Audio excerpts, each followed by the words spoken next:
guys. How about that for an intro? A little bit of technical difficulties getting started today. Thanks so much for joining. We're going to have a live sale today. We're going to talk about several things throughout the live sale. I want to talk about the holiday schedule coming up, and I want to talk about what we're going to be doing over Christmas break. And then I have new things from France that I've unboxed for you guys tonight. I made a new ledger page pack, and there's a an American fashion magazine here tonight. We're going to have fun, our usual stuff, a whole bunch of new things from France, though. And they're like one-of-a-kind things. You can see some stuff back there on the table. I did move cameras. I changed monitors. I moved keyboard. I did a lot of things. So anyway, let's talk about progress for your orders. So we have shipped, if you paid for all of your invoices, meaning most of you, if you bought Italian paper sheets, you got a separate invoice for Italian paper sheets. And then most of you got an invoice for your kit and all of your other items combined on a different one. So most of you had 2 invoices. For those of you that paid both of your invoices, your Italian paper has shipped and your other items are currently being boxed up to ship, or boxed bag, however they need to ship, right? And so that's kind of where we're at. If you have an outstanding invoice, which a lot of buyers do, and it's because we had a whole big bunch of things sell in the last week there. If you have an unpaid invoice, check your email, first of all, to see if you have an unpaid invoice. I did send reminders out today, and also reminders are automated. So you may have gotten 2 reminders, one that's automated and one I just sent. I just sent them to remind you guys, because if you have an outstanding invoice, then you're not able to shop until that invoice is caught up. And right now it tells me there's like 47 unpaid invoices. So there is a lot, and don't stress about it. If you need a couple more days to pay, it's not a big deal. The only thing is you can't shop until they're caught up, and items don't ship while you have an unpaid invoice. So even if you paid for your Italian paper, but you still had an outstanding shipping charge, then your paper can't ship until that shipping charge is paid. Just check your inbox. If you know you paid, you're good. But if you question it, check your email to see, because reminders come via email. You can check your text messages to see too, but I'm not stressed about it, and I'm not trying to be like, you guys got to pay right this second. All I'm saying is, just to keep everyone playing by the same set of rules, we're going to obey the rules, or I'm going to obey the rules that I set, which means if there's an outstanding invoice, then you just wait until you catch the invoice up to continue shopping. So I do have an empty spot back there. I have been trying to clear off those ledgers back there, just because we need to take that whole shelf down and those filing cabinets out in order to redo this room. So yes, I have been slowly clearing that shelf of ledgers back there. So back to updates. Most of you have paid both of your invoices. If you have paid, your paper is shipped.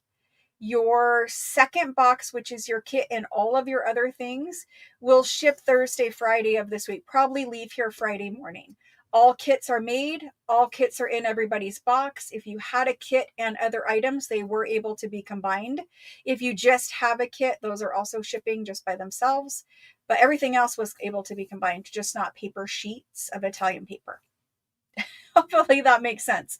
So there were a lot of questions, and I kind of want to address some of the things over again. So here on this channel, we sell in 2-week periods, meaning this sale right now is the beginning of a new 2-week sale period. And I sell every Tuesday and every Thursday. And so this week I'm going to sell today, and I'm going to sell on Thursday.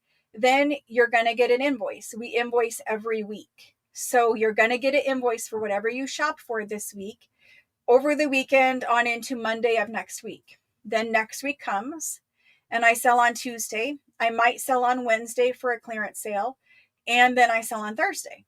And so you'll get an invoice the second week for those purchases. If you only shop in week 1 and you do not shop at all in week 2, you're going to get an invoice for your purchases at the end of week 1, but the end of week 2, when we pack your stuff and ship it, you're going to get an invoice for shipping fees. There were a lot of people that only shopped week 1 last time, and they messaged and asked why they only got an invoice for a shipping fee with no items on it. The shipping fee is to ship the things that you claimed in week 1. So um the only thing I can do is keep explaining it, because people just, they join the sale at different times. They don't hear what I'm saying. They don't read how the sale works anywhere. So anyway, hopefully that answers those questions. I did answer the ones that I got in text too. But it is a 2-week sale period. And the reason why is because I sell Tuesday and Thursday every week. If I just cut it off and shipped only 1 week's worth of purchases, by the time I ship it, it's going to be after Tuesday and Thursday the next week anyway. And then you'd have another shipment and another shipping fee. And so it really does work best for shipping fees to combine things across multiple sales, combine purchases across multiple sales, instead of having a shipping fee attached to every sale or every week. It's just, you get to see, say tonight I offer 40 different items for sale. You get to see all 40 items tonight to choose from. You get to see 40 items on Thursday to choose from. You get to see 40 items next week on Tuesday and Thursday to choose from. So you get a lot more items to see to choose from when you get to combine your purchases across 2 weeks. So that's kind of why we do it. And we do need to ship everybody every 2 weeks unless you're international. And the reason why is we have to cut it off at some point and start over again. The bins get very full. The bins only hold so much stuff. We only have so many number of bins. So right now we're limited to 300 bins, which you guys fill up overflow of 300 almost all the time. So we can't, like, any more than 2 weeks. We would need way more bins. And then some people wouldn't want to wait a month. Some people want their stuff right away. Some people don't like to wait 2 weeks. But anyway, that's why we do it, to save money on shipping. Plus, it just seems to work really smoothly here that way. So everyone should be good. Hopefully you have sound. It says there's sound, so hopefully you have sound. It's you? Okay. Okay. Leave and come back. Yeah. Sometimes that happens. Okay. So, with all of that to say, here's how shipping and stuff is going to work. Because some of you are like, why are you talking about holidays so much? Because it's the beginning of November. And I get it. But I think because people join sales at different times, like, I might have to say this repetitively. I'm not sure. But anyway, I'm just going to tell you right now. For Christmas break this year, the last sale that I'm going to have is December 18th. I will not be selling after December 18th all the way until after New Year, which is January 6th when I come back. So January 6th is a Tuesday. It's the first Tuesday after New Year's.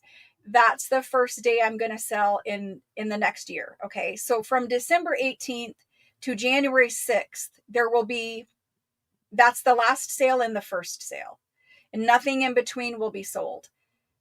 That's the plan anyway. There might be a pop-up. I doubt it, but that's the plan. And so for shipping those last purchases, the last day that I'm going to ship anyone, and I need to say this very clearly, the last day that shipping can happen is December 12th. So if you shop after December 12th, from December 12th to December 18th, that stuff is going to ship after January 6th. And I will say it again when I sell. But the reason why I don't ship after December 12th is because USPS is slammed. We don't want our stuff mixed in with the rest of the people who just trying to get Christmas presents places. It's just, it's not a good time to ship. Things come up missing. They get misdelivered. Everyone is overworked and tired. And we just don't need to add more volume to something that's already stressed out and overflowing anyway. So after December 12th, I won't be shipping until I come back in January 6th, and then I will begin shipping again. So that's how that's working. I just want to put that out there ahead of time so everyone gets notice. Before December 18th, probably around the beginning of December, I'm going to have a week-long super sale. It is my year-end clearance. That's where I try to move out inventory that I've been saving that is special for that sale. There's different things offered that I don't offer every other day. Special packs of things that we make for that sale specifically, but there's also clearance. This year in particular, we are making up boxes that have different themes, and they're all full of different kinds of merchandise. And so you'll have those to choose from. We also do so it's a sale every day for 7 days straight. It will kill me, but it's something that needs to happen because all this inventory needs whittled down so that I can also start fresh for 2026, right? So if you want to plan on that sale sometime the beginning of December, and that will leave us time to ship all of that stuff to you before we cut off the shipping on the 12th, right? So there's that. Last year we did a amazing Christmas sale. It had some cute little packaging, and there were different deals that happened during it. We're going to kind of do the same thing, but with a twist. We also play some games and do some giveaways during that week-long sale. And it's just an opportunity to see things that I can't normally bring in a live sale. Like, I don't want to give it away, but there's different things. It's not all just antique paper. It's not all just books and ledgers and French things and whatever.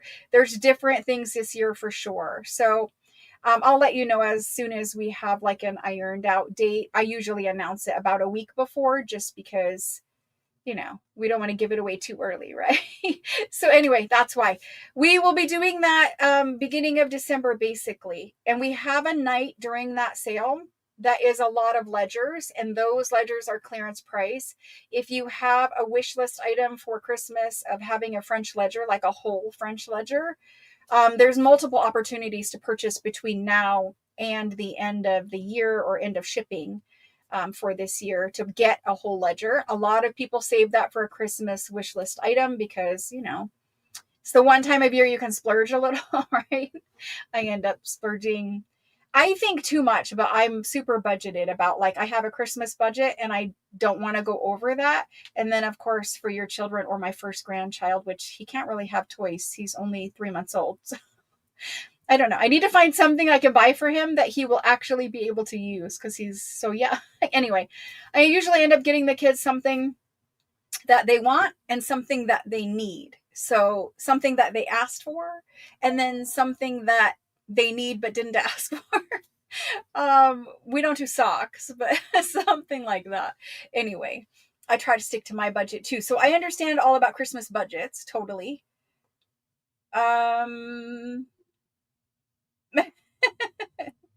Just reading your chat.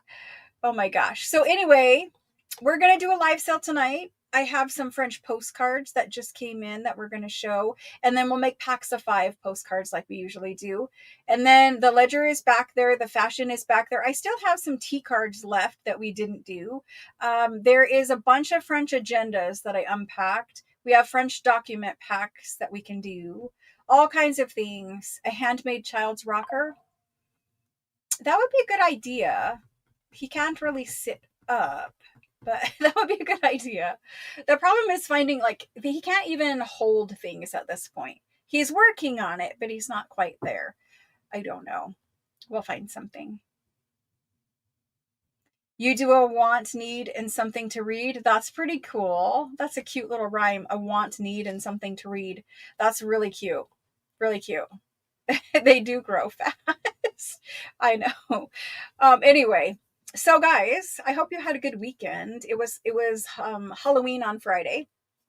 I didn't post in the group. I'm not a super big Halloween person. I took the kids trick-or-treating and stuff, of course, but I didn't post in the group for Happy Halloween. I don't know. I'm not feeling Halloween anymore, but I hope you guys had a good weekend. I hope you did something fun. Hopefully the weather was good for all of you guys. Taggy blankets. That's what I was thinking. I remember them liking little tags and things like that. Next Christmas, he will be so fun. I know. This Christmas, they're taking him to my daughter's in-laws. So I will not see him on Christmas Day. And I was like, well, I was sad in the beginning. when she told me. And I was like, well, honestly, he's not going to do much this Christmas. So next Christmas will probably be the one for me to have anyway.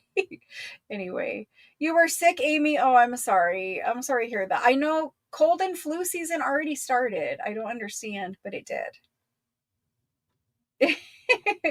Well, hopefully you guys got some crafting in. So the reason why there's no 365 videos is because I had to make 150 Christmas journal kits. And I could not fit it in, but I am glad the journal kits are done. So I still have journal kits. If anyone is watching and would like one, there still are a few journal kits. And I probably am going to go back and make more just because we can. So I'll probably be doing that here in the next week. But Christmas journal kits, I can show you the finished kit now, and I can show you the digitals too. We'll do that tonight. But we're going to start Christmas journal kit, and let me give you the date too. We're going to start Christmas journal kit on the 15th. On the 5th, no, we are not. I lied. I'm not available that Saturday morning. We're going to start them. Oh my gosh. I don't want to start them on the 22nd. We're going to start them on the 16th, which is Sunday morning. I do apologize. It is not a Saturday, but that particular Saturday, I'm not available. So the 16th, which is a Sunday morning, it's morning for me. I'm in Arizona. So I am I'm 2 hours, but I just changed. Arizona time never changes. So I am 2 hours behind Eastern time right now, if I understand it correctly. For me right now, it is 4:22 in the afternoon. And so at 9 a.m. my time on Sunday morning, that's when the first crafting session for that journal kit is going to start. And it will be pre-recorded. So if you can't join, because a lot of you will be at church on Sunday, I get it. I'm just going to do it Sunday morning. I apologize, but everyone after that will be on a Saturday morning at 9 a.m. my time, which means if you're in New York, I believe it is 11 a.m. So that's when we're starting it. Okay, thank you, Tori, because I can, Arizona does not time change, and so it's really hard to like figure out anyway. So Sunday, 9 a.m. my time, which is 11 a.m. Eastern time on the 16th of November is the first session. There are 4 sessions. I hope to be done with it December 15th, 16th, whatever it works out to be. And then you'll have your journal finished. If you want to jump ahead, I have made this type of journal on video before, so you kind of know where I'm going with all the cover and all of that. You can certainly jump ahead, but most of you will have your kit by then if you have already paid your invoice.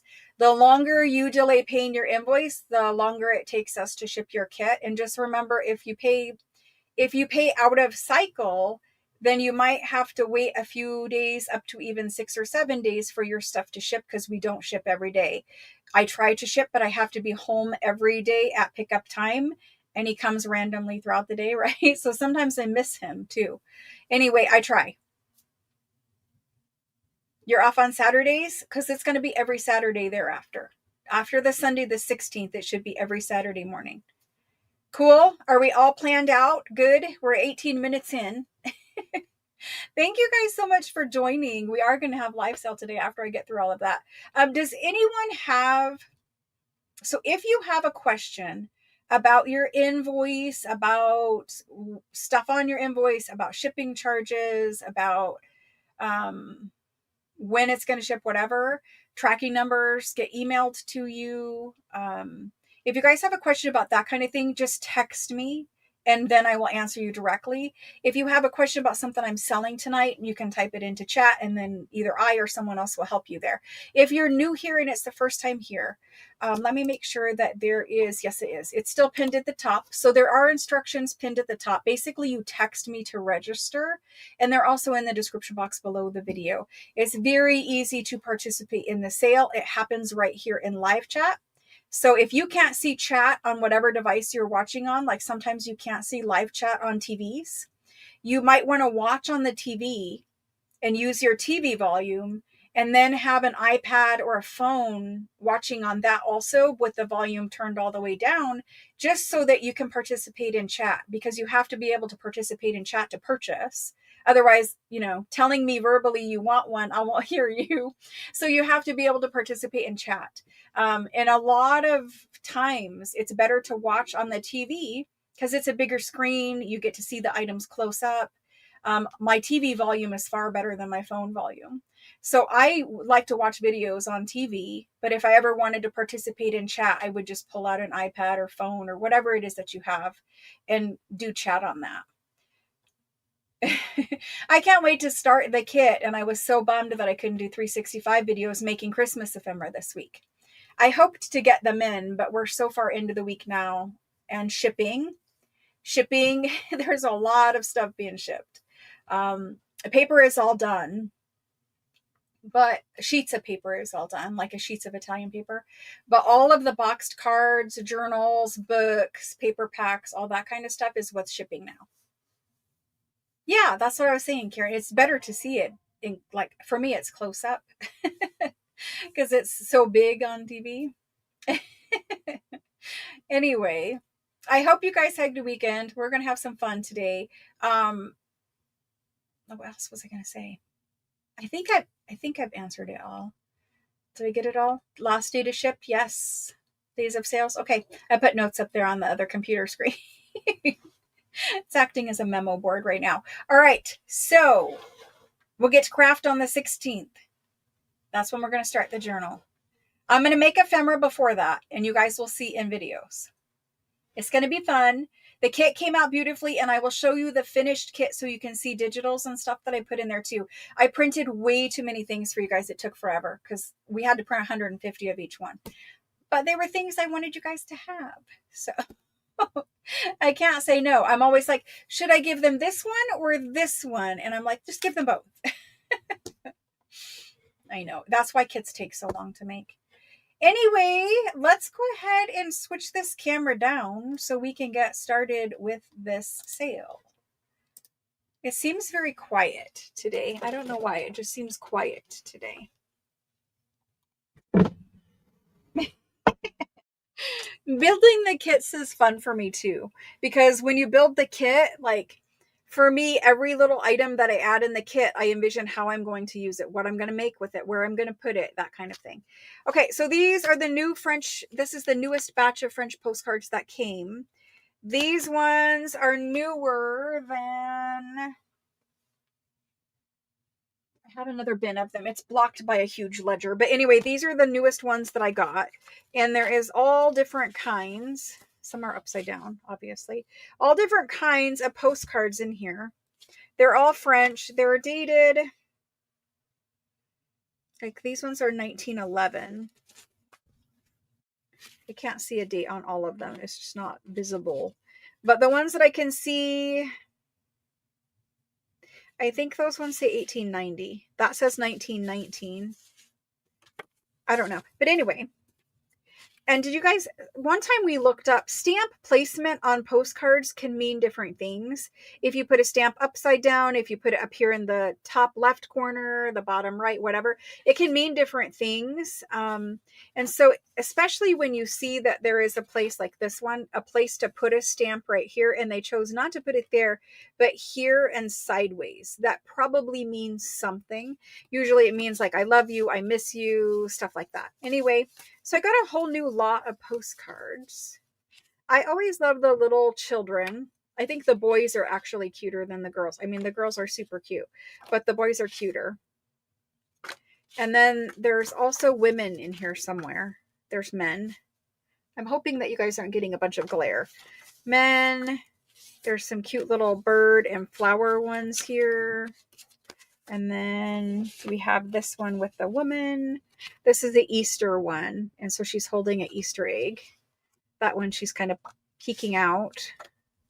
But these are real photo postcards. And what that means is this lady came in and had her picture taken, posing and dressing up in costume or whatever she's, doing here, and had her real photo taken so that she could send someone a postcard of her. Most of them are real photo postcards. Sometimes they had studio cards, but you can see all of these are real people. And so that's kind of interesting. It's a whole different category. Like, look how cute that is. It's a whole different category of collectible postcards, and they're called RRPCs, Real Photo Postcard. And they're all different. Cute little babies. These ones have raised little white dots. They're hand tinted, hand colored. Back in the early 1900s, they did not have color photography. So they took the photo black and white, which is actually sepia toned, and then they colored them. Professionals colored them. They had little kits that you could send away for, and it came with different sized paintbrushes, and you would color the dresses or the flowers or whatever. And some people had like whole jobs doing that. And then other people just, colored for fun, colored their own postcards. But they did a really good job. Like, it doesn't look like somebody just colored them with a marker, because they didn't. It's really professionally done. Cute. So that's kind of some of them. There are more women in here. They're kind of separated into different things, but they're so cute. We used to have one of these little goat wagons. We used to put pumpkins in it on the front porch. So that's those. I'm going to do these first, and we're going to do them in sets of 5. I knew there were women in here somewhere. So women, children, men, there's little boys. There is some flowers and some like art postcards and that kind of thing. I haven't really found them yet, but they're all pretty much in this category. And these are really good ones in a nice condition. There are some Christmas ones scattered in here, but unfortunately, like, there's not enough to separate out. Look at this one with her doll. Those French porcelain dolls were very collectible. It's mostly upside down. But that's what we have. And so they're not bagged up yet. I will get them bagged, but I just kind of want to flip through so that you guys, like, this is a Christmas one with the Christmas tree and the doll. That's actually a really good one. The kids and the toys. That's upside down again, but same kind of thing in all of them. And these get really expensive too. It's not uncommon to find a really pretty one of these that sells for over $20 per postcard. It just depends on, the subject matter, the age, condition, where you're selling it at, whatever. But that's those. And it takes a long time to gather up and find this many French postcards. And they're not inexpensive. So there's that. The only thing you guys didn't see is this part that's upside down here. These ones. And so there is some art ones, not very many. But there is some. That's those. All right, so here we go. We're going to do it. I hope you guys are doing good and having a good day. It's Tuesday already. I'm happy for that. This week is flying by because there is so much work to be done. All right, we're going to do French. And I have new glasses. So we're going to see how that works out tonight. And not very well yet. We're going to do French postcard. I've moved my keyboard and I have new glasses. This could be disaster. Pack of 5. These ones are going to be $24 per pack. They're better quality, better subject matter, less art ones in these ones. So pack of 5 is $24. And I'm going to put that in now. If you want one, all you need to do is say me, your first name, the first 3 letters of your last name. And if you're new, please register before you shop. You can claim now, but you got to register right after you claim, just so I can find it in the text messages. And remember, we communicate through text message for everyone that's in the United States and Canada, North America, basically. If you are international, we can communicate in a couple of different ways. But American people, North American people, you can text. Even Canadians can text. Most of them can text me anyway. But if you can't text for some reason to register, just send me a message over on Facebook Messenger or my email. All right, so for this list of postcards, we're going,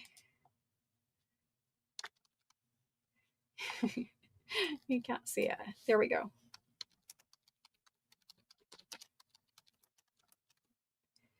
The French postcard pack of 5. The first person in, and you guys can claim as many packs as you want. There is like 700 postcards here, so we are good with postcards. Let's do these, and Pam B is first. Pam B, thank you. After Pam is Mary, MCD, and then Donna, Cass, and she would like 2 sets. And they are just random. We don't allow the claims because everyone would probably claim the same one. So Donna, 2 sets, random. Karen Lim, and she would like 3 sets. Diana B, and she would like 2 sets. After Diana, we have Cheryl E, and we have Jane H, and she would like 2. And after Jane, we have Christelle HOW. Okay. And then we have Shauna H. Thank you guys very much. I love the postcards too. And they do scan nice. Linda A is next. Deborah MER, and she would like 3 sets. Marcella T. Thank you. Karen Jor. And Catherine. And we're going to ship the international probably on Friday. And international people, you have been paying small shipping charges, basically the American rate. You've been paying that on your invoice.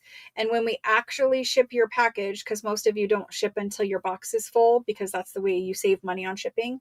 So when we actually ship your package, which for most of you is Friday, you're going to get an invoice for whatever shipping fee you still owe. If there's ever a case where you've overpaid, then we'll refund you. But mostly you'll have a small shipping fee that will be due whenever your package is actually shipped. And I wanted to say that because we're trying to get all those international packages going so you can get your stuff in time to do your kits. Lynette San is next for a pack. Evelyn L is next for a pack. Christelle would like 2 more sets. Let's add her for 3. Thank you, Christelle. Mary V, VAL. I'm assuming, Mary, can you type in your last name for me? And did you register? Those are my questions for you. Let me look and see if you've registered. You did register, and I see your last name in there. VAL. Thank you, Mary. Appreciate it. And do we have, let me just add you right now. I need an email address, Mary. Can you text me your email address? The reason why I need an email address is because your tracking numbers are sent via email. Okay, after Mary, Shauna saying thank you, and Mary saying yes. Okay, so I just need email address, Mary. Perfect, guys. Thank you. I appreciate that. Where shall I put them? We're always like, I have a huge desk. It's 5 feet wide by like 3 feet or more than 3 feet deep, but it's always full of things. I don't know why. I need more space. Okay, so after that, we're going to start looking at some vellums. So these vellum documents, there they are. Lots of things to move out of the way. Thanks, Marsh. Where are the vellums? Right here. So we're going to look at vellum documents. Vellum documents, these are French documents that are handwritten, and they are written on vellum. Vellum is like parchment, animal skin. It's called different things. And we have a lot of vellums. I have some very big old ones. These are super old. These can date, I'm not sure, like we'll talk about each one, but some of these date to 1400. So some are very, very old parchment documents. And some, you know, are as new as probably 1700. Most of these will be 1600 documents, but we will look at them because there is a big old pile of vellums tonight. And that's where we're going to go for a little bit. So, thank you, Mary. I appreciate it. Let me get you registered all the way quick, just so you're in the computer. One second. It's just easier because that way when we go to invoice, you're already in there and we can find you. All right. You are registered. Thank you, Mary. Back to this. So I have some small little ones that have like where this guy down here, where is it? Somewhere in here. Where this guy has a stamp, I have a couple small ones where someone has cut the stamp out. I don't know what they were doing with them, but these ones, they've already been cut and they're really craft quality. So we can cut into these. They're still amazing to use for crafting, but you don't have to worry that you're destroying something, you know, priceless or that cost $100 or whatever, because they already have been cut. So we're going to talk about these little guys at the end, but there are several of those. And let's start with this pile. So vellum is animal skin. You can see it's transparent. You can see my skin through there. It's transparent. Sometimes it's actually animal skin. Usually it's like sheep skin. And so where they put like their most important documents, they use vellum. They used vellum because vellum is fireproof. Basically, it's skin. It is waterproof. Again, it's skin. It will stand the test of time where paper would get all brittly and fall apart. Most vellums last hundreds and hundreds, thousands of years, really. Even the Declaration of Independence is on animal skin vellum, just like this. So anyway, this particular one, it has a little bit of calculations up here. I think it is, I don't know if it has a date on this. Look, you can see like down here, it's super transparent. You can see the little hair follicles. Anyway, it is animal skin. And this one has amazing signatures, really. I don't see a date that's jumping out on the front of it. It probably is buried in here. Most of the time they wrote it out in words. It could be 1775, but I'm not sure because there are other numbers there. But anyway, we're going to do that one. Here is another 2-page document that is very similar to that. Has a bunch of stuff written up here. Has a nice stamp, some nice signatures. It is another 2-page one. Again, it is vellum. So I'm going to show you overall a couple, and then we're going to ABC them on the table. We even have a medical diploma where someone was a doctor. Here's another 2-page with a stamp. This one is dated 1727 or 37. Vellum animal skin. And you might ask, what do you do with these? These actually, they're not the cheapest junk journal ephemera, I won't lie, but I use them and make junk journals out of them. I use them as pages. I use them as covers. Lots of different things you can do with them because they're vellum, right? This is another 2-page document. And you can see each one is unique. Each one is different.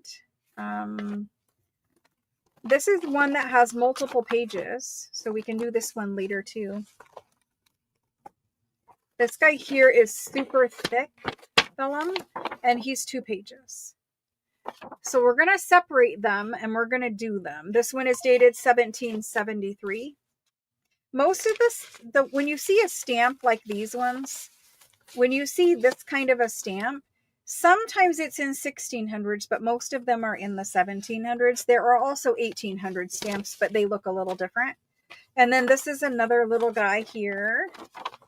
And I don't know why he's like this shape, but he is. So we have a lot of different vellums and different price points. This is a one that's a booklet, and it has multiple pages. This one doesn't have a date there. This one is 1639. And I knew it was 1600s because of these lines. Really, that's the last time I've seen them do those lines at the end of sentences. So that's 1600. It's many pages. This one is multiple pages as well. This one also at least 4 pages.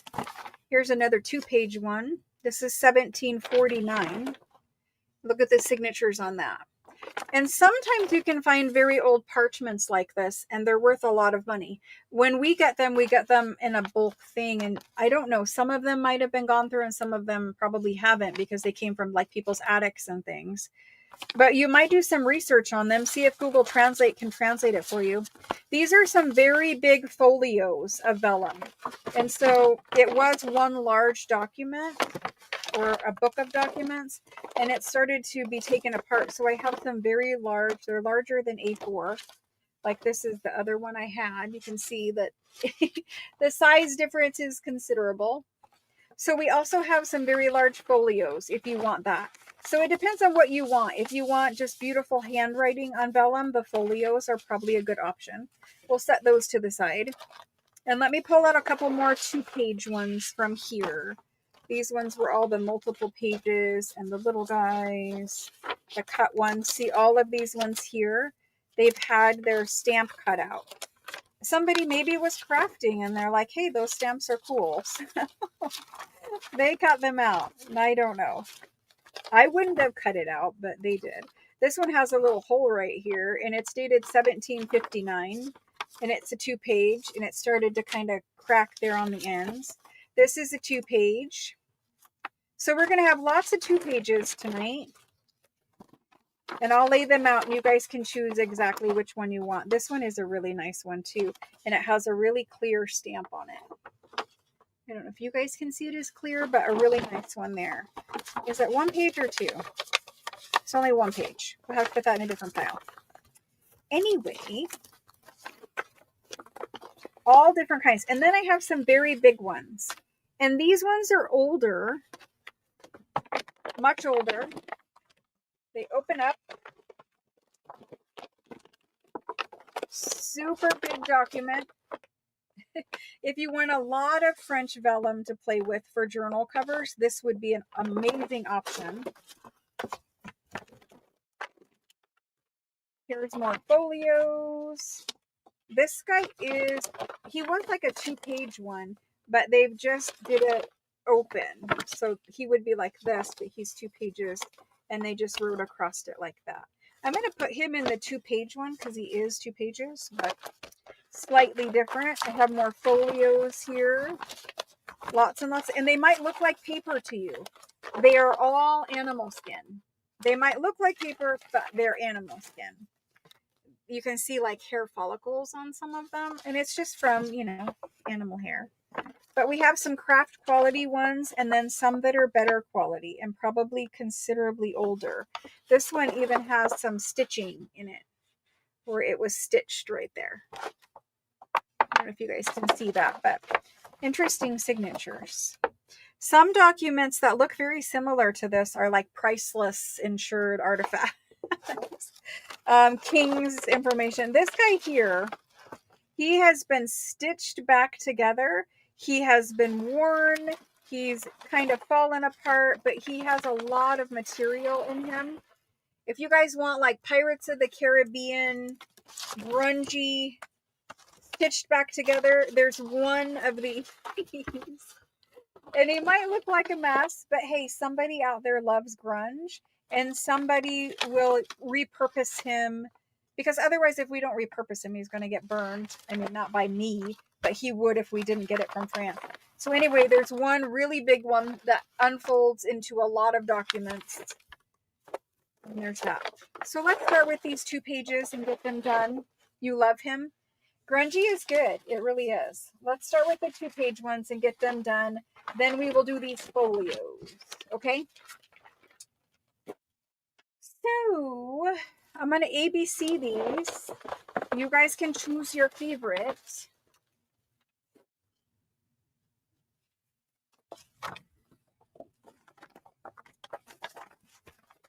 Let's do A. I moved everything, so I have to make sure I fit in camera. A, B, and C this round, okay? And I will hold each one up again, and we'll quickly do it. So, this guy is A. This guy is B. And this guy is C. Okay? And when you claim, you're just going to claim me with the word me, your first name, the first 3 letters of your last name, and tell me what letter you want on the table. Okay? So A looks like this. He has a very fancy stamp. It's a large fancy stamp. He's got this nice writing up here. He does have some staining on him. His handwriting is pretty clear. I think you could probably Google Translate. Now, some of this, the language that they speak today is not the language of 1600. So sometimes Google can do it, and sometimes it comes up with weird things. It just depends. This is the one that is really transparent in that section. This is the first one I showed you guys. Okay. This one is B. A very nice stamp as well. Writing up here. You've got some larger font up here. Text is good. Like, I shouldn't say text. Writing is good. Very legible, and some fancy signatures. That one is B. And C is this guy. Again, there's not an ugly one on the table. Lots of nice things there. Nicely, clearly dated on this one. Some math calculation there. That's what we have. So if you were going to use these ones you could use just as pages in a journal. It's perfectly acceptable to use them as pages in a journal. If you wanted to do covers out of these, you might do a cover that's a skinny one like this, a skinny one. But I'm thinking if you're going to use it as a cover, you might fold it in and just make it the right size that you need, something like that. They're about 7 by 10. I'm going to measure, but usually we have 10 inches by 6 3/4. So about 7 by 10. Here we go. These are the first ones. There's a couple more rounds. I think all of these are 1700s. So I'm going to say 1700s French vellum document. I need all caps again. 1700s French vellum document. And this is a 2-page one. Okay. So let's get that copied and put on the spreadsheet. It's very quiet out there today in chat. Very quiet. Okay, and we're going to do these ones. A normal one on paper runs around $40. One on vellum, it really should be like $85, $90. Tonight we're going to do these at $60, okay? Vellum is much more expensive and more collected and more valuable than paper. So there's those $60, and you guys can choose which one. And ones with stamps are more valuable. And this is a good collectible size. Like some of the bigger ones, they're really, you either have to frame them or craft with them. Like it's harder to store them, that kind of thing. So this is a good size. All right, for these ones, we have first in is Christelle.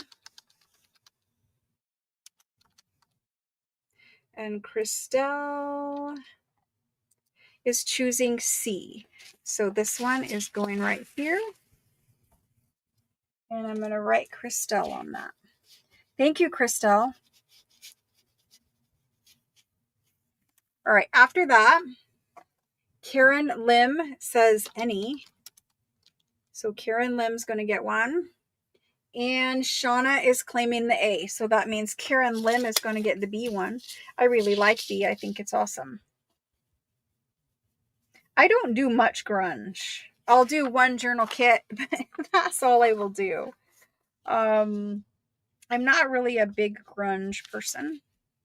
I'm trying, but I like frilly stuff, lacy stuff. I don't know. I probably just need to do it more and then I'll be more comfortable with it. And this one is going to Shauna. Thank you guys very much. Okie doke. After that, we have, I need to put these somewhere, put them up there.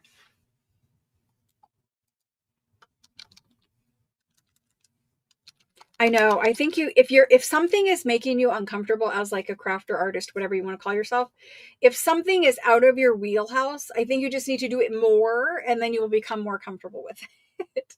So I need to do more grunge and we will do a kit next year that's grunge. Okay. Thank you very much. Let's go ahead and get these next ones in. We have 3 more. These 3 here. Of the 3, this one is the one with the little holes in it. And it's just from being folded. You can see this line down the center. Vellum, even though it's very strong, if you fold it and it sits folded for a really long time, hundreds of years, then it does start to crack and wear on the fold line. But if you just leave it flat, honestly, it would last forever. A, B, and C on that round. I'm not quite in camera. I told you guys. I moved everything and it's really hard to get used to it. Anyway, hopefully that's a little bit better. C is still being a little difficult. There we go. So we're going to do exactly the same thing. I'm going to show you these. Now these 2 are the 7 by 10. This one is a little larger. This one is 7 3/4 by 10 3/4. And these ones, they're 6 3/4 or 7 by 10. Okay.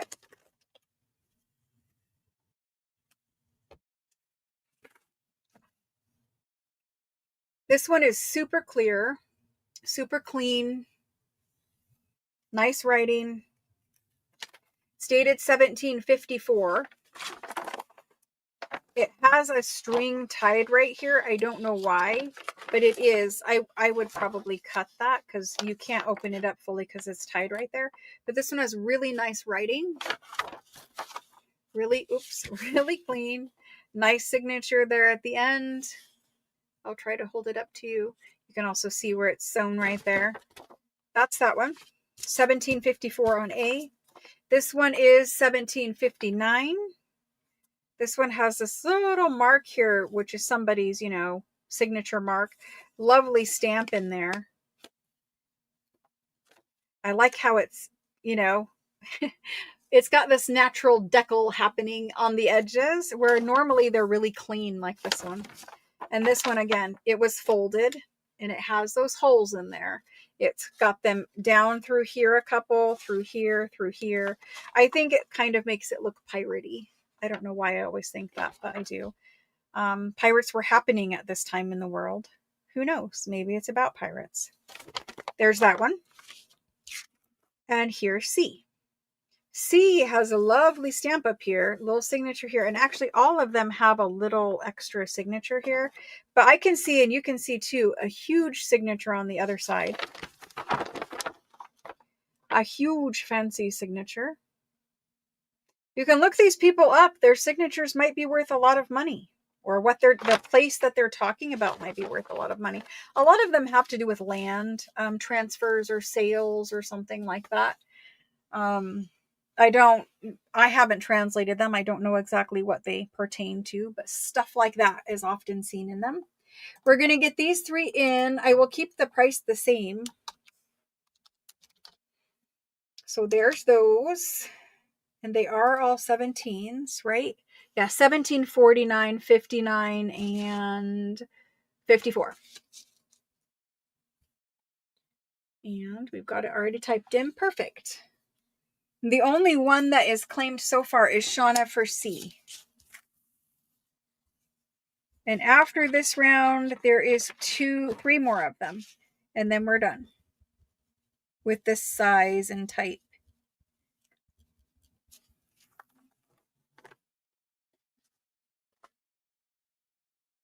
After Shauna, we've got Deborah Kerr for A. And if you want to see me, I have made a Christmas journal out of a big piece of vellum. It was an English piece of vellum from England or the UK, but it was maybe 2 or 3 years ago. I made a big, tall, skinny Christmas journal, and the cover was actual vellum. And it was a large piece of vellum that I cut down. Thank you guys very much. I've got Shauna and Deborah, and then it looks like Marcella. Nope, nobody wants B. So B is still available. B is still available for 60. And I left the price the same just because I kind of think he's fine. He's just a little interesting looking. So anyway, that's B. He's still available. Sorry for reaching in front of the camera. All right, let's keep going. We've got Shauna again. So we're going to put total of 2 for Shauna. And we added Deborah Kerr. And Marcella wanted A or C, but they were gone. Okie doke. The one that's left, Marcella, the only one that's left is the B one. I do have 3 more, though. I have these 3. And this one is the one where seriously, it is the same type. It's just folded over. You may or may not like it, but and once vellum gets folded, if you want to uncrease it, remember it's skin. You have to kind of work it to get it to unfold, but it will unfold. This one is dated 1788. It's a large one. It has nice title across the 2 pages, a nice stamp, nice signatures down here. If you want one that looks like this, that's C. Going backwards this time. This one is the one that's super thick. Like you could use this for a journal cover and it would be very durable. Very thick piece. And that's got nice writing. I love it when they do this at the bottom of the page. That writing there and writing here on the back. And this guy was dated 1767. 1788. You're gonna have to work that. And then this one is A. I don't know the date on A. Nice writing. I don't see a date. I'm sure there is one here, but it is probably written out in Word, or it's the different year dating system or something that I'm not seeing. But I would assume it's 1700s also. I can guarantee you it is not 1800s. If anything, it is before, but I think it's 17. It does have the little lines, though. It could be 16. It could be 16. It does have the lines. So anyway, there's A, B, and C. I'm going to get them labeled on the table, and we're going to put them in again. This one, I think, I'm not sure what I should do with that one. Should we leave it the same, or should we change the price on it? I'm not sure. I think maybe we're going to lower the price just a little bit for C. Just because it's different. I think it's really cool, but it's different. If you were going to frame one, I might frame C. I would use him for a cover too. He's thick enough. All right. For the C one, this guy here, he does have a little writing back there. I'm going to make him 50. We're going to bring him down $10. So C is going to be 50. A and B are going to be 60. You'll take B on the last round. Karen Lim. Perfect, Karen. Thank you. Karen Lim. Anybody remember me making that huge Christmas tall skinny journal? It was not skinny at all. It was super fat. But, I couldn't stop putting stuff in here. Anybody remember? I think it was 2 years ago. I know it's at least 2. Could be 3. I honestly can't remember. Okay, so A and B are 60 and C is 50. Here is the go.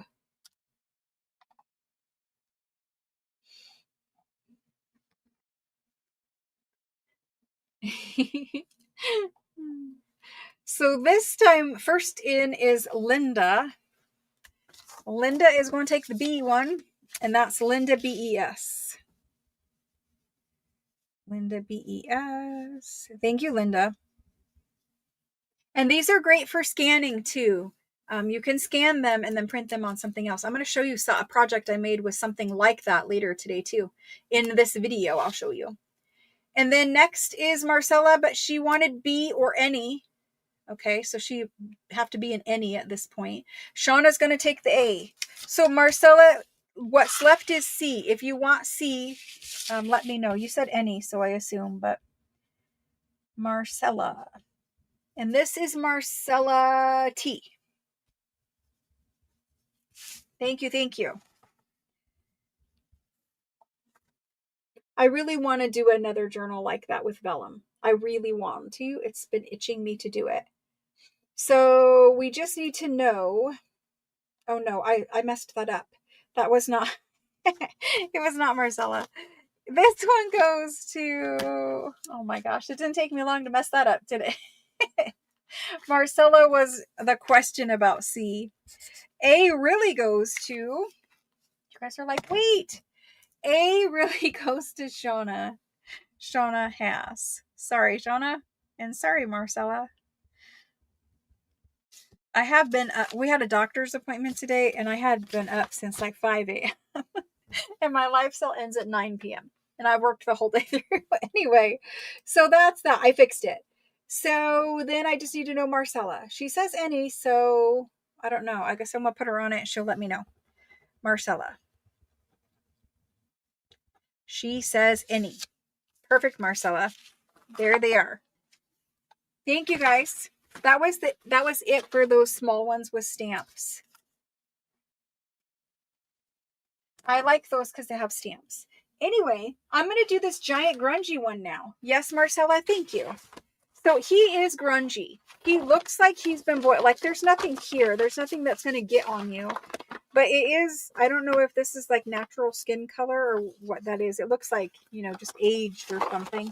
There's some spots. There's some holes.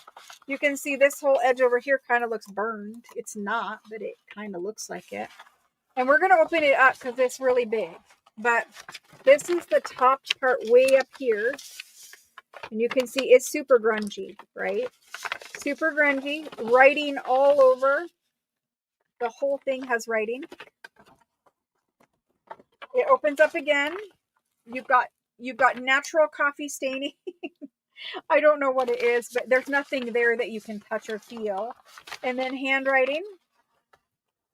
Then somebody at some point stitched it together because it had cracked where it was folded. And they stitched it with this black thread right here. I mean, it was valuable enough to somebody that they did that part. There's more of it. I can't even show you. I gotta lift this guy up. And there's more parts and bits. And then it kind of unfolds again. Because this one is just super, super long. Like, it's so very, very long. Like this, we're not even done. It's sewn together here. It was sewn together there. Stitched together with a different color of thread. So a different repair there. And it keeps going and it keeps going and it keeps going. And this is the signature. And this signature is very fancy. It probably is an important document. Because why else would somebody take the time to stitch it together? And also, you don't do this if you're just like, buying groceries. It wasn't that kind of transaction, right? It was an important transaction. So anyway, I've shown you the writing. This is old. This is older than the other ones we looked at. The style of writing is much, much older. This looks like 1600s writing. I don't know if this is dated anywhere. But I'm going to show you the signature one more time. Because that's a really nice signature. See this line right here? They've done this little decoration here, and then all of this and the signature. Really interesting. I'm going to fold it back up as best as I can. I can't even measure it. It's yards long. Like probably close to 2 yards long. And that's kind of the backside. I mean, I could show you more of the backside.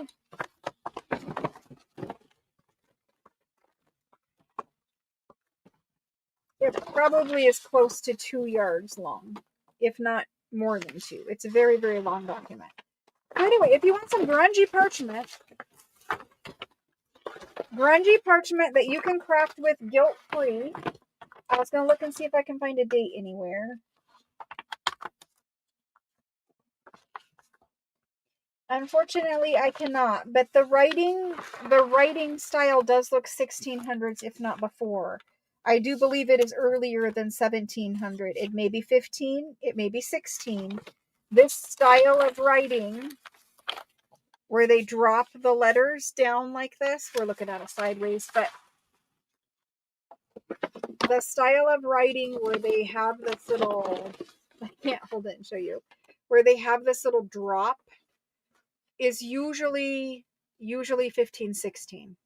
Sometimes I see it 14, 13, and it doesn't have a date, so I don't know. We're just going to guess at it. But somebody's going to take it home and repurpose it and love it. I mean, there's a lot there to play with. Okay? So there's only one of these, right? I'm going to type it in. I'm just going to call it antique, and I'm going to call it 1600s or earlier, because I think it is. I have seen an awful lot of French writing at this point, and I have 1600s documents that are written with that same style of handwriting. So antique 1600s or earlier. This is a vellum document, and we're going to price this. I'm going to do it at 60. And that is a very good price for that much vellum.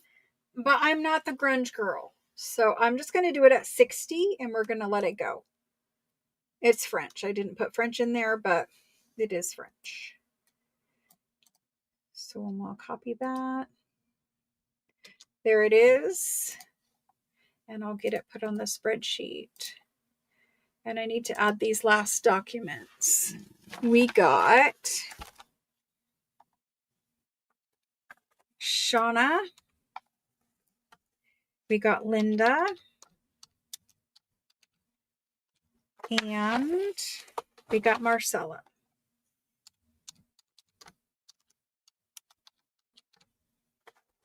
And Marcella is at 50. Perfect.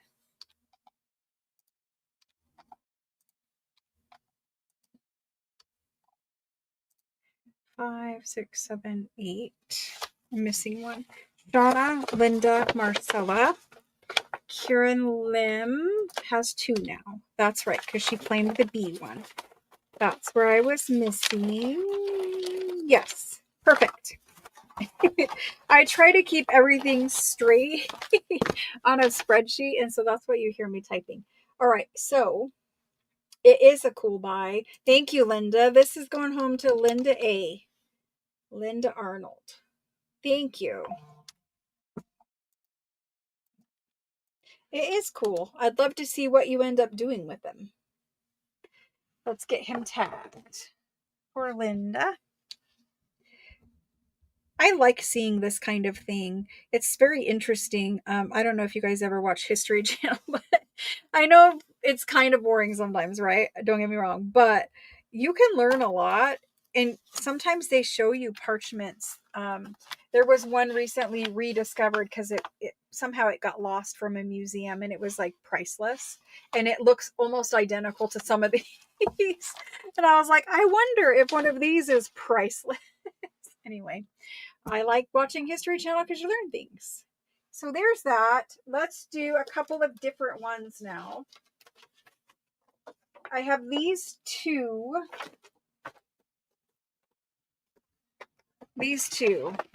And I'm gonna do them separate, but I'm just showing you.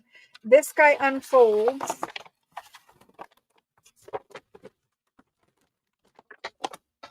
It's right side up here. So he unfolds, and he's very large. Let me get this one out of the way.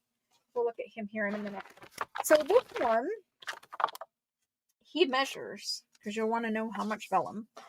He measures 25 inches across, and he is 19 and a half, basically 20 inches tall.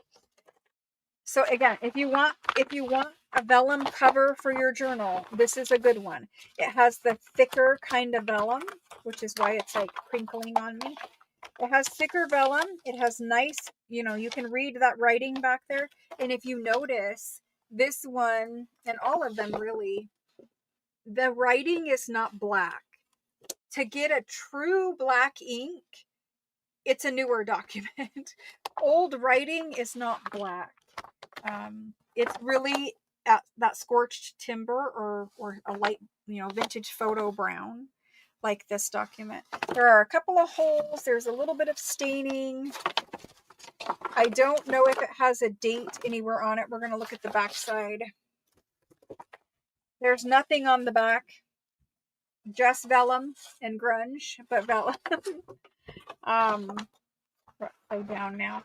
But this is a fun. Again, it's probably 1600s or older. It does not have a date that I can read. There is probably one here, but I cannot read it. So there's that. Lots of vellum there. We're going to do him. You want a big old piece of vellum? It kind of looks like rust. Yeah, it does. It's a vintage photo color. We're going to do this one now. I would think that this would be 1700s. I'm not certain. Or I'm sorry, 1600s. I'm not certain. But it does have that same dropped style of handwriting. And there are people who study handwriting, and they could probably tell you instantly when it's from. I just tell you what I've seen from France, and this is probably 1600s. So we're going to do this guy, and I'm going to keep the price the same. We're going to do him at 60, even though he's a giant piece. He doesn't have a stamp. I'm not sure of date. He's not obviously dated. We're going to do him at 60. So there he goes. I'll fold him up. How does he want to be folded? He wants to be folded like that. And so there he is. This one is going to Deborah Kerr. Deborah Kerr. Thank you, Deborah. And I have a different kind of a one. This guy here. And this one is a taller, like he's sideways right now. He's taller and skinnier. And you can see this is the natural cut of the vellum. This is the way it was removed without getting too graphic from the animal. So there is a natural edge there. It does look like there may have been another half to this document. You can see where the writing goes all the way to the edge, and probably what happened was it was folded, and this is half of it. So again, this is one that you can craft with. You don't have the whole thing. It's got really nice writing. Really nice readable writing. Somebody's written in pencil right here, signature of the notary. And so this apparently was the signature of the notary. It's kind of fancy. This is pencil that you can erase. Again, it says signature of notary. That fancy little design for his signature. Sorry, you guys cannot see. I don't know why it's so dark in here today. I fight with the lighting all the time. But there's the signature of the notary. I don't have a date unless it's written on pencil somewhere. Oh, it is back here. Yeah, this one is dated The 4th of April, 1328. I told you some of them are old. So it is 1328, the 4th of April. They're old. I will not dispute it. It clearly says that. Okay. Yeah, it even talks about 1338 down here. So that's what it says, 1300s. If you want some 1300s parchment, vellum, whatever you want to call it, here it is. Look at the writing though. I don't think we have the whole thing, or a piece of it is broken off. I don't think we have the whole thing. I think we have half of it. So we're going to do it. There it is. Do you want me to measure so you know? For cover size. I mean, we're going to make a junk journal out of a 1300 French vellum parchment. Yeah, we are. This is 11.5 inches by about 23.5. 23 and if half, possibly. A little shorter. There we go. You're going to have one of a kind journal. It really would be great for Christmas. I mean, it's kind of like that it reminds me of the German Gothic font. But just think about in 1300, how many people actually knew how to write? Not very many. It wasn't common in 1300. That fancy notary signature, somebody's taken the time to put pencil that says it's the signature of the notary. I don't know. There you go. It's not red writing. It's not actually red. It's not red. It is that sepia tone, scorched timber. Definitely a brown black color. Let's get him typed in. So for this one, I'm gonna say it's 1300s. And we're gonna put it in. I'm just gonna ask 75. Someone else can repurpose him and you're going to get at least, like if you want to do tall skinny, you're going to get 2 tall skinny covers out of that. And you can say 1300s French vellum cover. So there you go. That would be an amazing original journal there, or 2 of them. This one is going to Maria Cass. Thank you. And I know you'll do something fantastic with it. Maria shares her creations in the group, perhaps you have seen. Thank you very much. Moving on, I pulled this guy. We're going to do him. So the History Channel that I was watching, it has a document that looks almost identical. And it's like literally priceless, millions of dollars, because it was signed by an early king. So I don't know what this one actually is. It has a nice signature down here.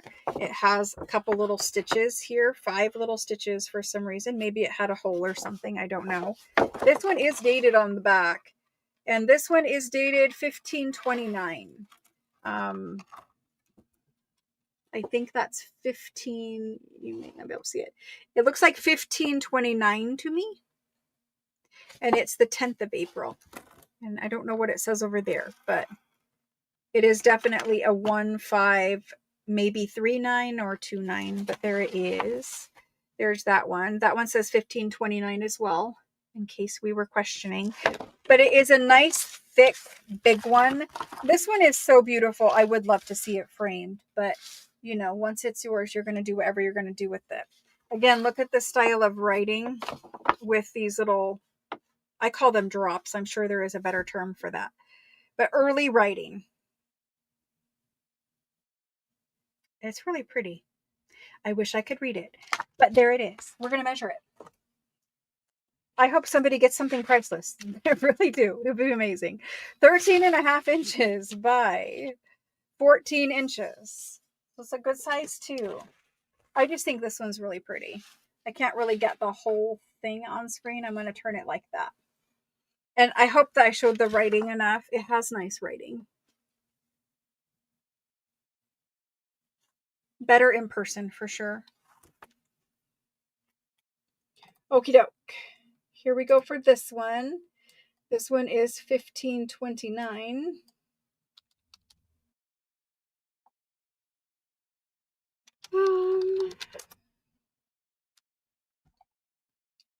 Let's do this one. I'm going to do it for $75. It's really pretty. I wouldn't cut this one, but you guys do what you want to with it. Let me get that last one for Maria on the spreadsheet. And Maria got the 1300s.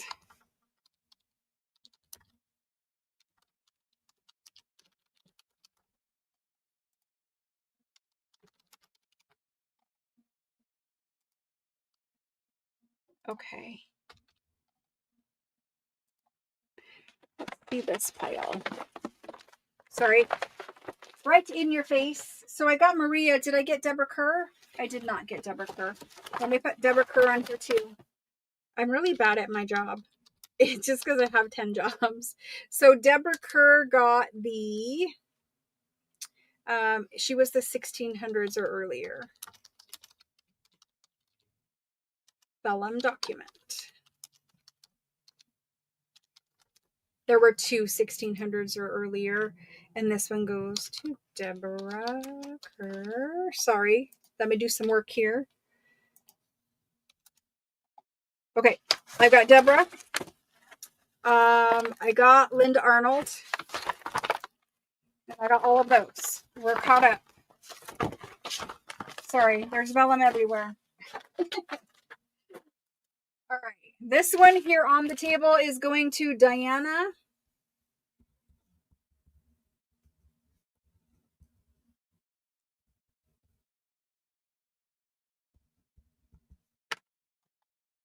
Let me see here. This is going to Diana, M-A-N. Thank you, Diana. Appreciate it. And that one was the 1500s. 1529.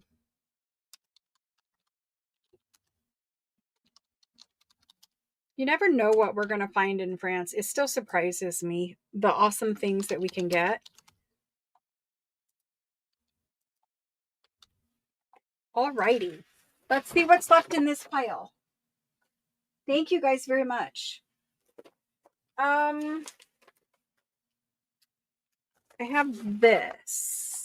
So let's see.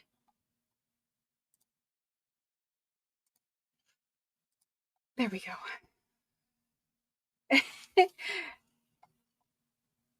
Hello, Karen. Okay, so we have this guy here, and he has a little folded cover. I don't know if there's probably a date on there, but I can't make it out. And he's a couple of pages. It looks like it might be 1800, but I'm not sure. We're going to have to look more into him. I don't think it is 1800. There is a date here. It might be 1611. We're going to look into him more, but I have that one. I have a big fold out one that has double stamps. Well, he's interesting. He's like pasted together for some reason in a weird way. But we're going to do all of these. So I'm going to save him for the end. We're going to do him. I got this little grungy guy that has writing everywhere. So we're going to do these. That single guy. There's some cute little folded ones. I'm just going to start going through this pile now and putting like A, B, and C on the table, and we're going to do them. Let's do these ones that had multiple pages. Like these three. That works? So A, B, and C are here. I'll try to get them to fit. We'll overlap for a few moments, and then I'll show you each one. Okay? So A, B, and C. Let me go ahead and label. There's A. How many of you guys are actually doing Christmas crafting? I mean, some of you probably make wreaths. Some of you probably, you know, make cards, like handmade cards. Some of you probably do all kinds of things. Maybe you're making fudge or Christmas cookies or whatever. Probably not yet, but this holiday season, how many of you will give away like a handmade gift? How many of you are going handmade this holiday season? So I'm going to go ahead and put these on here because we're never going to see them otherwise. Lena's making handmade. Karen Lim is. Maria C. Shauna H. So I like the handmade Christmas idea because, you know, what do you get the person who already has everything? You hand make them something because they don't have that. And what do you give somebody to really show them, hey, like I thought about you. I spent a lot of time, you know, like I care about you a lot, like you're important. That's also that. And then sometimes it's a smaller handmade thing and it's just acknowledging someone who you might not usually like exchange Christmas gifts with, but you want to make them a little something to say, hey, I'm thinking of you. And so Christmas crafting, like maybe you're knitting, maybe you're crocheting, maybe you're doing whatever, quilting, I don't know. But Christmas crafting is just a fun way, you know, to make those Christmas memories. And it's just, I don't know. I think crafting when the weather turns cold, we're stuck inside. I mean, I'm not because I'm in Arizona, but a lot of you guys get snow and you're stuck inside, and crafting is just a nice way to pass the time. All right, here we go. You pulled out your Christmas things. 2 half finished. I know how that feels. And Josephine's doing cards and a tag journal. All right, let's talk about these documents. This one here, the A one. Lovely handwriting. He's early. It says what it is about here in pencil. Lots of pages. We got 1, 2 pages. This is an early one. 3 pages, 4 pages long. You got nice signatures there in the back. I've turned on extra lighting. I'm going to try to bring up the lighting a little bit just because it's looking really dark there. In real life, that is more accurate. So here's the signature of that guy. It's down here with this fancy little swirly. I know I need the camera to focus better anyway. So let's find out the date of A. A is 1644. So A is a 4-page document from 1644, and he measures about 7 1/4 by about 10 3/4. So a little larger on him. B is even larger. B measures 8 1/2 roughly by about 12. And C is the same size as A, basically 8 inches by 11 1/2. So very similar. Let's look at B. B has fancy stuff up here. It's dated 1639. Lovely handwriting. Bigger document. It's got those lines at the end, and actually this one does too. And usually this is 1600s when I see it. So this one is 1639. You've got 1 page there. All of this is vellum. 2. You've got 3, 4, 5, 6. So this one is a 6-page document. Got a lot of vellum to play with. It's very lovely. Nice titles and stuff on the back. Dated 1679 on the very back and 1639 here. So that is a 7. So this part up here is the original, and this part was added or changed later at 1679. There's B. And then you've got C. C has a lovely big title at the top. It's got a little grunge, little couple spots. Lovely writing. It is a lighter, you can't really, like I can't make out the whole word. I can see that it's vellum, but I can't make out the whole word. Same here. A little bit lighter writing. I'm going to try, it's really washing it out now that I've turned the light up. There is no like happy medium with this. This is page 2. There's page 3. This one has some areas that are transparent where you can see my fingers underneath there. This one is page 4. And again, there's some transparent spots in there where you can kind of see your fingers through there. So this is a 4-page. This one has a lot of writing on both sides of the page. And back here, you finally get some dark writing with some signature. But it is kind of a lighter look. If you just want that hint in the background, hint of 1600s writing, there you go. Is it 1600s? Did we find a date on this one?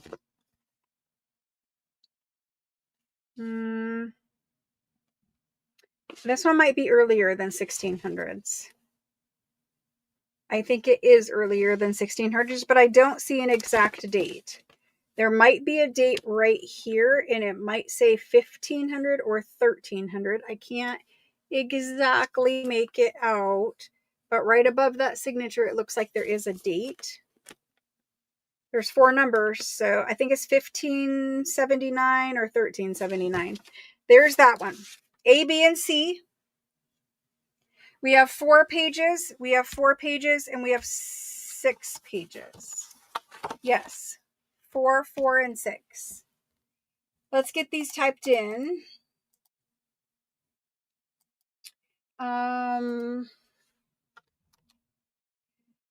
Let's do A and B at the same price. They are the same number of pages. Let's do A and B at 80. There's 4 pages in there. That's a really good price for 4 pages. And let's do, I'm sorry, A and C. A and C at 80. And let's do the B one because he has 6 pages. Let's do B at,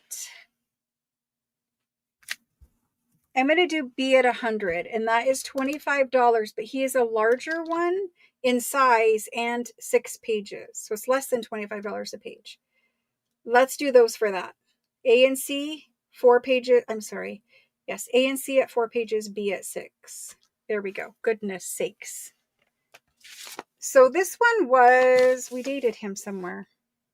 1644. A is 1644. B is 1639. And I think this one is earlier than the 2 of these. So we have first person in is I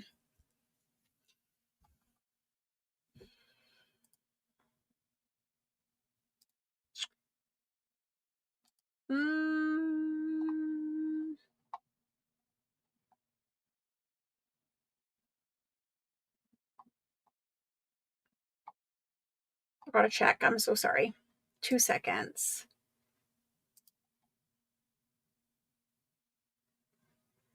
So this one is going to go to, refreshing. This one's going to Cherie. Cherie M for B. That's the first person who came in there. And Leanne, I just need you to check your email, please. Cherie, thank you very much. I appreciate it. And I don't see anyone for A or C. And there are 4 pages each. 4 pages of vellum. If you want to make tall skinnies or put these in pages of tall skinnies. This one already has a fold, so does this one. I mean, I don't know if you guys can see my fingers, but I can see my fingers through there. Let me refresh, but this is what happens.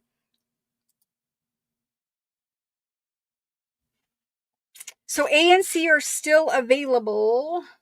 That's refreshing.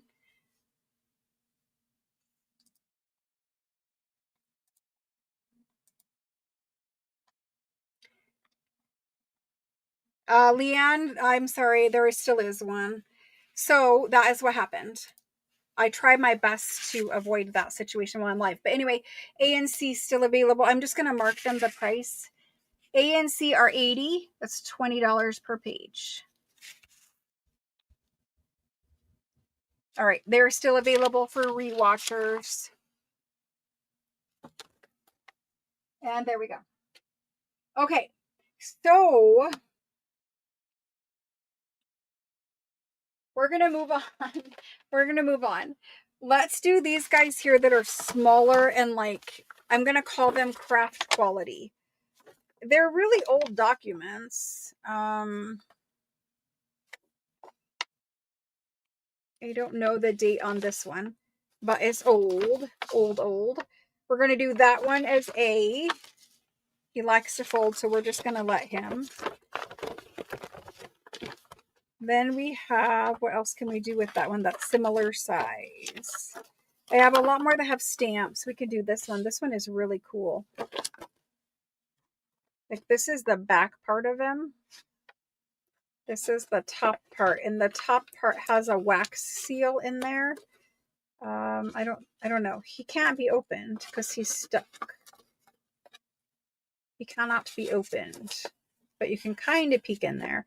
I don't see a date. It does say, I don't know. To Jacques Marais, I'm not sure. But it has a nice back on it. And it's dated 1789 here. So there's the front. So these are just little craft parchments. We have some that have cutouts, and we'll do those too. Let me find a C for this round. What about this one for C? I'm sorry. I really try to avoid it while we're live. This one right here, not really a craft quality. This is actually a very old, nice one, but we're going to do it anyway. So he's super long, and he's dated 1659.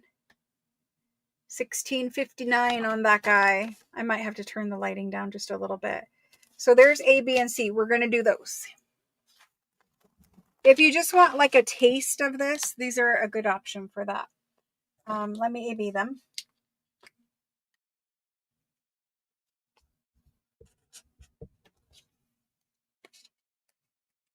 All I do is check for names. I don't check for amounts or anything like that. That's kind of...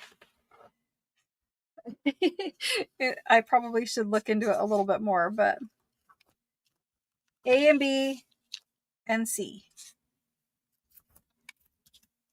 All right, let's look at those close quick. And just for measuring,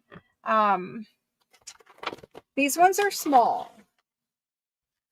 So this guy here, he's going to be 5 inches by about 11, 5 by 11. This guy here is 6 inches by about 9.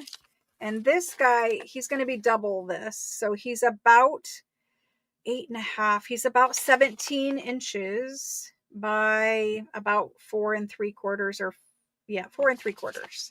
So he opens up.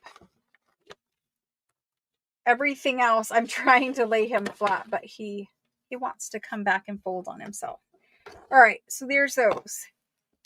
The A1, let me bring the lighting down just a little bit because now it's too light, and I don't have any windows or whatever sun can shine in and change things. It just automatically changes. So there's that one. He has a little fold here. And basically what's folded is those lines that I like from the 1600s. Quite nice. Nice writing. That's that one. And on the back we have this. I'm sure there is a date somewhere. I don't see it off the top of my head. So I believe we have lines, probably a 16, maybe early 1700s document. There's A. The B one, we did find a date, or did we not? The B one is this one, and I think he has a very interesting back. Yeah, 1789 dated right there. Doesn't necessarily mean the document's from 1789, but it does have a 1789 date there. It could be like when something expired or something like that. It also says 1788 here. It's probably a 1700. 1758, probably a 1700s. This guy here...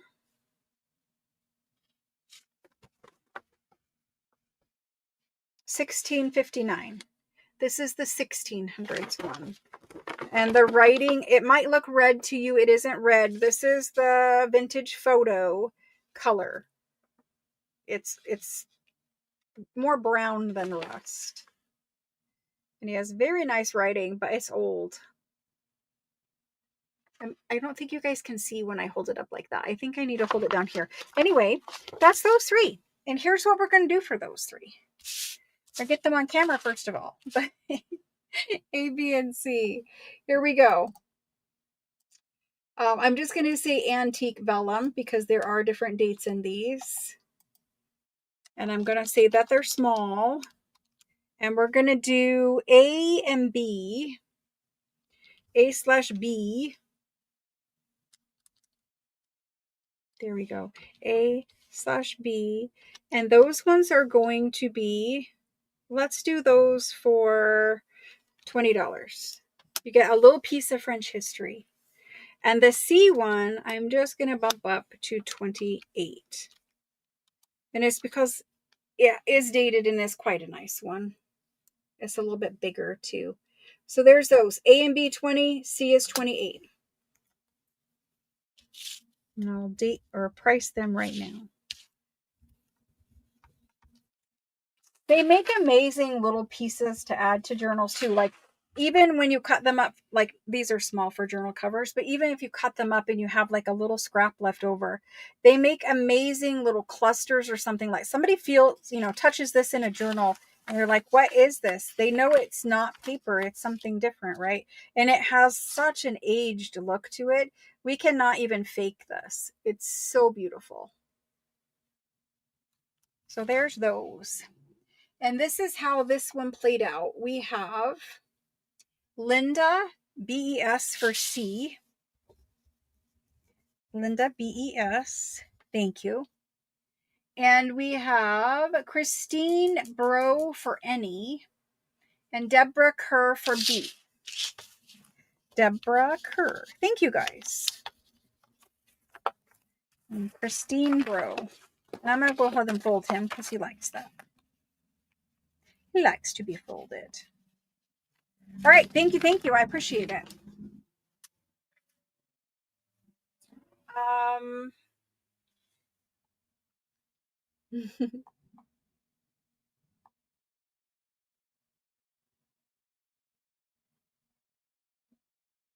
Just read in chat for a moment. Deborah makes her Christmas cards and always handmade gifts. That's super sweet. Maria's making some gifts. All right, here we go. Next up, I have some folded little ones. I don't know what they look like yet. We will find out together. But there's some cute little folded ones. I have this one here. I have this one here. Let's find out what those three are. So we're going to do ABC again. This one, I need to remember to hold it down here. Again, the lighting is too bright now. Let's try that. I just like you to see it how it really looks and not be distorted and blown out. So this one, I don't see a date on that part. He opens up. He's probably dated there.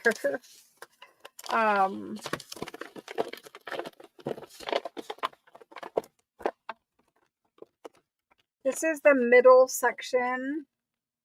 And it is dated, I think, 1589 right here. 1589. Lovely little piece. This one, I'm not sure if it's like a tie or what this is.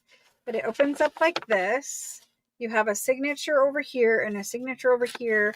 And this looks like it probably weaves through there. Maybe it was to keep it folded or closed. I don't know. But there's that. All vellum. Very nice writing. And so he just folds closed. I don't know where that tucks in over there, but I don't know why. Sometimes they had like little ribbons with little wax seals. Maybe this at one point had that.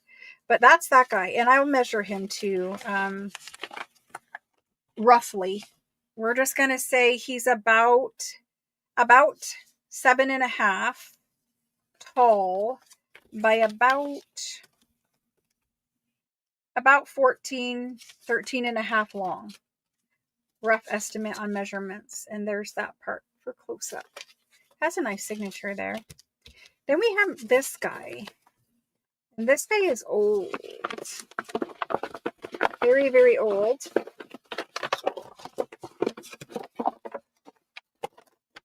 He has writing back here, but it's so faint now, I cannot see it. Maybe if you had a magnifying glass or something. I think it's dated 1670 right here, but I can't guarantee that. It's so old and faded. On this side, you have tons of tiny writing, and somebody's dated in pencil right here, 1670. And they've drawn a little line here. So 1670. There's your signature. Again, it's this kind of writing. It's more vintage photo than orange. It's not really orange. So there's that one. And he measures, we're going to say he measures about 6 by about 14. And he folds all up. He does have writing all over the back of him. I can make out that date, but that's really all I can make out. So there's that guy. And this is C. He, again, is really old.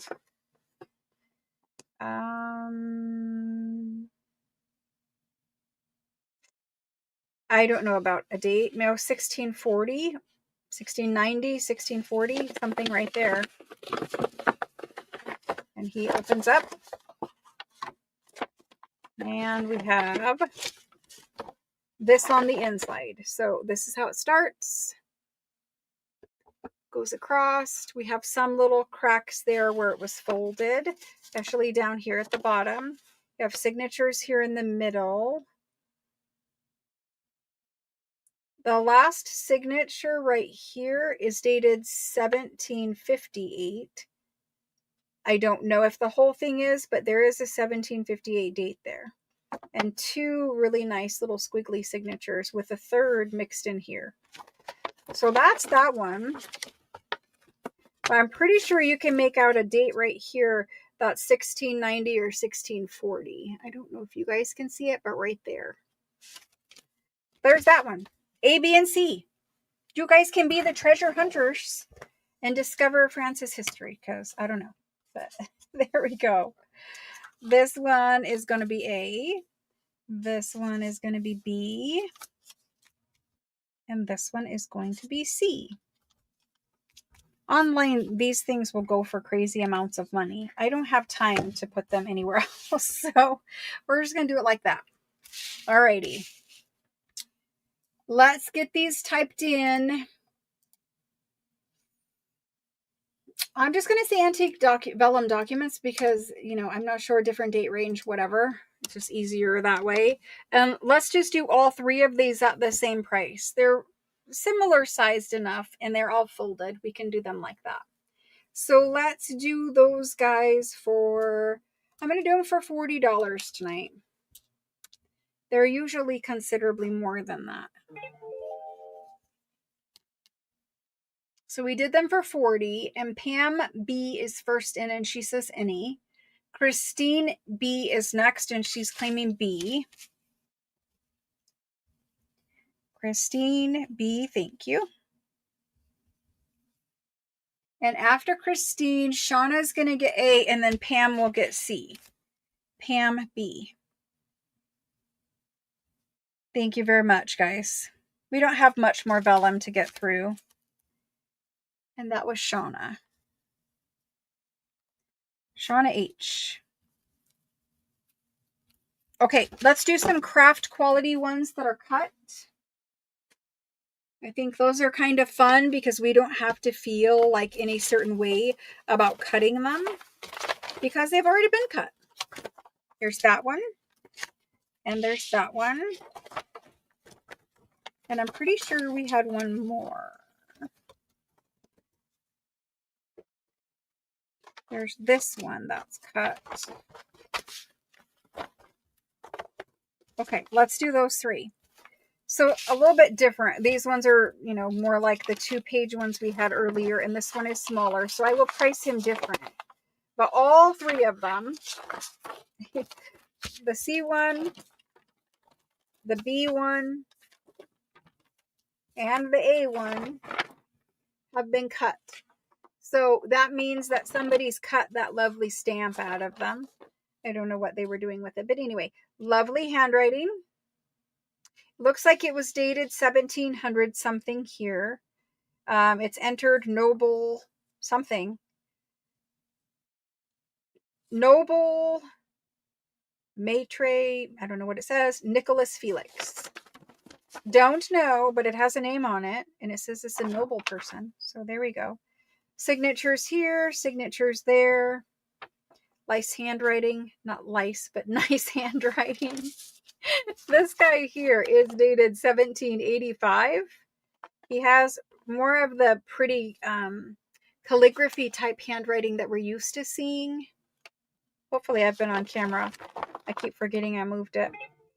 Lovely vellum, lovely handwriting. Signatures back here, right there. 1785. Yeah, 1785. This one is 17 something and cut right there. And this last little guy cut right here at the top. He's older. He has a really interesting wax seal right here. Hoping you guys will be able to see. Probably not. It has a woman's head on it. Some writing, and it looks like a woman's head. Maybe not, but it looks like it. And it looks kind of pink now because it has red wax with paper over it, so it didn't get stuck. Paper or vellum. Signatures all over the bottom down there. Fancy ones. It's the marquee of something. Probably important at some point. I don't know. I don't see a date anywhere that I can make out right off the top of my head. It says nomination up there at the top, I believe. Cute. Crafty. You guys are going to find some awesome things to do with these. A, B, and C. Obviously, A and B have a lot more material. They have a whole page back here that isn't cut. But C is just a cute little guy. Maybe they had some kind of special seal up there that somebody knew was valuable or something and took off. I don't know. I have no clue. Maybe they were making junk journals. I don't know. I doubt it, but there we go. Let's get these typed in.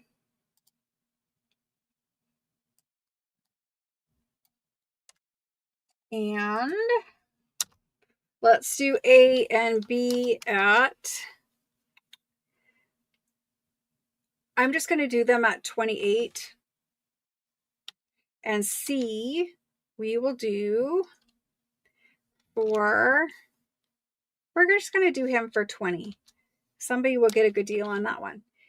A and B at 28, C at 20. These are craft quality antique French vellum parchments. I will be right back. I need to turn down the air. I'm cooking.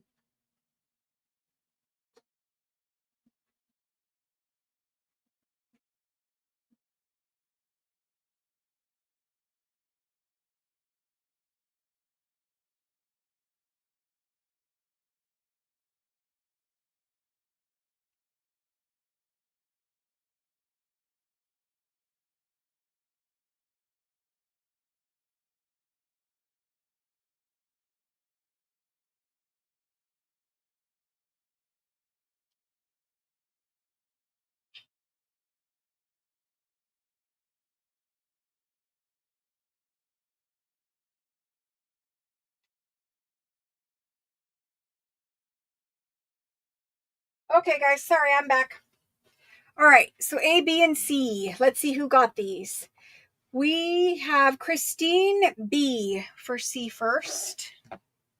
She's first on C. Christine B. Even the signatures, just cutting like little snippets of these would be cool. I also made vellum tags. When I made the Christmas journal, I had leftover scraps of vellum and I just made them into tags, and that was cool. It was a fun thing to do with them. So B is going to go to, well, I guess B is still available. I don't know yet. Deborah Murr says any. You all wanted C, it looks like. And then after Deborah Murr, Linda A is any. So I'm going to go across from A and B. And Deborah Murr is first. Thank you very much.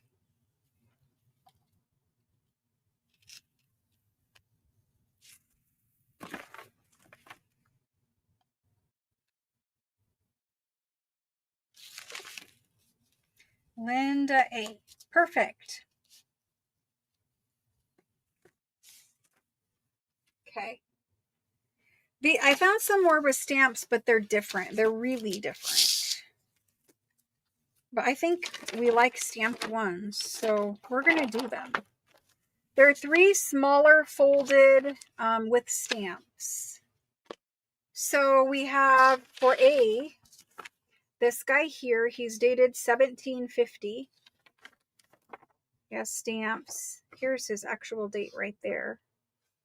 He used to fold like this. If you wanted a folded one, that's what he looks like.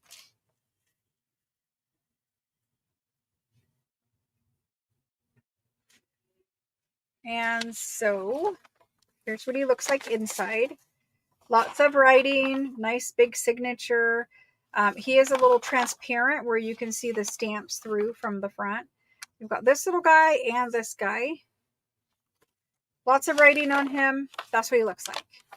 Measurement wise, he is about 6.5 by 13 because he opens up. This guy is B, just a little important vellum document. And they stamped both sides. They stamped one on this one and one on that one, which is why it looks double here. And we have a date of, well, I don't know, but this is old. That's all I can tell you. Let's look at this side. Probably 1787. I don't know. I don't know exactly, but that's what it says. There's that guy. He's cute. And this guy opens up and he's written this way, starting here. He's got his stamp sideways right there. And then on the back page. Very cute. Little added note down here. Date wise, anybody's guess? Old, but how old? Nobody knows. There he is. So there's A, B, and C.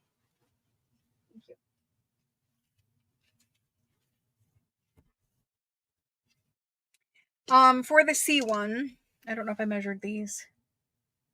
He's about 5.5 by about 7. And this guy in total is 7 inches by 9.25. Okay. We got some more vellum. Why? Because the skin was thinner. Just thinner skin, more fat in the skin, if you want me to be graphic, but that's why. So let's get these typed in. And these are just small. So let's do them small with stamps. And we're going to do each one of these. I'm going to do them at 32. They each have a stamp. You can scan them. So there's 32, and you guys get to choose which one. I lost my pen again. I didn't ABC them with marker, but you guys know. Okay, Deborah Kerr is in first. Thank you, Deborah. Deborah Kerr, and she's going to take the C one. That's a cute little guy. I'm going to fold him just because he's going to get like that anyway. And then we have, next is Deborah, our Deborah MER, and she's saying A first. I don't know why that was so hard. Deborah MER for A. Thank you. And the B one, B would, I think Marcella is saying or any. So Marcella is going to take B. Marcella. And that's Marcella T. Thank you very much. I appreciate it. The pile is getting smaller, I promise you. But I like the ones with the stamps too. So let's see what else we have with stamps. I don't know. We don't have to do the whole pile tonight, but I think I have a couple more. Yeah, this guy has a stamp. So does this guy. That guy does not. I have another folded giant one. That's mini pages. I need one more with the stamp. Here's another folded one of that. And I have this guy. That's it. Oh, no, it is not. I lied. Let's save him for another round. I have two more with stamps, but they're bigger documents. So this is the A one. These are a little bigger. This is dated 1759. We'll try to hold it down there where you can see it. 1759. There's the back side. And for whatever reason, they folded him like this. But in total, he measures about 7 by about 9.5. So there's the A. The B, we start out looking like this. He's got a stamp and a signature over the stamp here. These are the signatures of the documents. I'll try to hold it down. The stamp, he just wants to fold a lot. The stamp looks like that. It has 3 fleur-de-lis in there and a little lion or something like that in there. This is the front. It's quite a nice document. Has a little, this is actually a vellum tie. It was tied to something or something was tied to it. I don't know. That's gone now. So all we have is this. And this one over here is the C one. And I showed you C early on. C has a really nice stamp there that's really clear. The writing is beautiful. And there's the back side.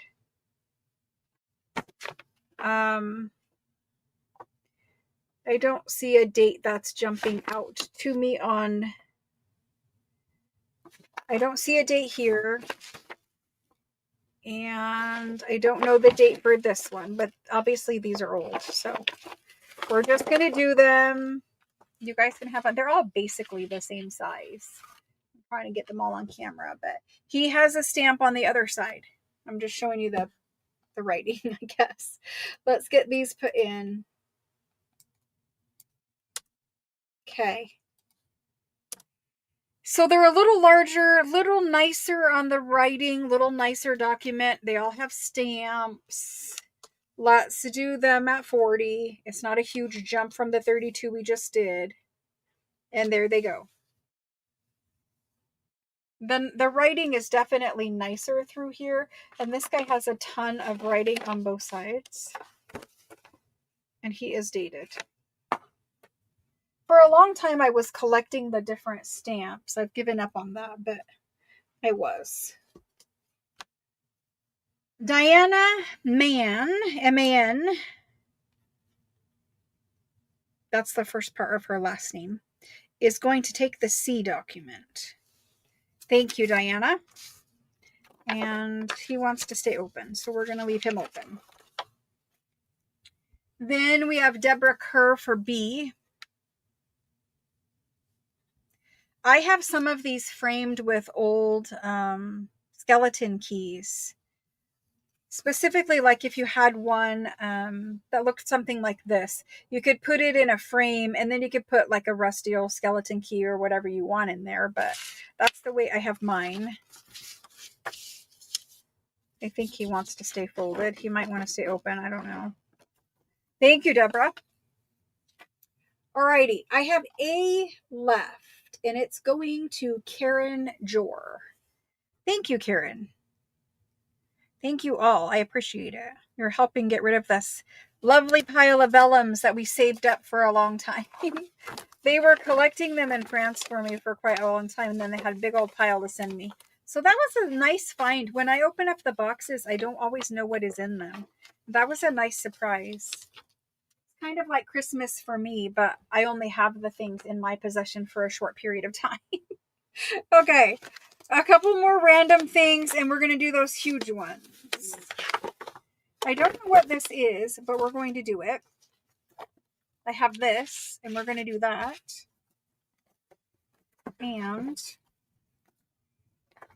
let's do this guy. These are all 3 random, hold on 2 seconds. Yes, let's do that. 3 random pieces of vellum. The pile is very small at this point. Okay, so A, B, and C. This is A, and he unfolds. I'm just going to move these off to the side for a second. He unfolds. Well, he's very old. He unfolds, and he's got stitching here where somebody has repaired a crack. I love the stitching. When I did my journal, I actually stitched, like there wasn't a tear or anything. I just did some stitching by hand with a thicker thread because I was trying to mimic this like old stitched look. It looked really cool. So this one opens up. The lovely old one. I'm pretty sure this is super old. I'm pretty sure it's super old. You guys get what I mean. This is the back side. And you can see right here, there is a kind of a hole. It's not all the way through. There is skin still there. But this skin did have some kind of a blemish, whatever. And that's why that's there.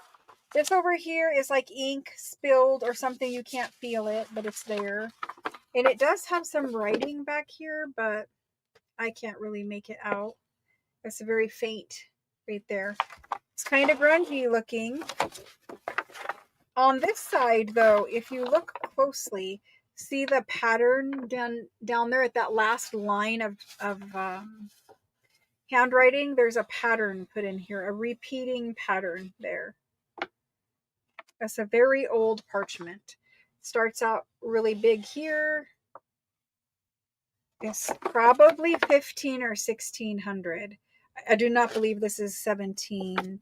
We do have those little lines that they like to do during that time period of 15 and 16. I would say this is probably 15 or 16. Could be older, but probably 15 or 16. And we're going to measure for size. 11 by probably 24 or something close to that. Nope, 19. Way off. 11 by 19 with some stitching. There he is. Sorry. That's what he wants to fold up as. So we're leaving him like that. This B document is dated 1614. It opens up like this. I don't think it's 16 because I can clearly see right here it is 1714. So whoever penciled this one in is off by 100 years because that is a 1714. So 1714. I was gonna say because it doesn't look like that whole, the 1600 handwriting. But anyway, maybe they found something else in here that was added at that time. I doubt it. But it's a 2-page folding document. And it actually was folded like this for most of its life. But because it's been flattened now for a long time, it's folded like that. Nice handwriting. We're going to measure quick. It will be basically 15 inches by 6.5. There's that guy. We just have random ones now. This guy has some little damage up here. It looks like it's dated 1611. 1611. Twice right here. Starts out with a nice title. Little signature squiggly here. And it is several pages. So we have page 1, page 2. 3 pages long. It's signed Felix again. We saw Felix's name on something else. And look at Felix's signature. I think it's Felix, but I don't really know. It's a nice document. We got some pages. I think 1611. There we go. A, B, and C. Measurements for this guy. About 8 by about 11.5. A, B, C. Let's get these in so we can do them. I gave up on my spreadsheet. I quit doing it. We'll come back and do it later. Let's do I'm just going to do them all the same price. People can have deals. That's cool. Let's do it. We're going to do them all the same price, and we are going to do them at I'm going to do them for $30. $30.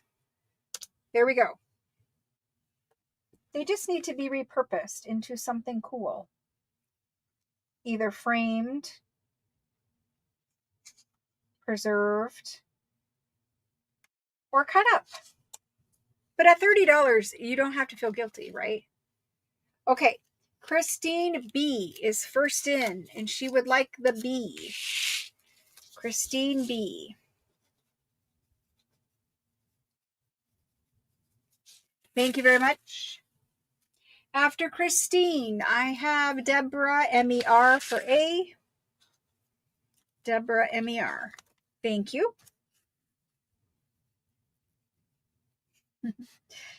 Deborah, M-E-R. After Deborah, I only have C left. And it's going to Deborah Kerr. I did them all the same price, and you have multiple pages here. Deborah Kerr. Thank you. Thank you, thank you. Okay. What do I have left in this pile? I have this one, and he's many pages with stamps. I have this big one with stamps. Does this one have stamps? No, it does not. Neither does that or that. Okay, I'm just going to do these two. Yes, I'm going to do these two. That's all I have left with stamps that I'm aware of. This guy here, he's the A document. Double stamp here, and they're different stamps, okay? Little different kind of a stamp over here. Lovely handwriting. I mean, it's nice. Like, more of the fancy calligraphy that we're used to seeing. It does have these little lines. I'm interested to see the date.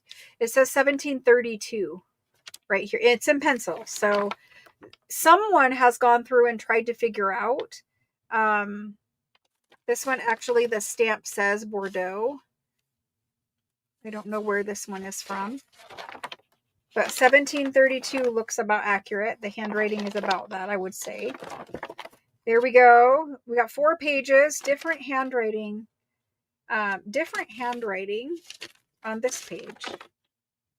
Much smaller and tighter. And this one is a little transparent and see-through right there. Actually quite nice, and you have 2 pages that are double stamped. So the top of each folio is. So that's A. B, considerably different. B is that one where I showed you. It's like a top of a page here with a really nice stamp. And then you have another page here, and they are glued. And this page is folded here and wraps around to the stamp there. So you have 2 of those stamps there.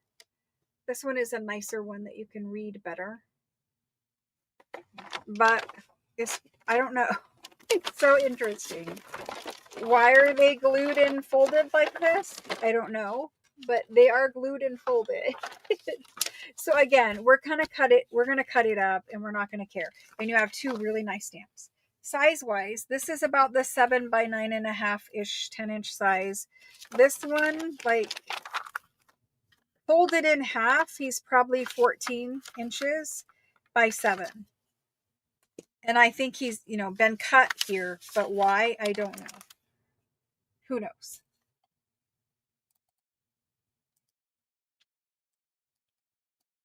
So for these ones, I'm going to do A at, he is 4 pages. I'm going to do A at 80, and I'm going to do B. B is just craft quality 2 stamps though, so I'm going to do him at 30. I really like his stamps, and I don't think I have any of those stamps. So there we go. So you're looking at this guy and 2 pages of that guy for stamps. This one is older. I don't know the date on it, but it is older.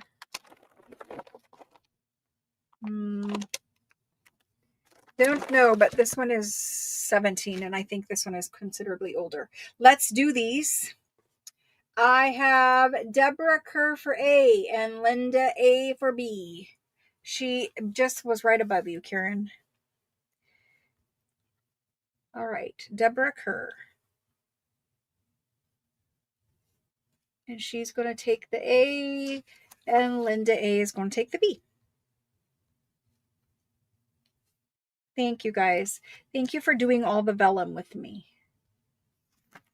You're helping me clear off.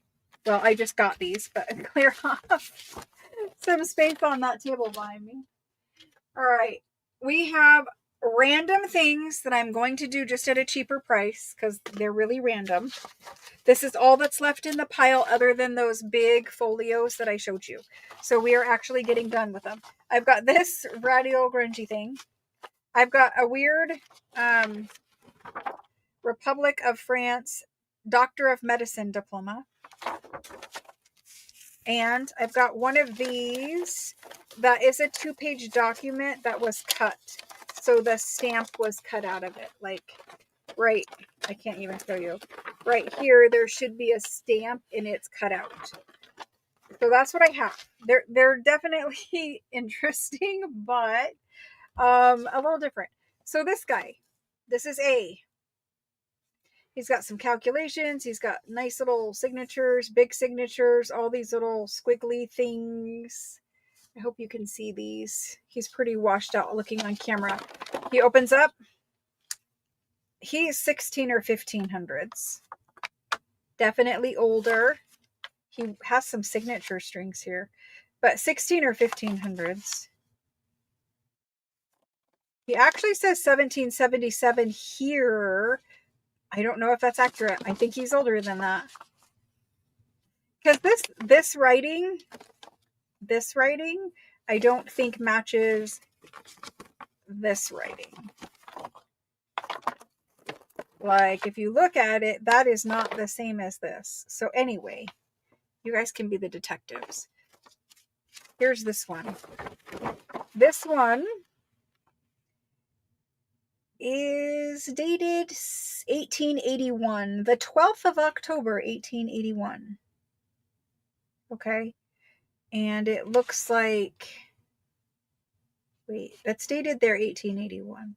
This is dated 1908 right here. This is dated 1908. So we're going to say 1908. I don't know what happened in 1881, but 1908. Nice stamps, and it is a nice frame. I don't know what you want to do with it. Maybe you want to make a journal cover out of it. I have no idea. But there it is, and it's got all that written back there. It belongs to somebody, a doctor. So does it have a name on it? I'm sure it does, but what is the name? It's from Toulouse. Balms, maybe? Paul George Balms, I think. I don't know. There we go.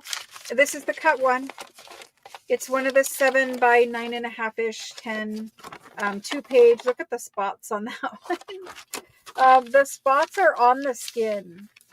There's nothing there. It's just spotted on the skin. So we have 2 pages that look like that. And I don't see a date jumping off at me. We're just going to do it just like this. It's grungy old little self. Okay, are you guys ready?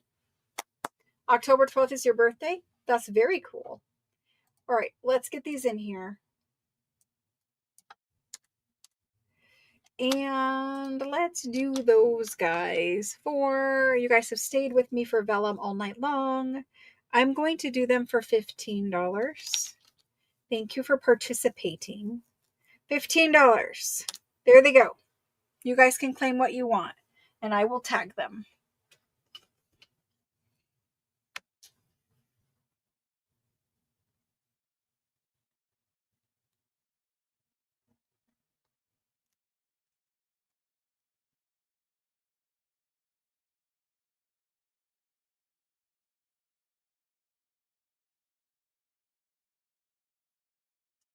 Okay, Christine B is getting the C one.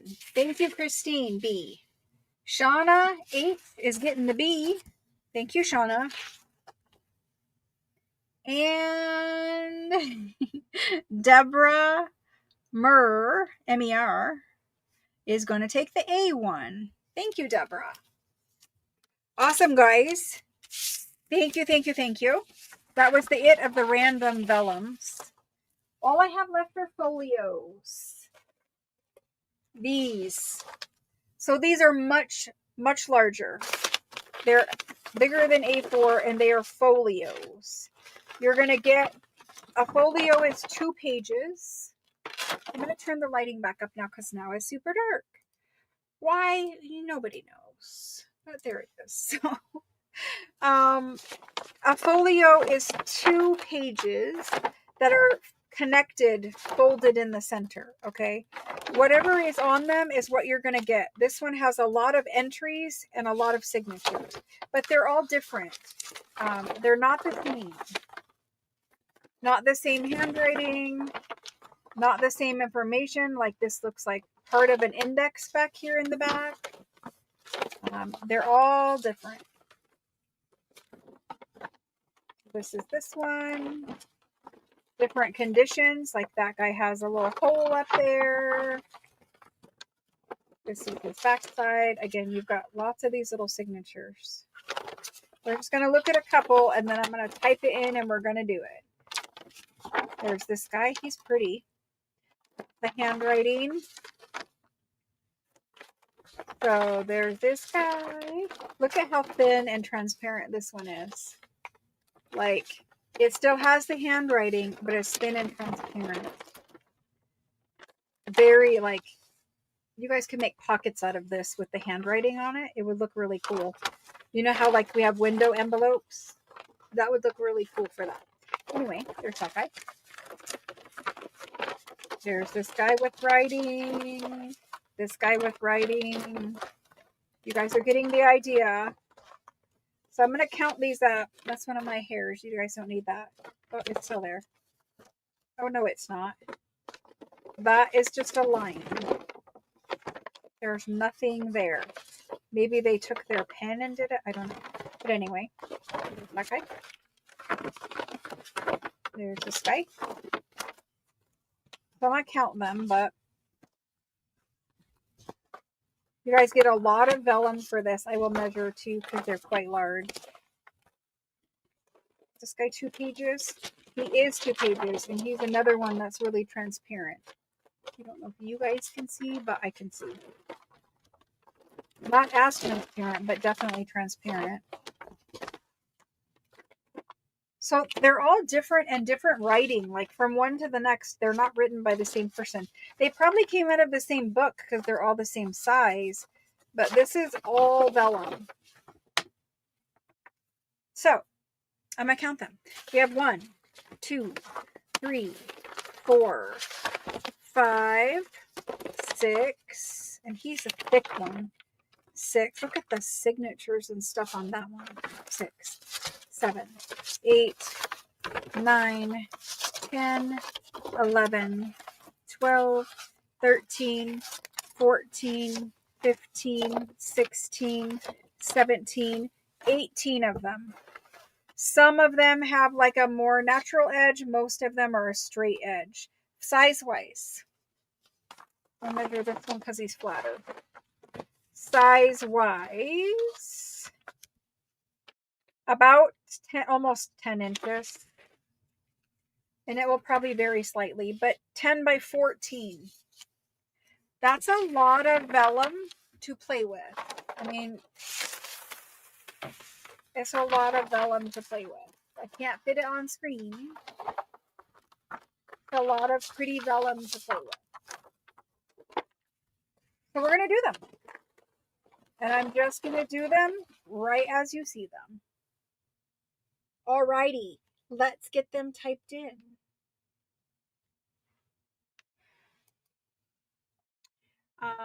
We're going to do age on these. I mean, they're early. I don't know how old. Can I find one date?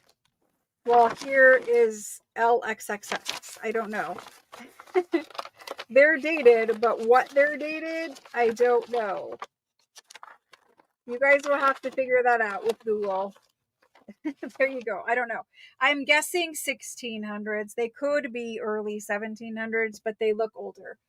We're going to do them.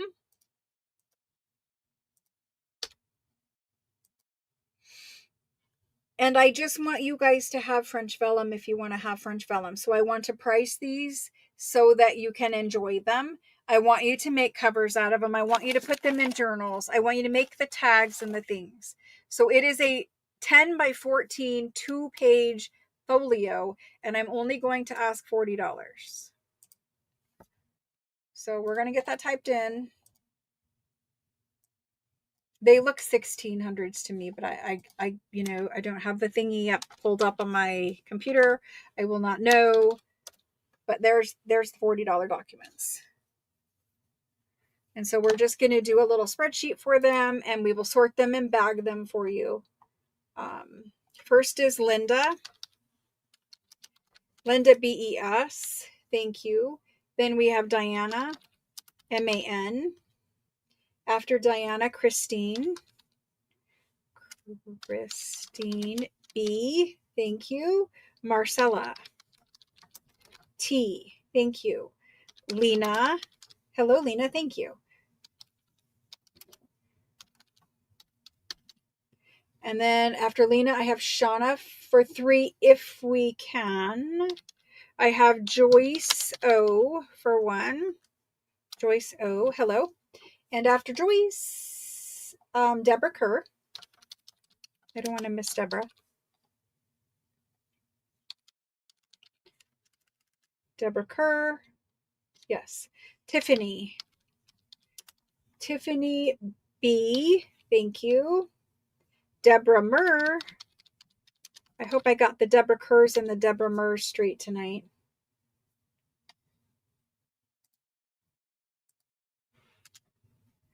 And then after Deborah Murr, we have Karen Jor. And then we have Leanne. Thank you for doing that, Leanne. I appreciate it. Leanne. And then Marilyn. After Marilyn, Diana. After Diana, Deborah Murr would like to if we have them. Let me put it in and add it up. Let's see what we can do here. For every piece of paper, it would probably take us 200 pieces of paper, and then we find one vellum. They're not very common, and we don't find them very often, but I happened to save these in France until we had a big pile. So it says we have 17 sold right now. Shauna, if you'll let me bump you to 2, then you and Deborah Murr can have 2 each. If that's okay, and then everybody else gets what they asked for, except for Karen Lim, who just came in. Shauna, I know I'm putting you on the spot. If you'll take 2, then everyone except for Karen Lim, who just came in, can have 1. I know. You just came in right after I totaled it, Karen. Shauna is super sweet. She's going to share. So, these guys were the $40 ones. Thank you. I appreciate it. And I'm sorry, Karen. You just were right under the total. All right. Do I have anything laying around here that we can offer to Karen Lim? Is a vellum? A French vellum? I don't know what this is. No. Don't have anything in front of me, Karen.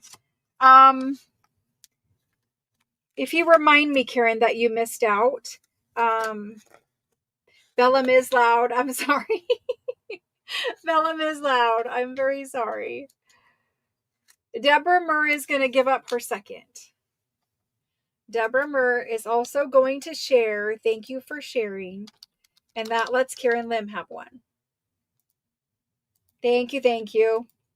I do like to share, especially when, and I did it at a discounted price and wanted more people to get it and, you know, play with it and that kind of thing. So thank you. You guys are very nice. Very, very nice.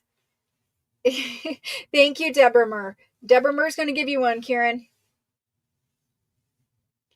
I know, and it is. It depends on how crinkly it is, right? The microphone, in all honesty, did get moved as well. Let me pop it back up.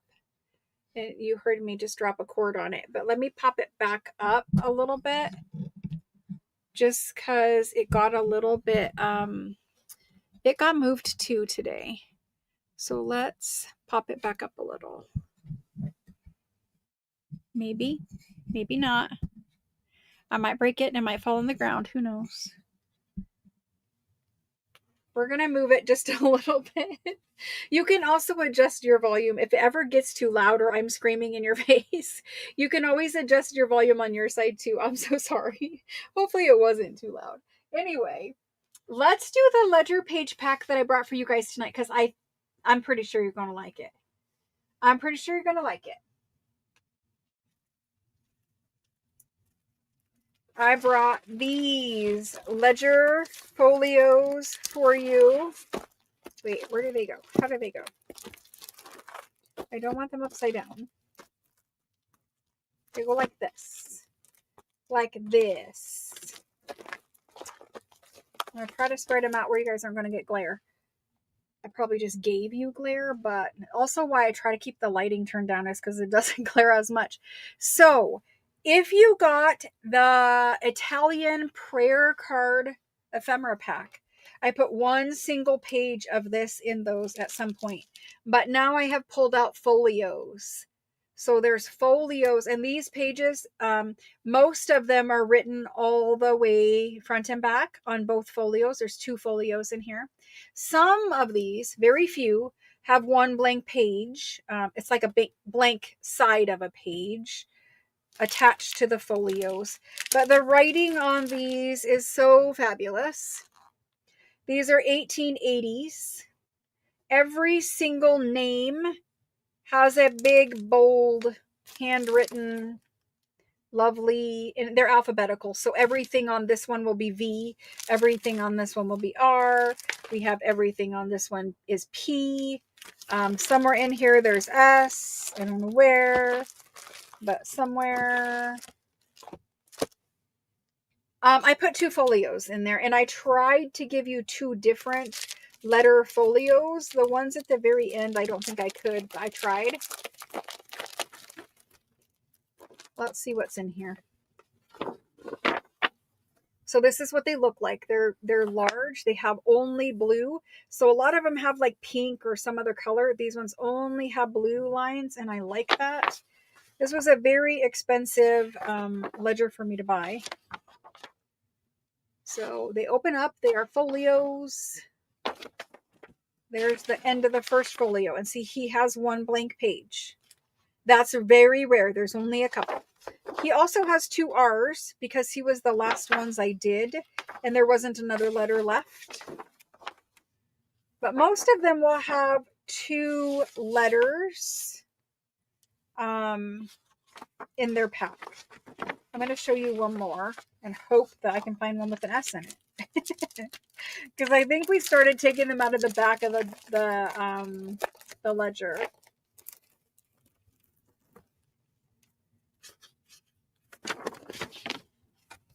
This one has P.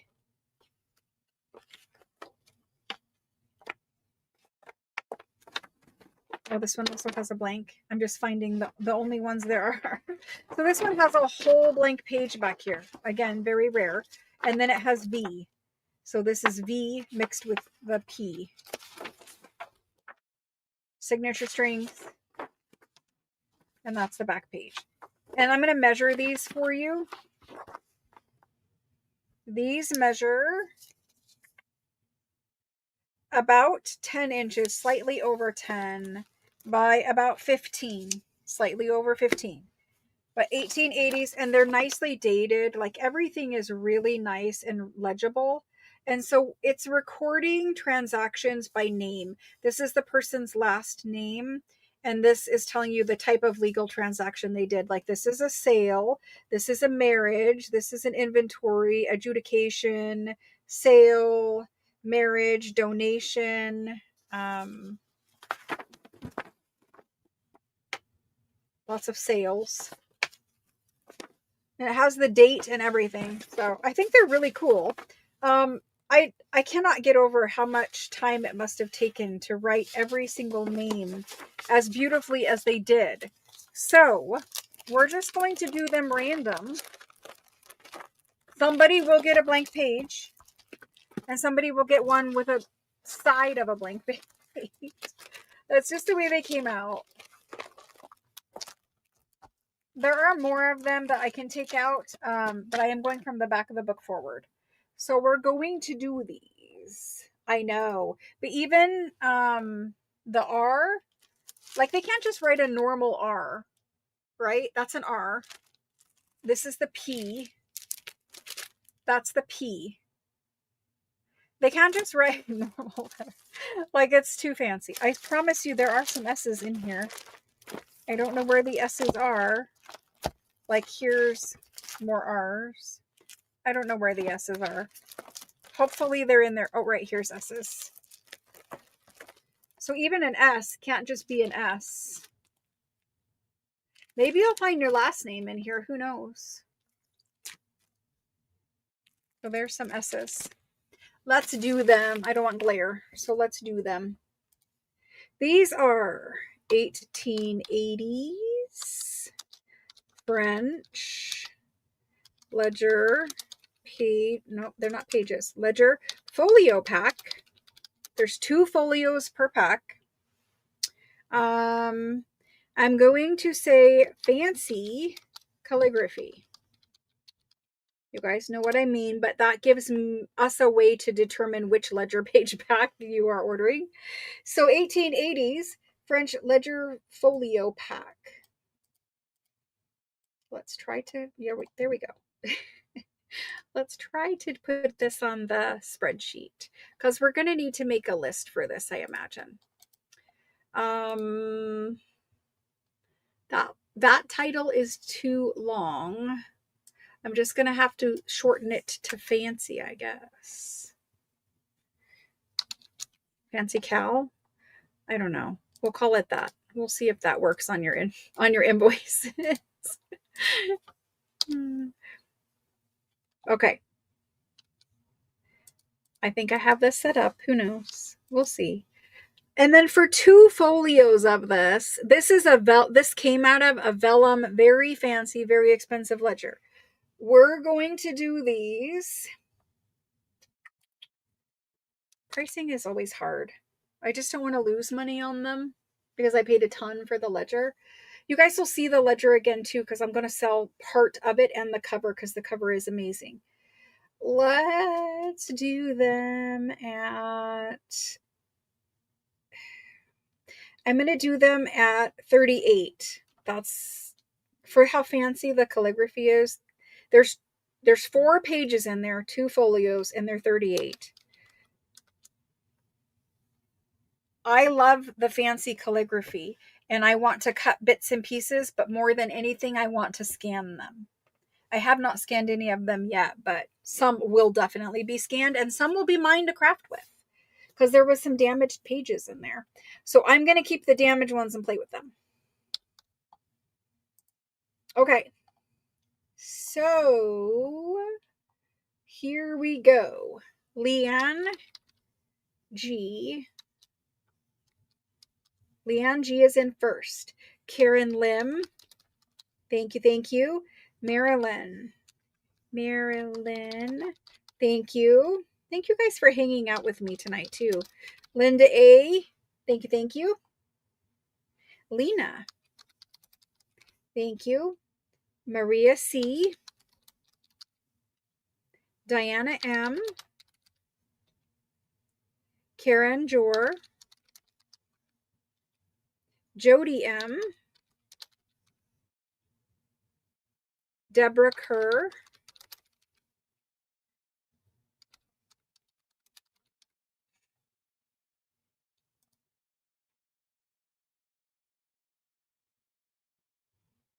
Deborah Kerr, and then Sherry, I just need you to check your email. Christelle will take 2. Christelle, thank you. After Christelle is Tiffany. Tiffany, thank you. Deborah Murr would like 2. Deborah Murr for 2, thank you. Then we have Shelly. Shelly, I fixed it. Shelly R. Shelly Rue. Yeah, we're going to call you Shelly Rue now. Shelly Rue, thank you. And then we have Linda BES. Linda and Pam. Pam B. Christine B. Christine B. Diana B. After Diana is Shauna. Shauna, is the internet being mean to you tonight? Shauna, maybe you just have a lot of lag. Shauna H. Then I see Evelyn. Evelyn.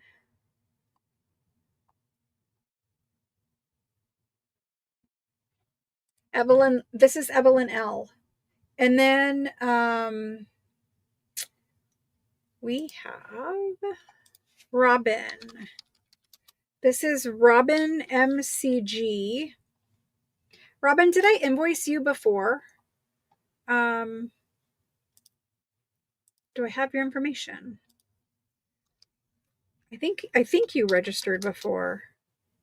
Yes, you did. Perfect. Thank you, Robin.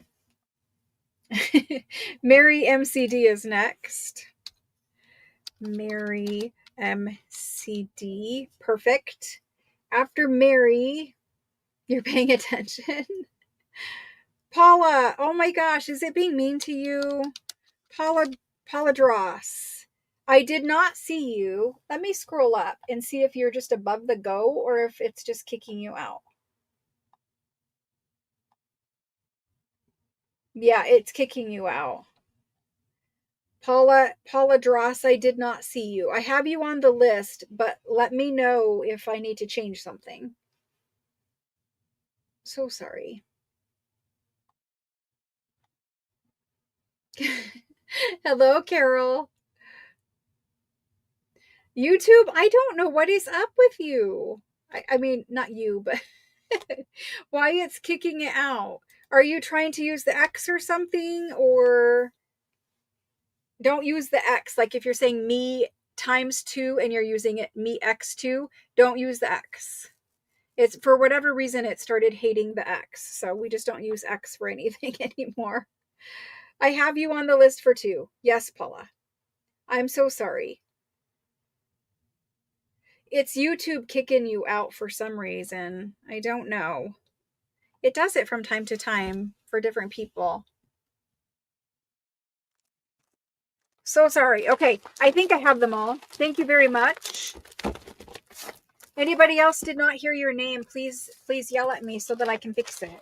From time to time, YouTube just sees something and it just kicks out your comment. It's happening more now than it ever has before, and I don't know why. I'm pretty sure we figured out the X thing, but I don't know why else it would kick them out.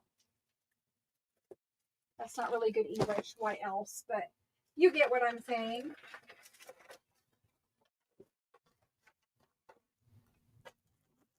I have a pile of vellum in my chair, a bunch of ledger. Now we're going to look at, you need to look at this. This came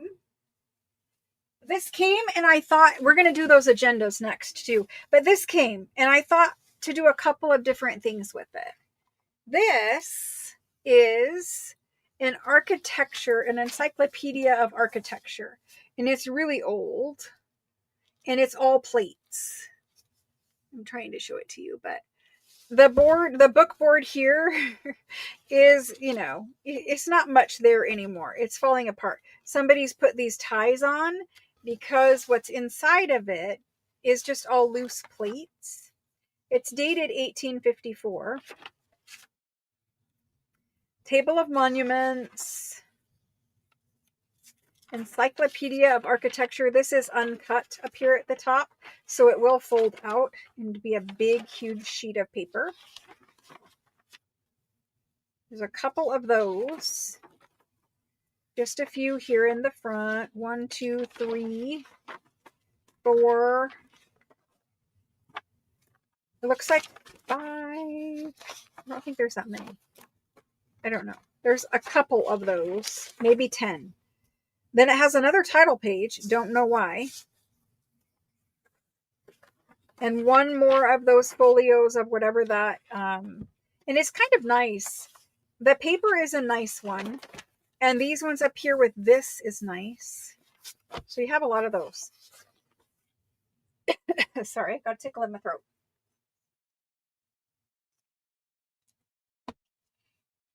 Then I'm going to offer this whole, which is why I'm showing it. You have a couple of color plates. And it tells you where this is. I believe it's telling you where this is. But they're all plates. And there's just a couple colored ones. And I'm thinking this is tile work. St. Denis, the Abbey of St. Denis. Just a few of those. And this is like the floor. I don't know. And maybe those were the tile patterns. Don't know, but that's what this says. Okay.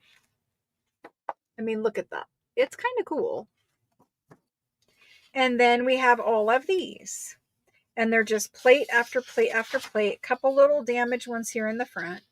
But lots of plates. I can't do it. Lots of plates.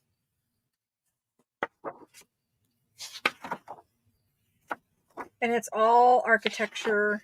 And now we're done with that little mark on the corner. We don't have that anymore. And they're thick cardstock plates. So if somebody is interested in this whole, I'm going to offer it whole. We've got some fold outs.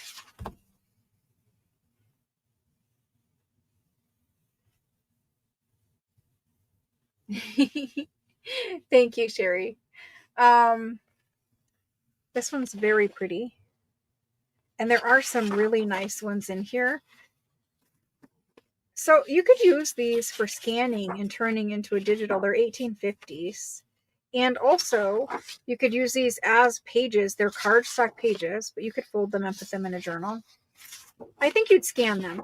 And what I was trying to talk about earlier about a project I did. It's a very simple little project. This is from a library, apparently. And I'll kind of show you and give you an idea of what to do with something like this. I won't flip through all, but there is a bunch. Bunches and bunches. A couple little ones have marks back here in the back again. But just bunches and and this is sections, not pages. More color tile work. Some exteriors. Gates. It's just a bunch. Different tile work. Can't even do the back ones. But it's nice to have some exteriors too, right? And I think this is metal work. These ones back here are a little crumbly on the edge. So that's that. I don't know how many pages. They're not really numbered, but lots of scannability. So say maybe you take, maybe I took, that's pretty. If I find one, I would do this too. Look at that. It's like the scaffolding. Interesting. I don't know. Anyway, I can't find that one that I just saw. Okay. Maybe I took this one and I would take it to the scanner and I would scan it and then I could print it out on anything. Let me grab what I made.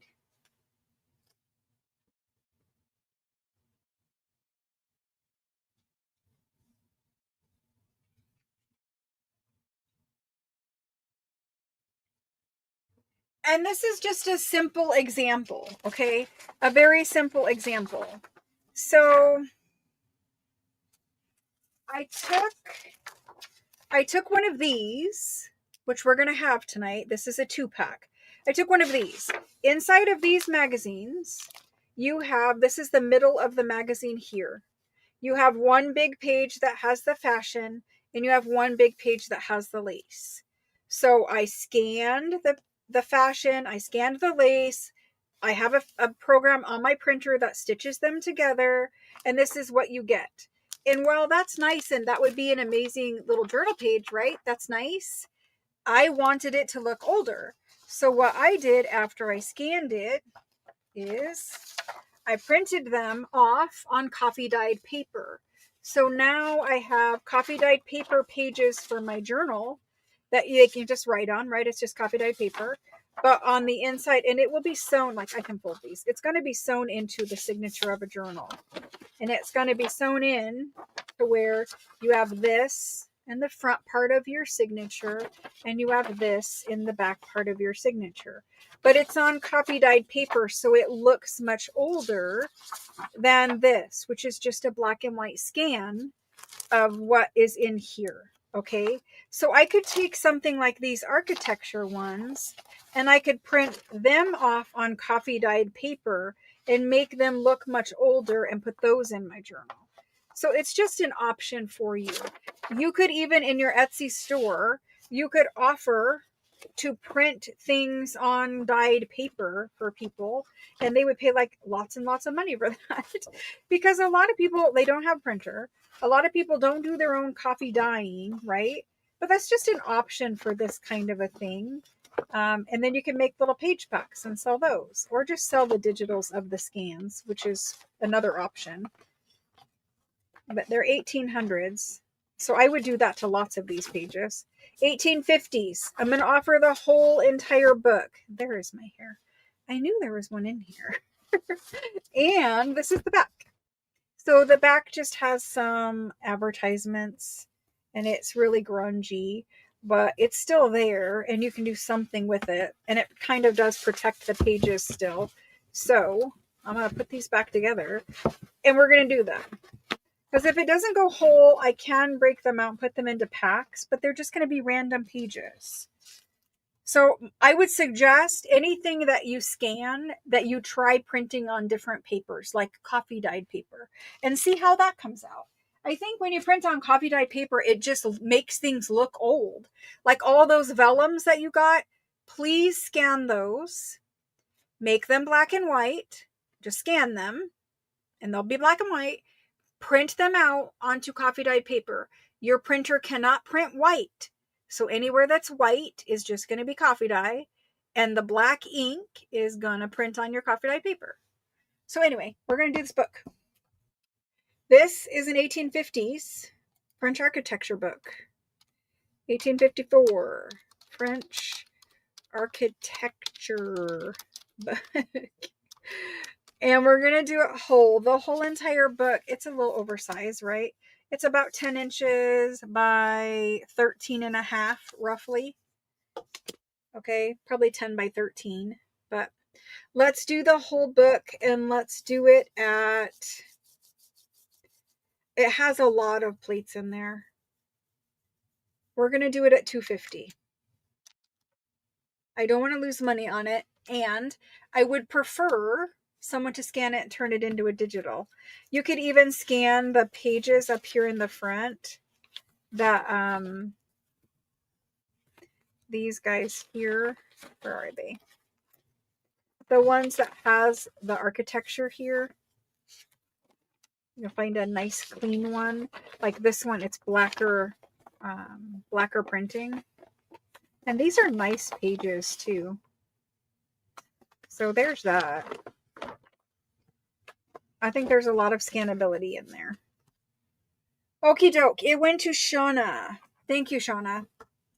Otherwise, I was going to have to try to figure out how to make a pack with random architecture plates in there. I still have that big book that I can't figure out how to break out and break apart. That went to Shauna. Thank you. She's right above you, Christelle. I see ya. Okie doke. Thank you, thank you. Let's do these French, or they're not French, they're actually English. Maybe you guys want, so you can never have enough fashion, right? But maybe you want these. This is exactly where this came from. And so if you want to know the printer is linked in the description box of this sale video right now. The printer is an EcoTank printer. It's the one I use for all of your guys' stuff. It's the one I use to print all your Christmas digital things and everything. It's an amazing printer, but it has the program. So like you can see, this does not fit in a scan bed. It's too big.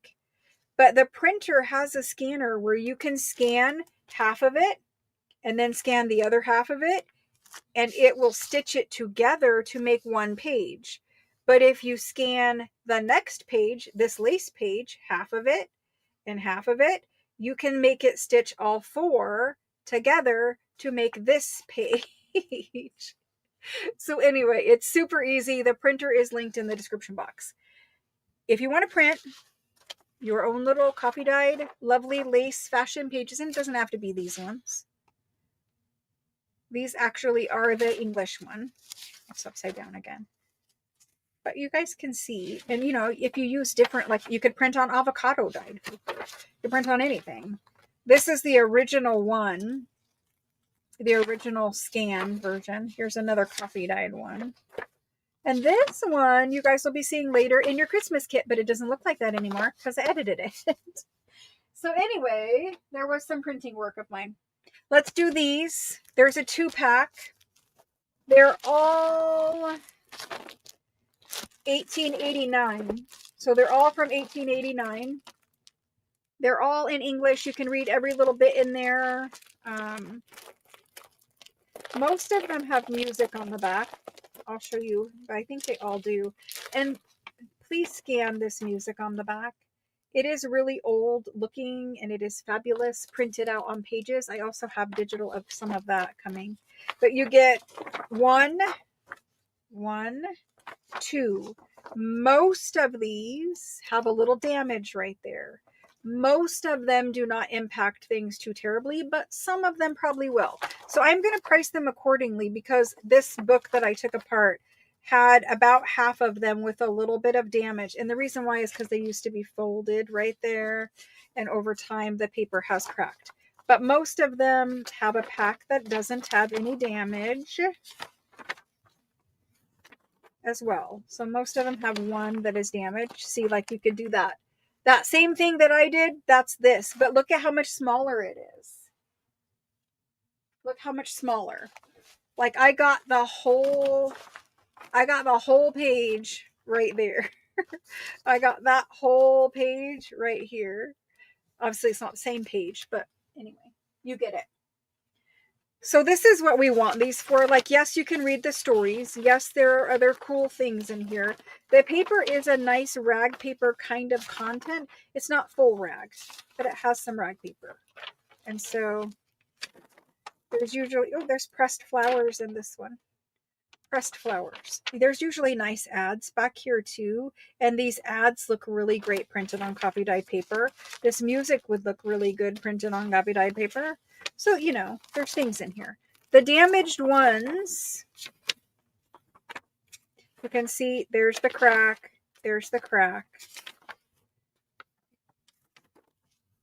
And right here is the crack. Now, can you still scan that? Absolutely. The one that's in your Christmas pack, there's a whole tear through her dress. You can barely see it, and it will be fine. And there's the lace page.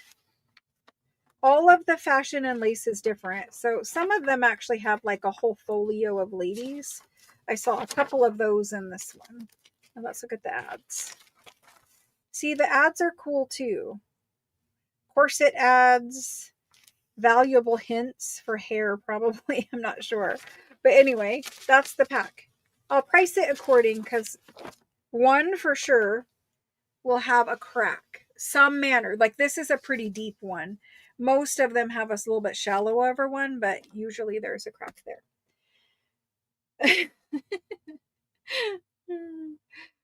It's a simple thing to do, but you know, it's something that we might not always think about doing. is the scanning and printing on different paper. Okay, so let's get it done. And if you need me to do it for you, hang tight. It's coming. Trust me, hang tight. It's coming. If you need me to print a bunch of things for you, hang tight. It's coming. You guys are going to be a little bit sick of me printing things for you, but let's get these in. And they're actually from England, the UK, but they are in English. So basically they're English. We're going to do young ladies. I'm just going to call them fashion magazines. That's basically what they are, but they do have a lot of stories and articles in them. Fashion magazine, these are $18.89. And it is a 2-pack. We're going to discount them down because one is a little bad.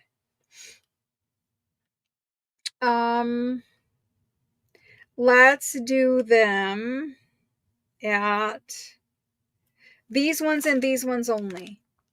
Let's do them at 30.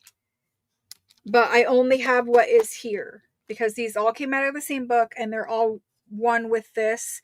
Most of them have one that is perfect, but some have another one here that has a tinier little crack.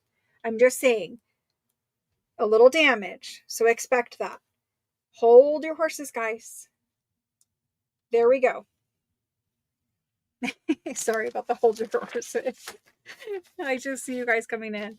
Okay, I'm going to count these quick because this is all we've got, and we're going to do them at discount. There's a lot in here to use for that price. You could even scan the covers. They're $18.80, so this is out of copyright, I believe. And you can scan the cover and print that on copyright paper if you wanted.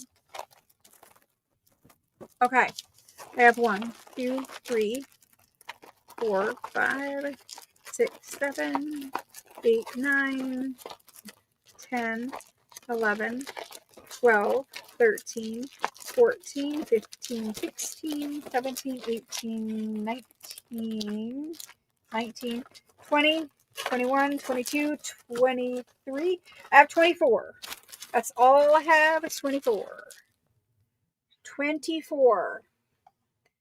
So for 24 people, we can do it.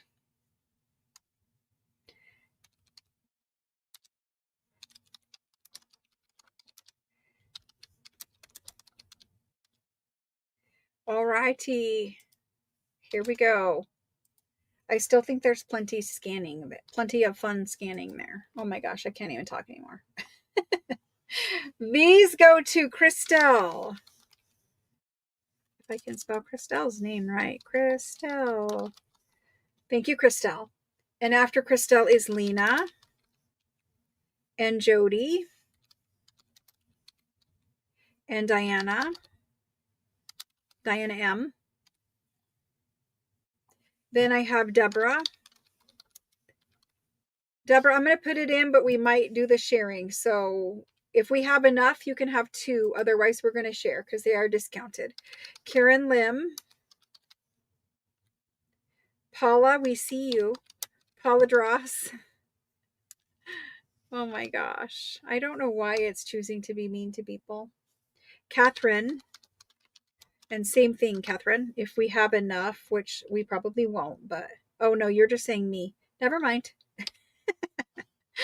I thought that was a 2. Never mind. Catherine. Okay. Then I see Eva. There's Eva. Then I see Lacey. And I see Tammy D. Robin MCG. Joyce O. Karen Jor. Jane H. Karen MOR. I'm going to make sure I'm not skipping anybody. Robin, you just got to wait for me to get down to you on the list. It looks like we actually have enough of these to do more than one. So I'm going to add them up, but it looks like we have enough. Did anybody not hear their name? Make sure we're not missing anybody. I've got Christelle, Lena, Jody, Diana M, Deborah, Murr, Karen Lim, Paula DRO, Catherine, Eva C, Lacey L, Tammy D, Robin MCG, Joyce O, Karen Jor, Jane H, Karen Moore with an M. Everybody good? It looks like we have we only have 17, so you guys can have multiples if you want them. So we have 1, 2, 3, 4, 5, 6, 7, 8, 9, 10, 11, 12, 13, 14, 15, 16, 17. That's what is sold. I have 1, 2, 3, 4, 5, 6, 7. I have 8 left. Yeah, Tammy D's on the list. She's on there. Okie doke. 8 remain.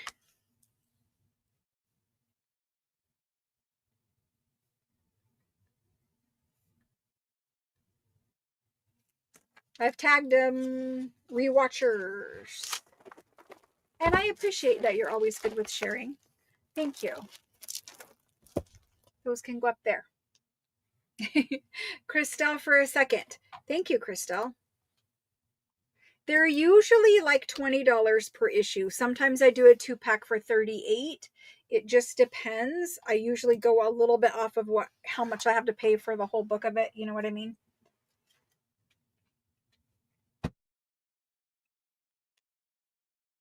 Okay, we're going to do agendas now. These are different agendas.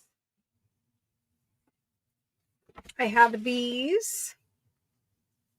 And I have these. Both are beautiful. They are antique agendas from France. They're obviously French.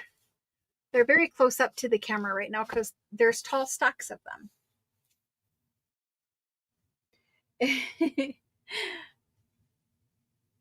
So just remember, it takes me a while to go through the list to get to your name. Let's kind of separate these out a little bit. There's, let's hold that one and let's hold these red ones. So this is how we're going to do this. There's 1905, 1908, and you can see some paper bits, 1908, 1913, here's 1906, and that's a good start. And you can see I have quite a few more of these, and there's actually more on their way to me, which will probably be here on Friday. But for now, we're going to do these. That's kind of what they look like. I'm going to hold 1905 up because his cover is actually loose. So they're going to be in varying conditions. The back of them always has a ruler. It has nice little flowers at the top of the ruler. This is an almanac, okay? So it has all kinds of information inside of it pertaining to this year. I love the covers on these. I think scanning one of these would be amazing. And so inside, and most of these were unused and they still have their original ephemera in them. So inside of most of them, there is a little advertisement packet and they have some little supplements that you can scan. These are all little tickets. Most of these have these, not all, but most. And so all of these are little tickets, and it's a whole little booklet of little tickets with advertising. And there is a little advertisement here where you could sign up for something, little order form. And it comes in this little pouch right here. And it has advertising for pens, fountain pens, different things. Most of them have this, not all. Okay, I've said it enough. Then we go through the almanac, and it is a lot of pages, like they're folded up here, but a lot of pages that are just perfect for tucking in as ephemera in junk journals. It's all French stuff. I mean, there was animals, there was kings and queens. I saw something about bees, maps. I mean, there's just a bunch of stuff in here. So the paper is good. It's not flaky. Here's the months of the almanac. I finally got it to flip open where I could see them. So all of your months of the year will be in there. Just a lot of cool stuff. Scan, use originals, do whatever you want to do with them. This one is 1908. I'm just going to quickly flip. We've got some book crumbs. 1908 is better. I don't see that packet here.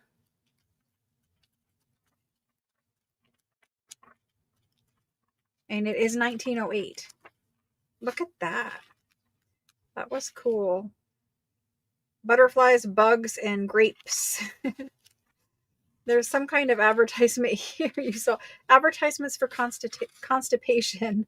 There's your months in this one. And those little pages too for writing. I mean, perfect for adding into journals. There's just a lot of stuff in here. Okay, 1913. This one, I think. Look at the pages here in the front, like the advertisements.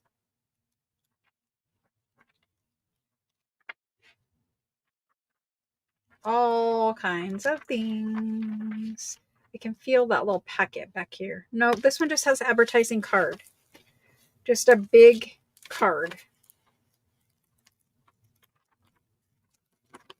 Okay. Then we have this one.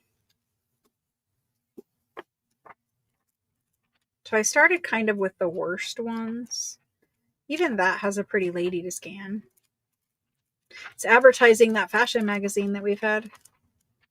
And this one has advertising here. It's actually a little blotter that they put in there for you to use so that your ink doesn't go through to pages. So that's kind of overview. I promise you there are some more packets of that because I saw them in here. Okay, well I retract my most to some. Because of course when you're looking for it, when you're live on camera, you're not going to find it. All right, so anyway, we're going to move on.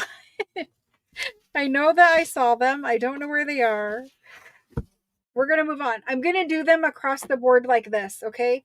So 1905, 1908, 1913, and 1906. You're going to call them out by year.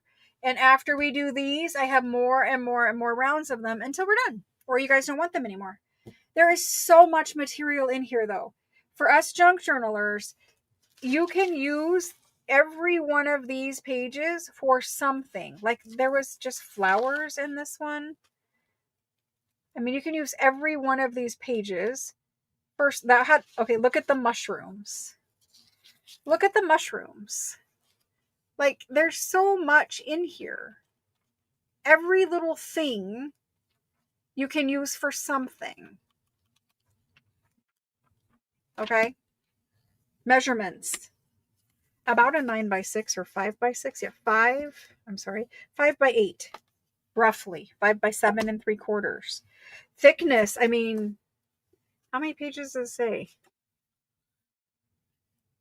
Well, it goes to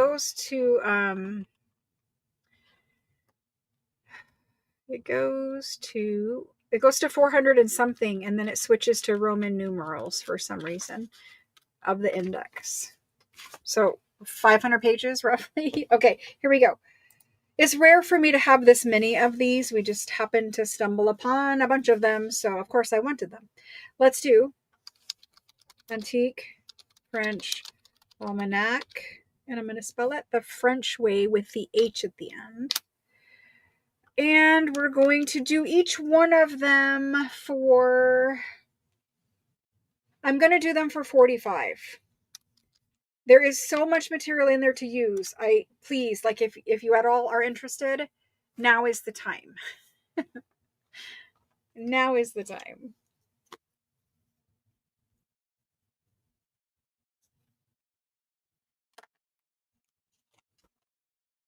Okay, I'm doing the list. It just makes sense to get them in here now. Almanac.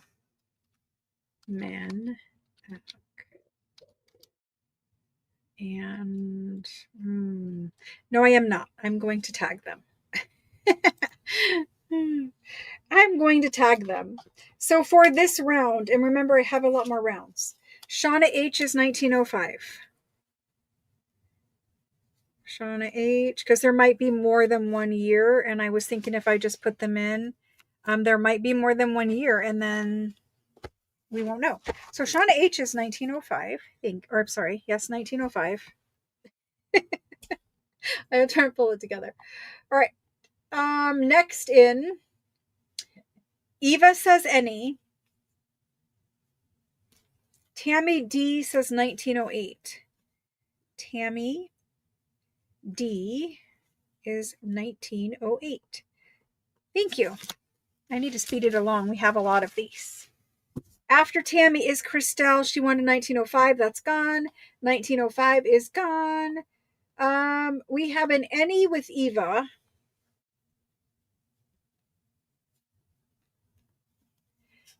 And next in is me, Tori Baker. Well, Tori is an any. Thank you. Tori B.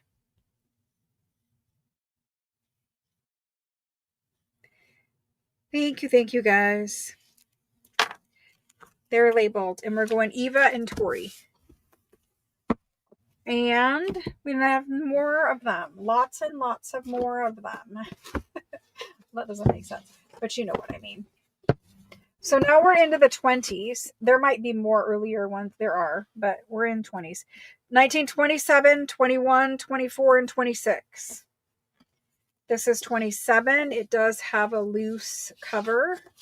I'm not going to show every single one every time, but there's still tons of beautiful information in every single one of them.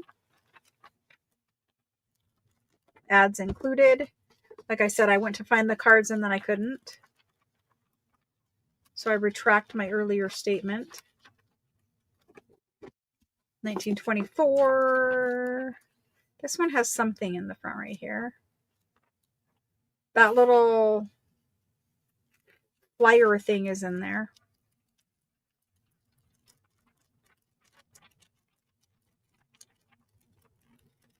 If you get two from different times, they will not be the same. Different information in there. And this is 1926. More color pages.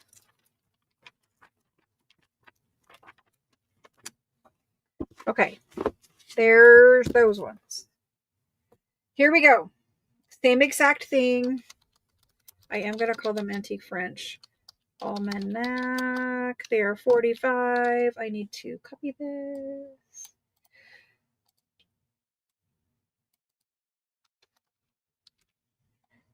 Okay. They're in there now.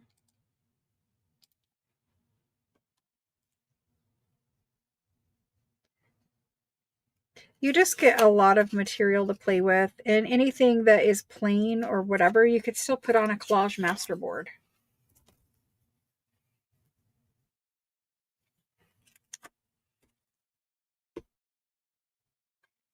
And if you scan the cover, hopefully you can print that out on like some cardstock, and you could even turn that into a journal cover.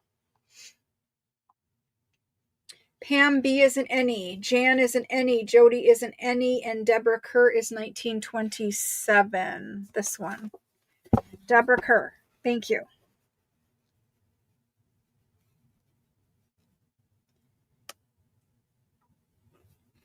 Perfect. And then we go to Pam.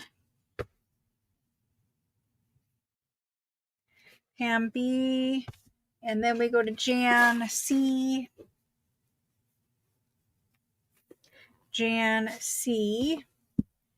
And Jody M. Thank you, thank you.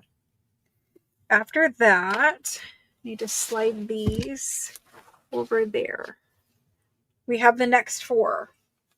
I've got 1925. And then I've got 1917, 1918, and a 1934 randomly. 34 is a little bit more tan than the others. I don't know. I swear they have advertisements in them. I don't know. I'm going to have to look. Oh, I guess little flyers in this one. I'll flip through quickly. 1918. It has something stuck in there, some kind of something advertising. You guys are getting the feel of them. See, I don't know why I was thinking that. I don't know what happened. Maybe they're only the red ones? I don't know. I'm confused. This one is thicker. I will say that. And it has bugs in it. Like printed bugs. But this one is thicker than the teens and the 30s. Let's do them. Here they go.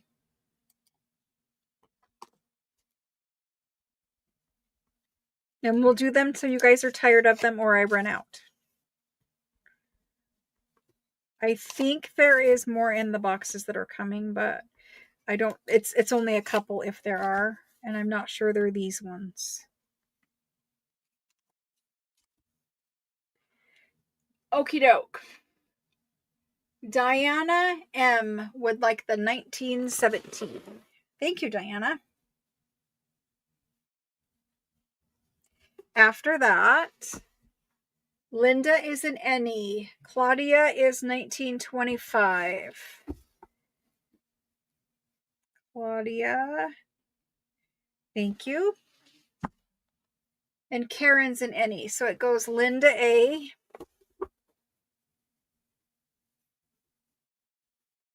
And Karen Lim.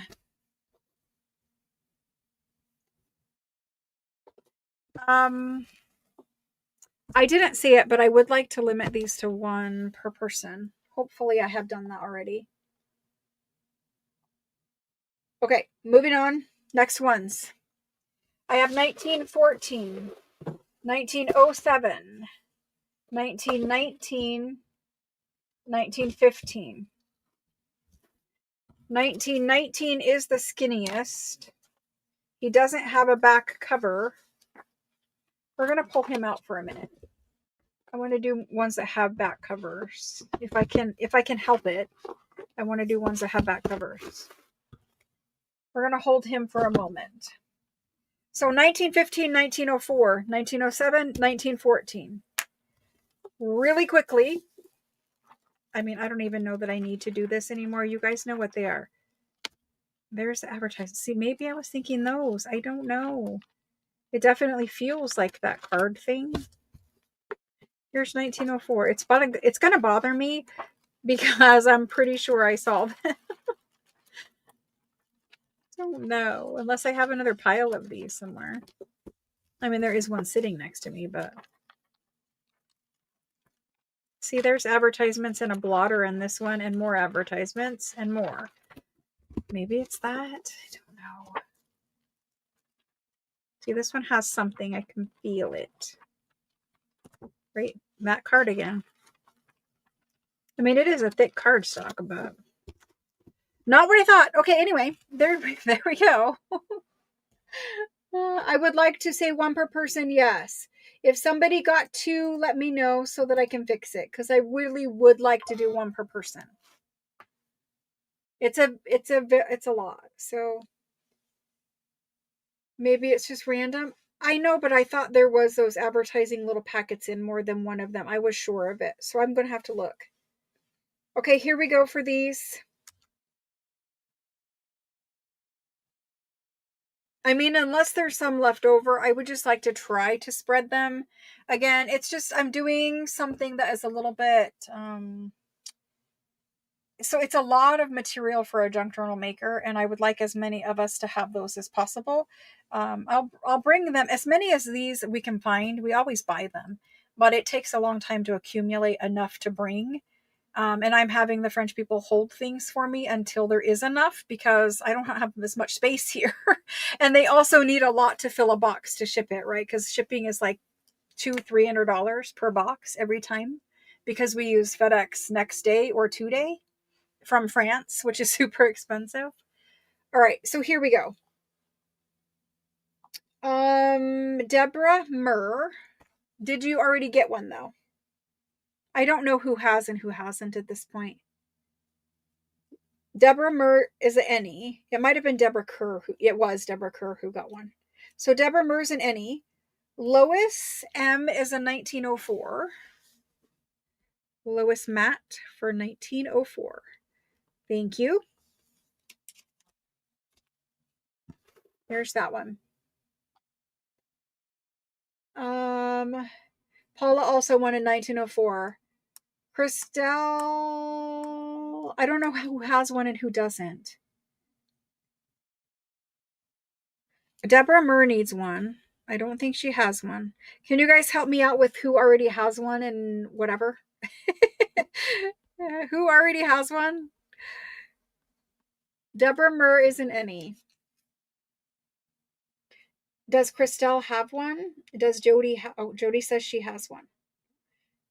Yeah, Deborah Murr, we got you one. Shauna says she has one. Christelle does not have one, so Christelle needs one. Thank you, thank you. You guys have to like self-moderate. Okay.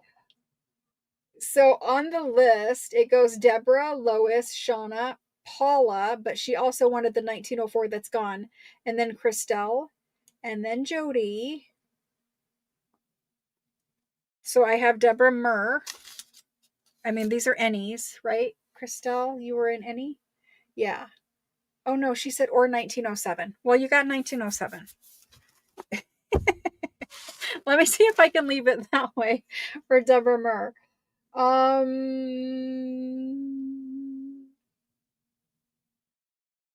I'm looking for somebody who doesn't have one already for 1914 or 1915, and I can swap. Kendall, are you claiming? Is there anyone here who doesn't have one? Who wants one? Or am I going to give duplicates now? Kendall, are you claiming or are you just saying hello or... The lag takes so long to relay questions. It's crazy sometimes.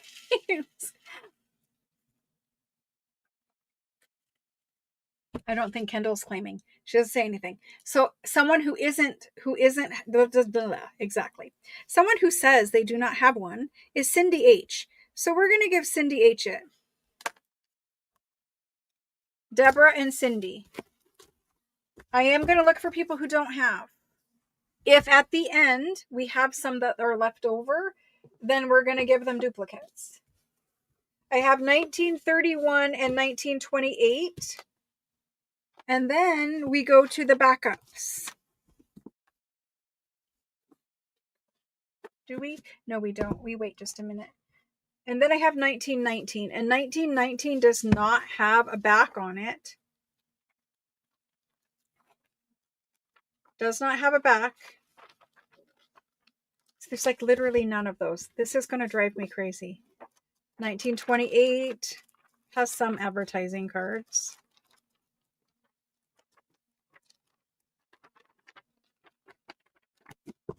1931. I am telling you, I saw them. I knew they were here. I don't know what happened. Maybe someone took them out. Or maybe we were counting something else. I don't know what happened. That's going to drive me crazy. 1931, 1928, 1919. 1919, it may be missing some. It doesn't look like it is here, but it might be. And I'm going to discount this one because it doesn't have a back.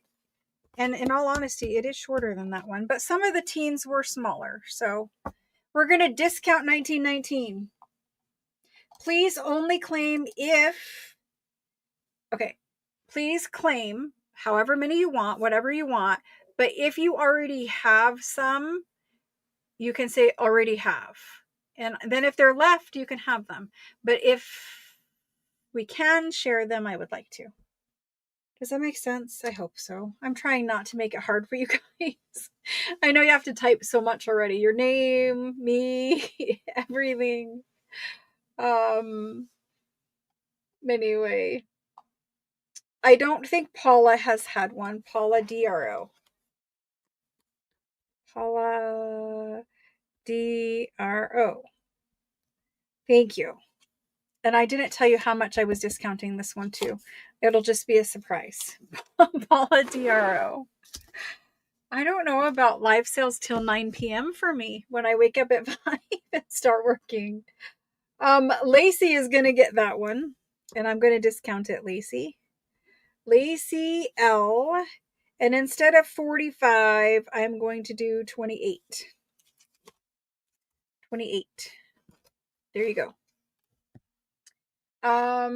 After Lacey, Lena, do you already have one or do you not? Lena. Because Lena's an any and she's next. I just need to know if you already have one. I can't remember like who the last person literally was. Yay, Lena. Thank you. Okay, next. We have four left. There's only 4. We have these 3. They have different covers. They're the same thing, but they're different. This one is a little grungy here with the ship. You have these 2. They're like farmer almanacs, so you will see some farm things in them. But 1935, 1938, 1941. 35 is the fattest. We'll kind of flip through slower because they are a little bit different year, right?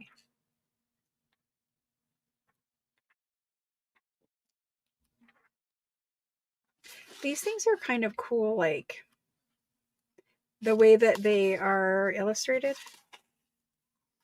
like with little lines. Here's some bugs for you. Hopefully you're not eating dinner.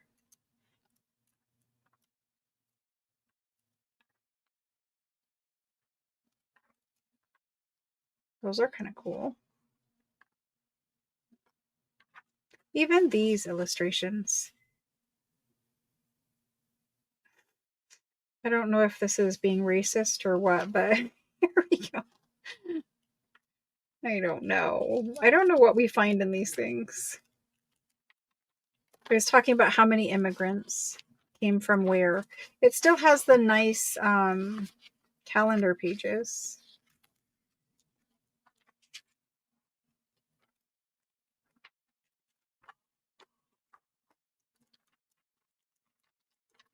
I don't know if I was just feeling that they had some kind of advertisement cards in them or what, but that's disappointing for me as a person. Anyway, I'm going to quickly flip through these. I was sure I felt it, but these are the only ones that are in this room. I'm pretty sure we brought them all in. I'm going to lose sleep over it till I figure it out.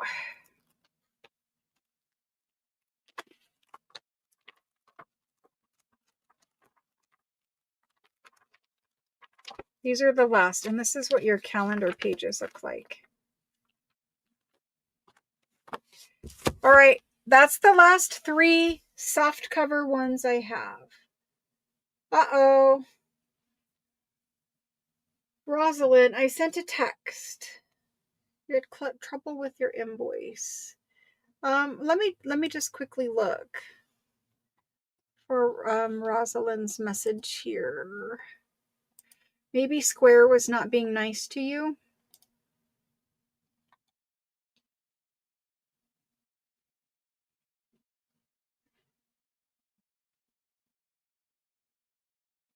Oh, okay. Hang in there. Yeah.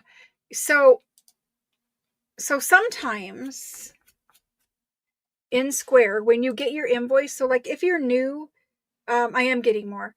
if you're new and you get your invoice by text message, this is a message for everybody, but you get your invoices from text message. So I'll send them through text as long as you're in the US. If you're not in the US, they go by email.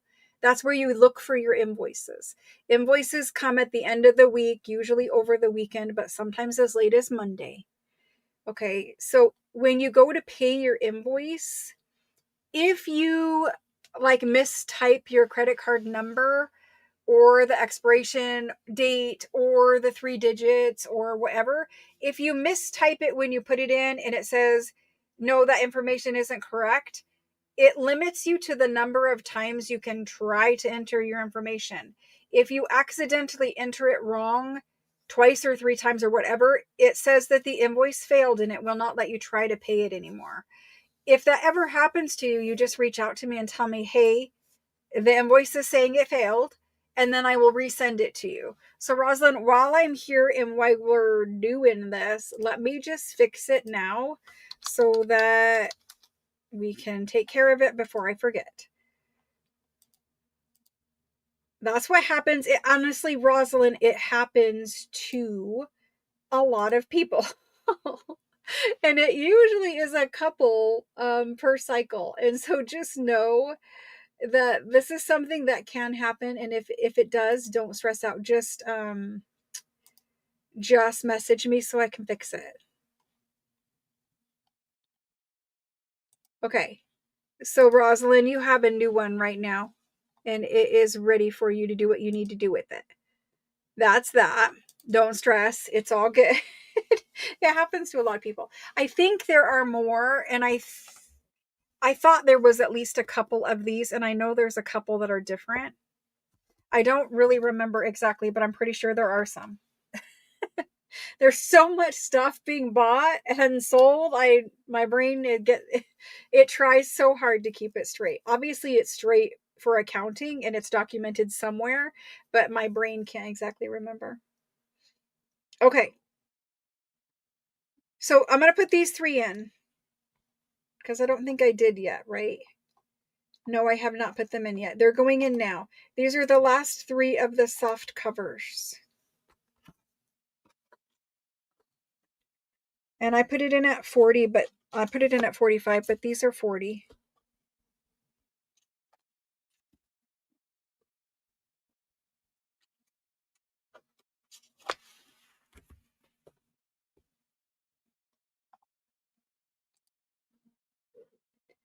Okay. Sherry M would like one. And Jennifer would like a specific one.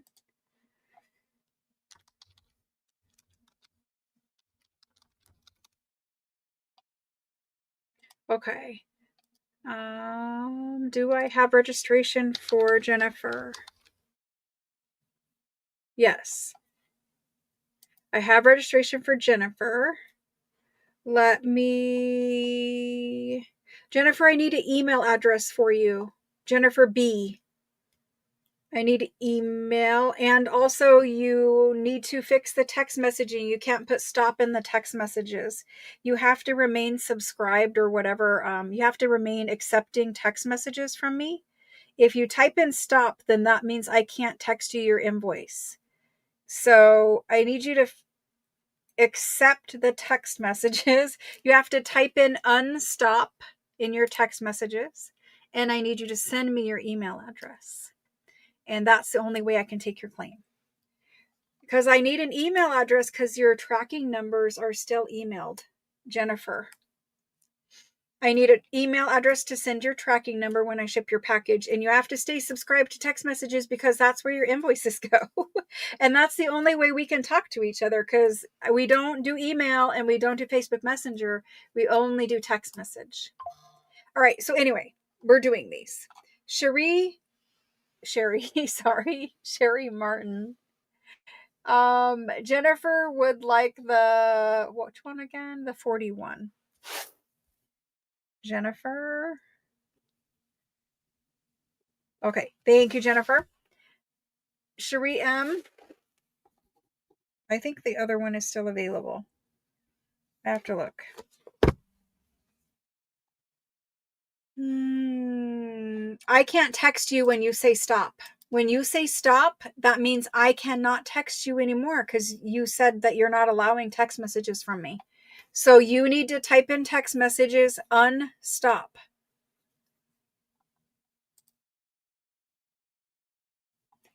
Okay.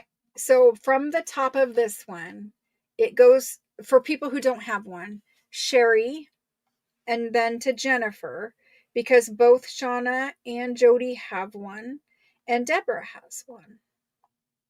So it looks like I don't know if Jennifer, I don't know if that's going to get worked out, but the next one would go to Shauna because she's first. And she wanted that one, so that works out. Shauna H. Thank you. I just need Jennifer to get that fixed and then we can deal with the last one of those. This is the only other one I have, and there is a reason why I left it to the end. This one is a 1907 hardback one. It's not a paper cover, it's a hardback one. So if you want a 1907 that is hardback in better condition, I guess, than the paper covers. See, this one does have advertising blotter thing in it too. And look, here's that little packet thing. Here's that little packet thing. I know I saw. It's kind of driving me crazy. Here's that little packet thing. Here's the blotter sheet. So this is a fibrous paper that you would put in between like your little journal pages, wherever they are, where you were writing so that your ink didn't go through from one page to another. We put that in there and then write. So that's back there. The little card and stuff are missing, but there's some of it. Maps, flowers, some penmanship. There was some other kind of advertisement thing. Here's that lady. This is a fashion magazine that we've had before. I don't know where that other advertisement just went. My goodness. I can't find it once I go past it. Anyway, there's things in here. All that to say, there's things in here. What is this? There's music in here. Here's some kind of little advertisement. I don't know. Cool stuff. Lots of things to play with. There we go. Hardback. Jennifer, the phone number to text me is 833-795-6137. And I'll say it again. It's 833-795-6137. And you have to stay subscribed like the whole time. You can't ever say stop. If you say stop, that's what gets you banned, because by then you're not wanting to participate in sales and that kind of thing. If I can't invoice you, we can't do business together. So that's kind of the point with it all. All right, so this is the last one. It's going in now, and thank you, Christine. Going in now. Now this one, because it's a hardback, which is harder to find, I'm going to do it at $55. I'm not jacking it up too much, just $10 for a hardback. This one I am going to do for anyone, even if you already have one, because it's the only one I have. So there we go.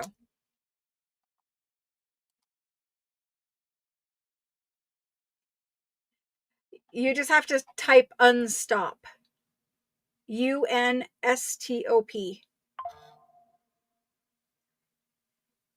I can see you texting, but you have to say unstop.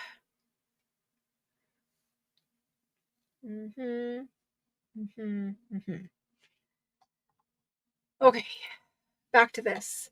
This one goes to Deborah Murr. Congratulations, Deborah. Deborah MER. Thank you, Peggy. I see you down there, and I am so sorry, but I do promise that there will be more. Do I have one laying around in here? Hold on. No, I don't. I must have done that one at some point, because there was one laying in this box of books for a long time. I will get more. We always buy them when we find them. And I believe there are some, I know there are almanacs, and I believe there are some of the blue ones. Because I saw you trying, Peggy. I did. And Angela. Several of you. Okay. So hopefully we got this. Let's see if it lets me.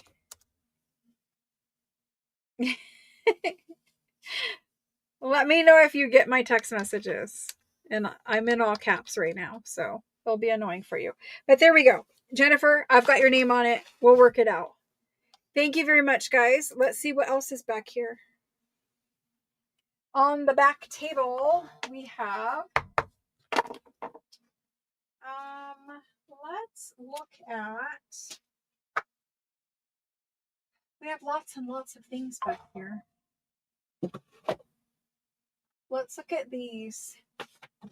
Oopsie, I just spilled. I had a paper avalanche and a book avalanche.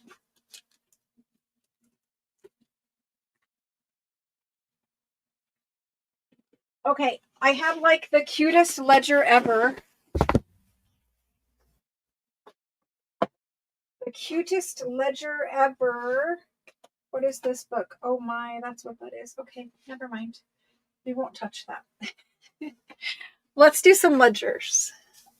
This guy here, I kept him for a long time because I like the size of him. So he is 11 3/4. This is the cover size. 11 3/4 by about 6. Okay. He has a little label on him and it says journal. I don't know if you guys can read it, but it says journal. This is his spine. This is his back. He's like a tall, skinny. And he's a ledger. He has marble paper. Starts in 1907. I kept him for a long time because I really like his pages. For a tall, skinny journal, these would be perfect. When I made that Christmas journal, this is about the size of it. So a lot of the entries have a stamp. Do you know those little stampers we have with the little turn dials? I'm sure they're called something else, but they're stamped days and years. And you see that periodically. I think these ones have pay stamps. See the little pay stamps? So it's just different. I liked it. Basically, every page is written in 1910. That's kind of nice. I mean, obviously not everything's fancy. It's written by different people. So there's all kinds of different handwriting too. And some people were super, super neat and other people were not. There's purple, there's black, there's everything in between.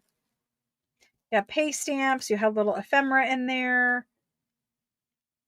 Like, you know how we like those French checks because they're kind of messy and crazy looking? This is neat enough that you can read it. It has the pay stamps. And then you have lots and lots of different style of pages all in one journal.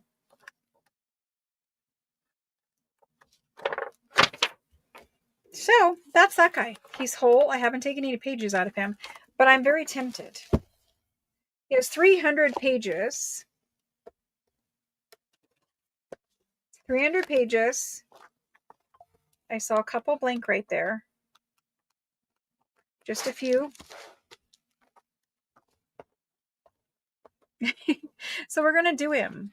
He's super cute and I really like him. I think this is an envelope. I don't know what, I didn't look at it really, but wherever that is, I'm pretty sure it's an envelope. Is the envelope? What is that? No, it's just piece of paper.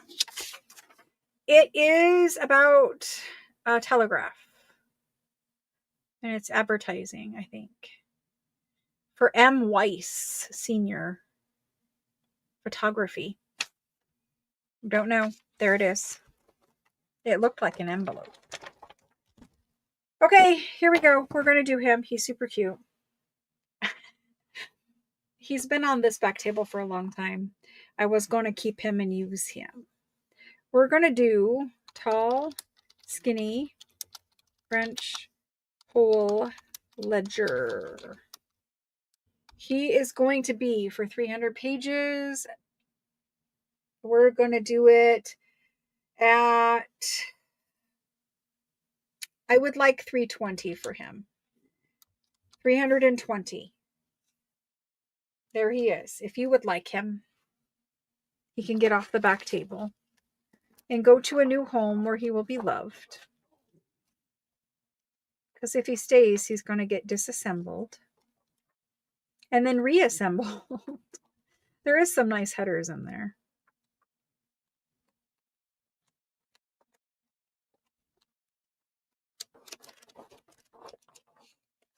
It's just a lot of different, I don't know. I wish they were all like that, where they had a lot of different things.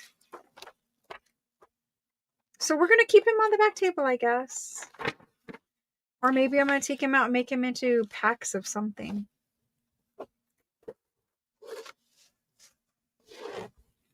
He's staying. Okay, there he is. You guys wondered what the hole was about. I'm going to leave him available at 320. If somebody wants him, he is 320. Not that you can see that, but he's 320. There he is. All right, what else do we have? Let's do, I'm going to do these fashion ones. And we're just doing whatever I have here for these. Gotta move this chair. My chair is always in my way, and I very rarely get to sit in it. I'm pretty much needing to take this chair out of this room. So we have some of these.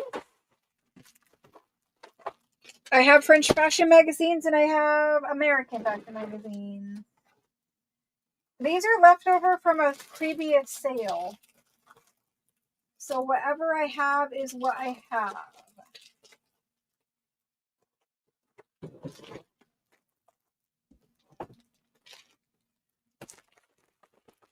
Oh, and we have some ledger, apparently, because I pulled that by accident. Okay, well, that's cool. We can deal with some ledger later. I have Harper's Magazine.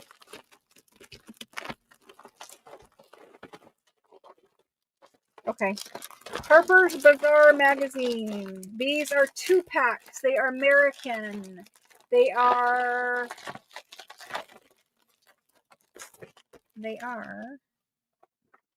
like this. So this is the address where they were mailed. The Harpers are English, American. You can read them. They all come with a lovely plate on the front. These ones are one from 1878 and one from 1872. So one from 2 different years. Try to open them up here where we can see them. So 2 of these. I mean, you honestly cannot get a better title. This is so fancy and beautiful. You can scan these. I have. These have lots and lots of lacework and lots of fashion. This one has a little watermark up there. They do have art. They have art. Here's fashion. Art over here. I mean, it's beautiful. And then some articles and some ads. Ooh, this is a nice one. Flower and vegetable seeds. That would make a great scan right there. I haven't seen that one before. All kinds of things, though. On the back, you've got more stories. There's little puzzles. That's the 1878. 1872. A little bit earlier paper. Here's your needlework section. And that's what these magazines really were. They were for women, obviously. And they talked about all kinds of women issues, which, you know, what they said was women's issues.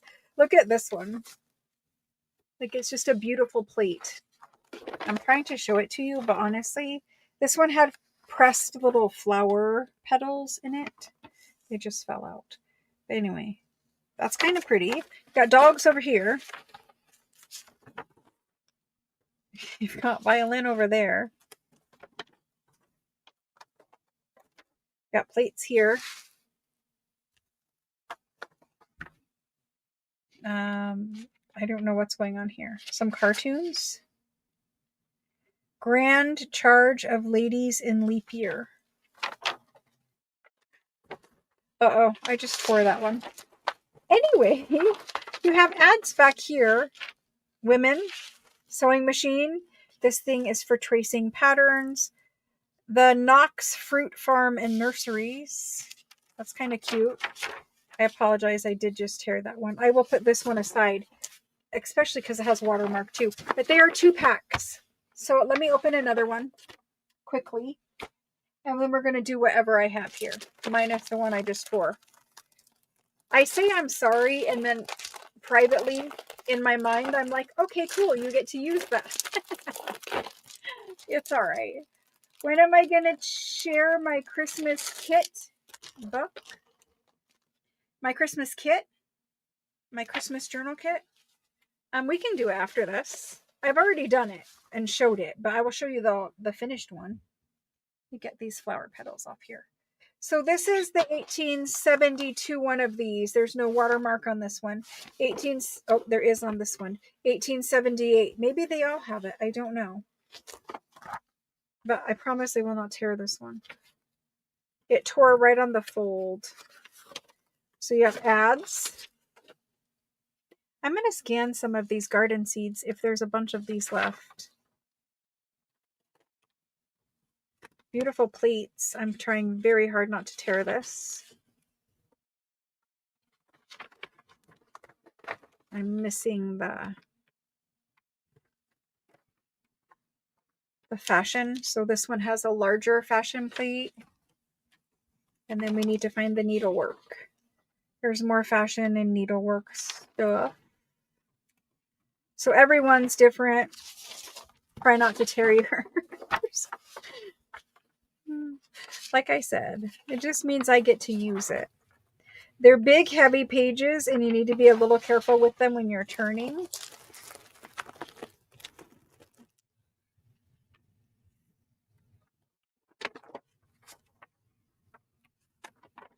And here's the fashion for that one.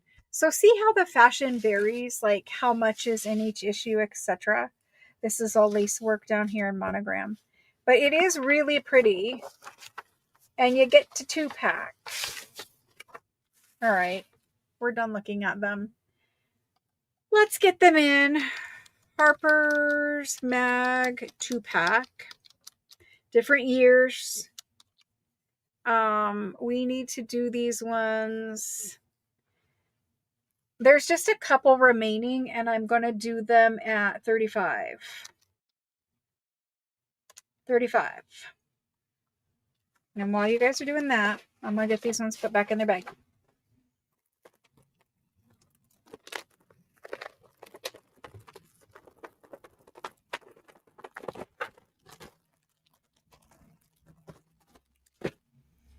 There is these ones on the floor because they just fell out of my chair. And they're going back in their bag too.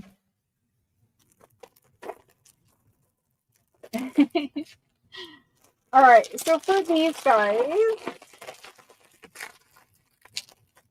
this one I need to set over there in my bin.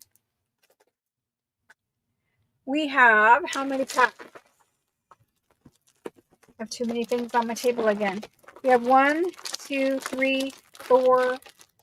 Look at that, lady. 5, 6, 7, 8, 9. I have 10 packs.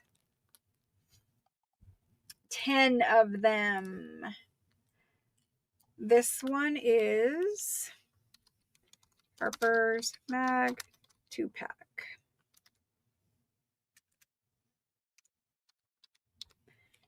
All righty. Thank you very much for hanging out with me, guys. I need to go drink some more coffee. I got to find a way to get through these later nights. It's like me adjusting, even though our time doesn't change here.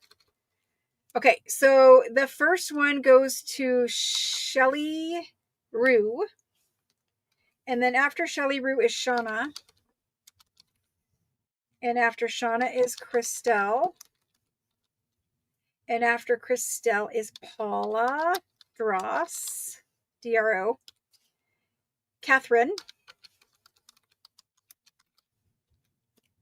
Eva, Kendall would like 2. Let's see, 2, 3, 4, 5, 6, 7, 8. I can do 2 more after Kendall. If there are any, there's 2 left. Not counting the one I tore, there are 2 remaining. And that's those. I can't move without bumping into something. Okay, let's look at the ledgers that I accidentally pulled out. There are these ones. I see Jennifer, BEL, and I can see, that's it. Jennifer for 1. Okay. That means 1 remains. We have these ledger pages. I don't know if there's more in the bin or what, but I accidentally pulled them, so we're going to show them.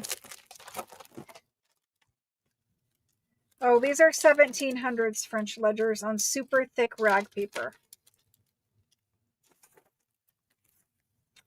These are these.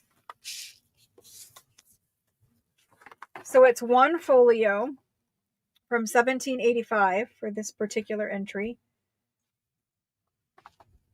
1785. So each little entry is dated. It looks like they've got some nice lines between them. I don't know if you guys can pick up the paper that this is on, but this is a laid 1700s rag paper. And it is a folio. So a single folio from 1700. This was one of those extremely expensive ledgers. We have taken pages out of it, and I know there's more pages. So that's what they look like overall. They measure 10 inches by 15.5 inches. And so we're going to do 1700s rag paper ledger folio. I have no idea how much these were originally. I think we're just going to do what we have here. I don't know how many. I think 10. Let's see if there are any more in this bin. There are no more in the bin.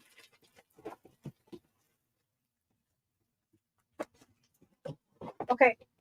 We have 1, 2, 3, 4, 5, 6, 7, 8, 9, 10, 11, 12, 13, 14, 15, 16. We have 17 out here.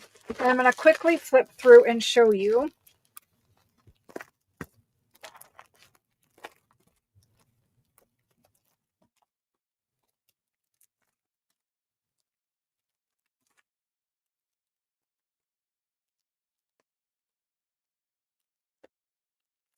They're very nice. And you guys are going to like the paper. Because you like rag paper with me. There's the front of that one.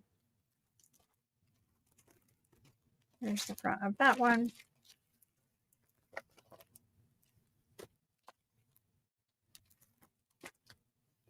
Here's this. Well, that's from Harper's Magazine. It doesn't tell me anything. No, that will not help me. All right. I don't know how much they were originally. We're just going to have to guess. And we're going to do them for... It's a folio, meaning it's 2 connected pages. Right now, and only right now, I am going to do these for $14. Only right now, because we have whatever we have over there. So let's get those typed in. Hang on, let me put the go in. It didn't go in yet, so hang on. Hold on, it's not in there. It's not in there yet. It's in there now. I lost my pen. I lost everything, including including my marbles almost. So we had to go to the dermatologist today. And guess you guys will not believe what, I mean, some of you probably will because some of you probably take this medication. But some of you will not believe what the dermatologist told me my injections will cost.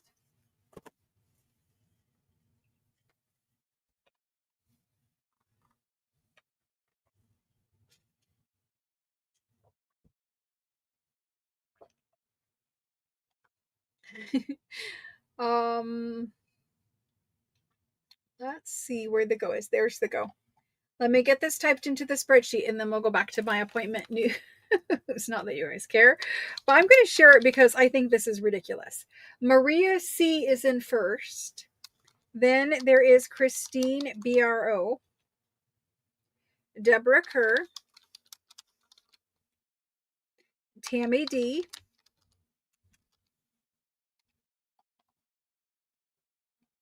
Lena M, Shauna H, and she would like 2. And I don't know. Shauna H for 2. Let's just leave it at that. Christelle H, thank you.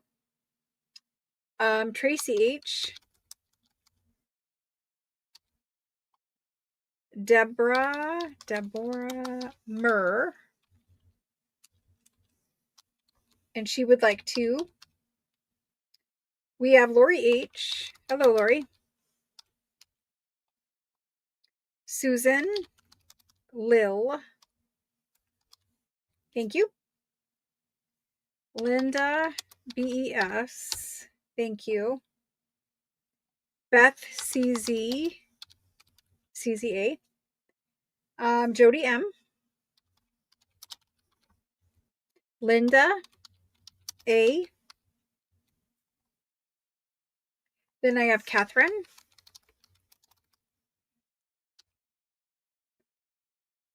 Jane H,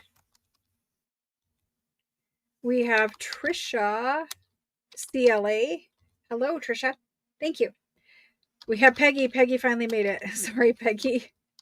Peggy H, Angela EDW, and she will take the Orphan magazine. Thank you, Angela. Thank you.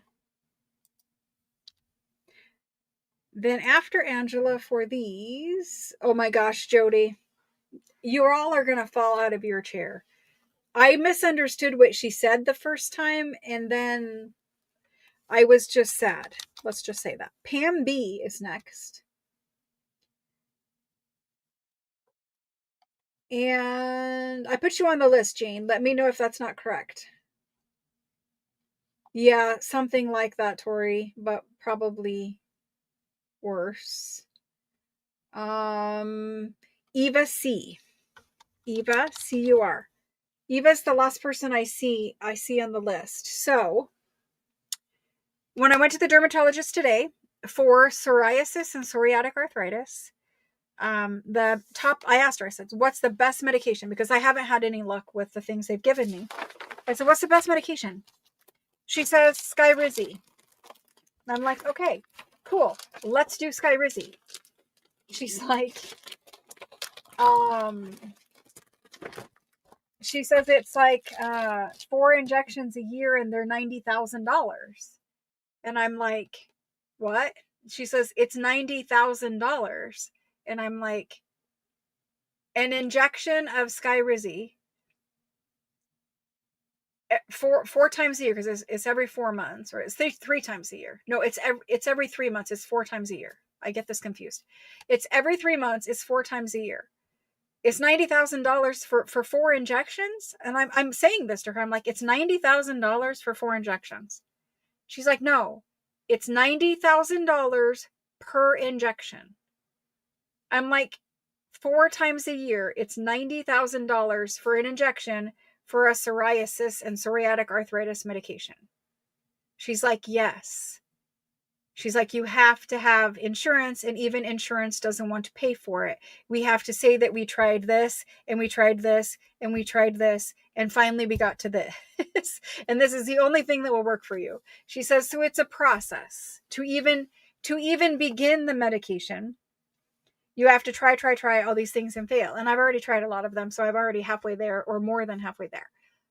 But I could not believe in America that a medication could be $90,000 per injection. And this is the actual dermatologist doctor telling me this. You guys, this is ridiculous. I'm sorry, but it's ridiculous. How can a company do that? I don't understand. But anyway, that's what I was told today. So needless to say, I will not be taking Skyrizi because I do not have insurance. I am a cash pay person until January 1st. So no, I will not. So here's what we did say. We said that they do have pharmacy like discount cards, right? But it's not going to discount from 90,000. Even if it was 9,000, I would say no. I would just deal with whatever I'm dealing with. But anyway, they did say that the drug rep does give samples, but you have to have done all of the blood work and all of this stuff before they'll give it to me, to make sure you don't have infections and whatever, because its purpose is to deplete your immune system.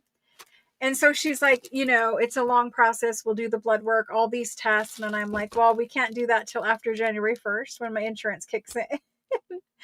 And so maybe eventually we will get an insurance company to pay for it. But guys, medications cannot cost $90,000 in America. They just, in any country, they cannot. They can't. My brain cannot even fathom a medication to help people costing $90,000. I'm not trying to be political. I'm really not. I'm just very disappointed that a medication that could really help people could be that kind of money. I don't understand. And we see TV commercials for this medication all the time. So I'm not sure why that is doing that. Anyway, that was my day. I'm like, yay, a medication that will work? Please, yes, let's do it. Let's get on it. Oh, it's $90,000 for 4 injections? That's way too much. I can't do that. No, it's $90,000 per injection. The look on my face was probably priceless. Oh my gosh. It was hilarious.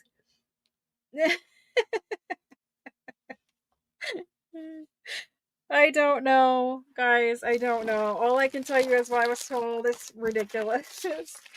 So I can't have a medication that helps me. Is basically the point.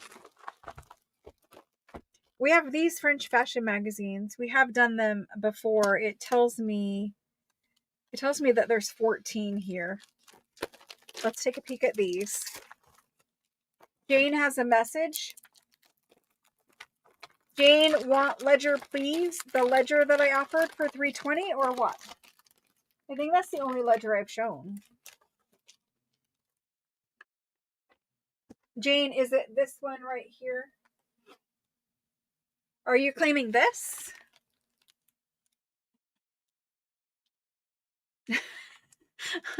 Guys, she was a very nice doctor. We really liked her. And she did offer other suggestions that were helpful, but my son also saw her today for his issues. Oh my gosh. The one I just did for 14. The Ledger Page Pack. That one. Ledger Page Pack. And I think we put you on that list, Jody. Let me make sure. Yes, Jody. We put you. Or no, I'm sorry, Jane. Did I put Jane on there? Yes, I did. Jane H.O. Yes, you're on there. Jane H. You're on there. No, I haven't. But the problem isn't just. The problem, honestly, is more the arthritis than the skin. The skin, I can manage. I can deal with. It's not comfortable, but I can deal with that. The arthritis is what's getting me. It's limiting how many hours of work I can do in a day, which makes me angry. Because I do not have time to Like, I'm not a normal person who can be like, oh, I started work at 9 and I'm done at 5 or 6. My days are very much longer than that. I have been working and up since 5 a.m. and it's not going to end until after 9. And then I got to clean all this up and do my spreadsheet. So I'll probably crawl into bed around midnight and then it will start again tomorrow at like 6. I'm not a normal working person. I know that my body, it hurts, but I have work to do and it frustrates me that it just quits on me. Anyway, I'm not trying to be all whiny about it. I was just shocked that I mean, the first house I bought when I was 22 years old was $137,000. You're going to tell me that a medication, one injection is 90 grand? Like, that does buy a small house in some areas. Like, you can't be charging people $90,000 for it. I can't even say it without laughing. It's all right. So we're moving on to French fashion magazines. There are 2 packs. This one says it is from. When does this say it is from? This one is dated up here in the corner and it says 1889. And this one looks like it is from a different book. So 1889.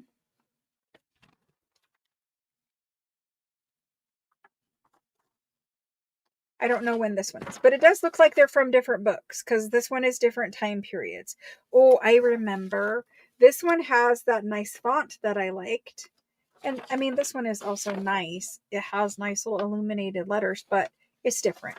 So there are from two different books. We're going to look at them. This one has crumbs and stuff from being stuck in its book. That's kind of where it was bound into the book. I don't know about anything from Arizona, but I'm pretty sure I don't qualify, which is a problem for most things. This one, while I'm working and I'm earning money, I cannot afford 90 grand for an injection. No one can. I don't understand that. How are they? No, we're stopping. Anyway, lovely fashions, different time periods, it looks like. Got crumbs on there again. So we open it up. You go through this. These are French, so all the text is in French. We have little menus, little puzzles to do over here. There's a little French fashion right here. I need to turn the lighting up again. It's super dark for you guys. So French fashion here, a little tiny bit. I don't know what it's exactly showing. Fashion inside. There's a couple pages here. Then needlework. I like scanning these. I can pull them out and stamp them on the digitals and they look really nice like that. This one, you can order all kinds of things and it tells you the prices. This says corsage. This says costume. I don't know what all the words are because they're in French. Flannel, cotton, toile. I can make out those. So maybe for fabric, for sewing, for sewing your own clothes. This is the ad page for this one. It's quite nice. My camera is kind of washing it out a little bit because I had to turn the brightness up. And then here's this one. That one has a little tear right there. Just saw it. Here's the fashion for this one. And I like these. If you were to scan these, you could literally just, here's a tag, here's a journal card, and there's 4 of those. Plus the 2 little girls down here. Every magazine is different, but honestly, there's not an ugly one of them. And there's your lace. Crochet, tatting, whatever it is, needlepoint. So you get a 2-pack. We don't have more of these, so whatever is here is here. It says I have 14. I'm going to recount again. But we're going to do these. I don't know. I will look into it, Lois. I appreciate you telling me about it. I'll have to look into it, but I know almost everything I have looked into. One way or another, I'm missing being qualified for it. So, okay. We have 1, 2, 3, 4, 5, 6, 7, 8, 9, 10, 11, 12, 13, 14. My count was right. So we have 14 of them. I'm sorry about the glare. I will have to look into it. I'm just super disappointed because I saw the commercials and I'm like, let's see about this. And I didn't even ask her about a name. I just said, what is the best? Because what I was taking isn't working. French Fashion Mag. And this is the Pour Two for you. French Fashion for you. Fashion for you. I think that's what it says. Basically, fashion for you. Let's do these 2-packs. I don't know what they were originally. I can look quick. I'm going to look.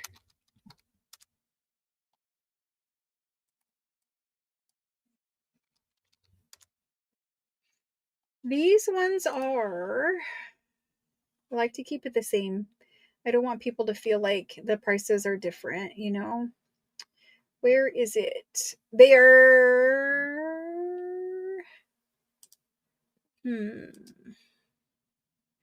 these are 2-packs. I see singles. I don't see 2-packs. We need a 2-pack. I don't know. Well, maybe we never sold them as 2-packs. I don't have any clue. We're going to do them at $38. I hope that is fair. That's the best and honest answer I can give you guys. Is we're going to do them at that. Because they're 2-packs. Okie doke. I know we did single issues for $20 an issue. That much I do know. We're going to put these on the spreadsheet and do a little list for them.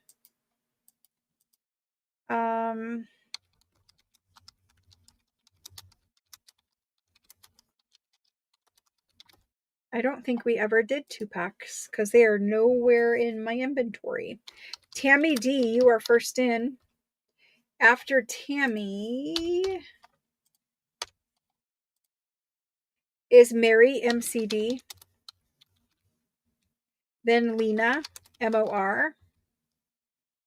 Jennifer, BEL. Then Paula, DRO. Peggy.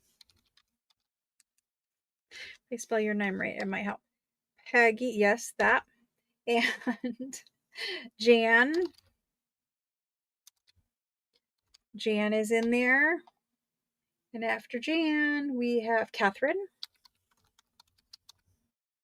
It has been fun for me to search and try to find all the fashion that I can find, all the different ones. And I'm going to tell you right now, I found Italian ones. We're going to have Italian. Were they the Portu though, Grace? I don't think they were the Portu.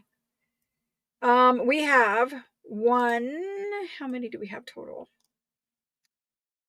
We have, my inventory says they were not. Total running. We have 9. So there's 5 left. 5 left. You have plenty. That's good to know. Okay. You're like, oh, she's getting Italian. Wait, I'm just teasing you. That was the one you messed up. Uh-oh. Carol. This is Carol W. Carol, I hope you survived that last minute tax craziness for late filers. Last time we saw you, you were very swamped. I know, we're doing Italian ones. They're in the building. They just haven't been separated in bags. And I won't tell you which ones because it's different. Something we didn't have yet. So those are coming. Thank you guys very much for those. I still have a couple packs of these. And then I see Christelle's down there. Christelle. Yes, Christelle. Is it available online? What is available online, Tracy? It's a bird. Oh, the oil. I see what you guys were talking about.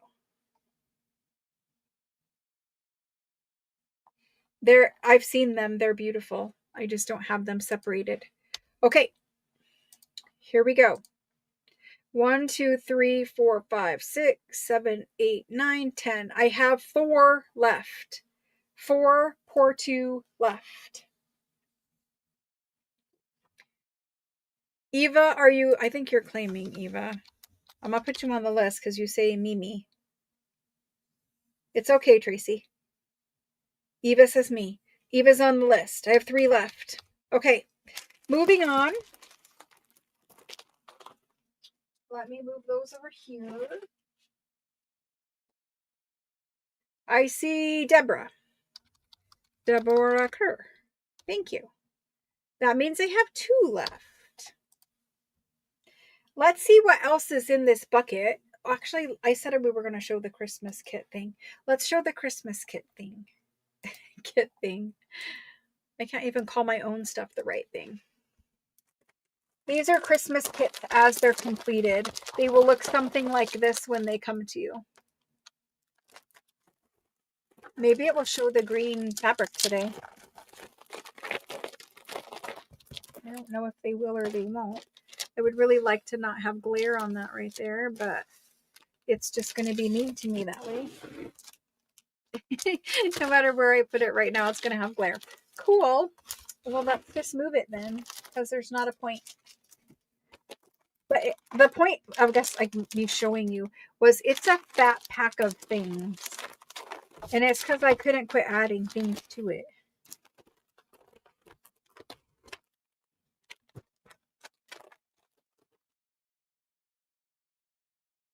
So on the front, I put the new postcard, and they're all different. But it's some kind of vintage image, like vintage Christmas postcard that they've remade. You could just tuck this in as ephemera. You don't really have to do anything to it. They can journal on the back of it. But if you wanted to, you also could use this on the cover of your journal.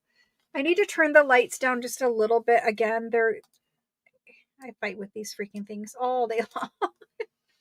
And see, now my fabric looks teal. So anyway, it's not teal, I promise you. But this is more what this really looks like. And there's the back. And then there's your vintage Christmas card. And they're all random. I did choose older ones. This one is from 1921. And they're just wishing best Christmas wishes for you. And a little bit there. This is your baggie of beads and charms and paper clips. They're all in there. You could use the beads on the signature strings, or you could put them on the paper clips, or there's Tim Holtz paper clips in here too. And I added, so you get 2 little key charms, and I added this guy right here. I added this guy right here. It's a little bronze rose. I don't know if you guys will be able to see it, but it's a little bronze rose, and I added it because I wanted it. So there it is. The laces, you get the white one, which I told you guys I'm putting on the spine, and the gold one, which more than likely I'm just going to put at the bottom of some pages or something like that. The fabric here is a Christmas tree green. It's called Panay. Like a crushed velvet kind of looking fabric. And so that's what the cover is. And I'll show you what I was doing with it here in a minute. This is the Christmas cardstock that I printed that I'm going to cut in half and use as my inside cover. So here's how the cover works for your junk journal. And we're going to do it together in that first session. And we've done it before. So you take your green fabric, and I won't spend a lot of time on this, but just for instance, you're going to take your green fabric, you're going to lay it down, you're going to put your cover on, you're going to glue your fabric, trim your edges, whatever. This is going to be, you're going to fold in your sides. This is going to be the inside. You're going to cut this, split it in half, and your green fabric is going to wrap around all the way, and you're going to have nice finished edges with this in here. And then this is your outside. And it's a lovely Christmas tree green. It looks way better in person. I'm not going to fold this person's journal kit in half But down the spine of the journal, let's just pretend this is the spine of the journal right here. Down the spine, I'm going to put this white lace, and I'm going to wrap that rest of it around to the back side. So you're just going to have the points on the front like this. The gold and whatever else lace I use will be poking out the bottom down here across the bottom. I could use it on the edge of a page too, but I'm probably going to use it at the bottom. You might want to layer up some lace and put your postcard on the front. You might want to put some lace across there. You can do whatever you want on the cover. You guys know I like to decorate mine later. But anyway, that's basic cover construction. And you get, this is the cardstock for the cover, and it's a 320, I think it's 320 GSM cardstock, and it's watercolor cardstock, which is important. So that's cover construction. And you get all of that so that you'll have a finished cover and you'll have stuff to decorate your cover right off the bat. So let me put this person's kit back together, and then we can finish talking about what's in here. After that, for digitals, here's what I did for you. I did a printout. See how these two are sideways? I did a print of vintage Christmas, antique Christmas cards. And so these two, they can be journal cards, but more than likely I'm going to turn them into quick and easy pockets. So I'm going to have 2 pockets that I basically have to do nothing to. Although I could add that gold lace down at the bottom or something to zhuzh them up. But there's 2 that are horizontal for pockets. And then there's 2 more here that are vertical, which you could put a little tag topper at the top. You could tuck them in as journal cards. You could use them as a tuck. You could decorate something with them. And they're printed on vellum cardstock. It's not vellum, it's parchment cardstock. It's just a little different. So if you want to use them as a journal card, they're not white on the back. They're actually pretty and they look vintage. They kind of look tea-dyed. That's the idea with that.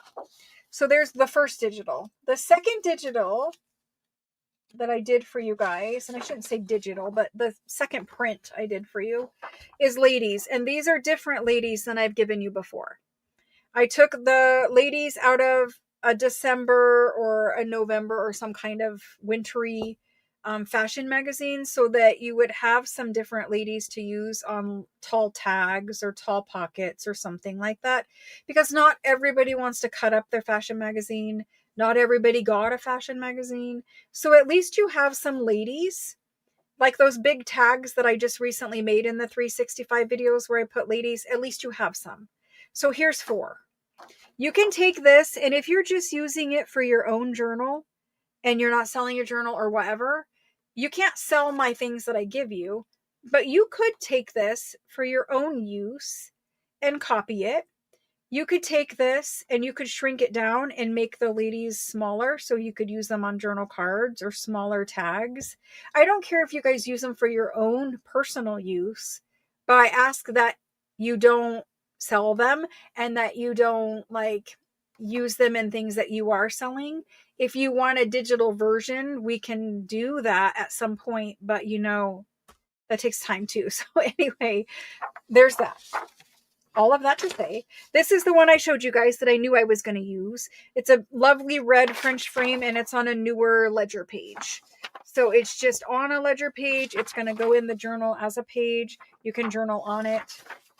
It's important for color.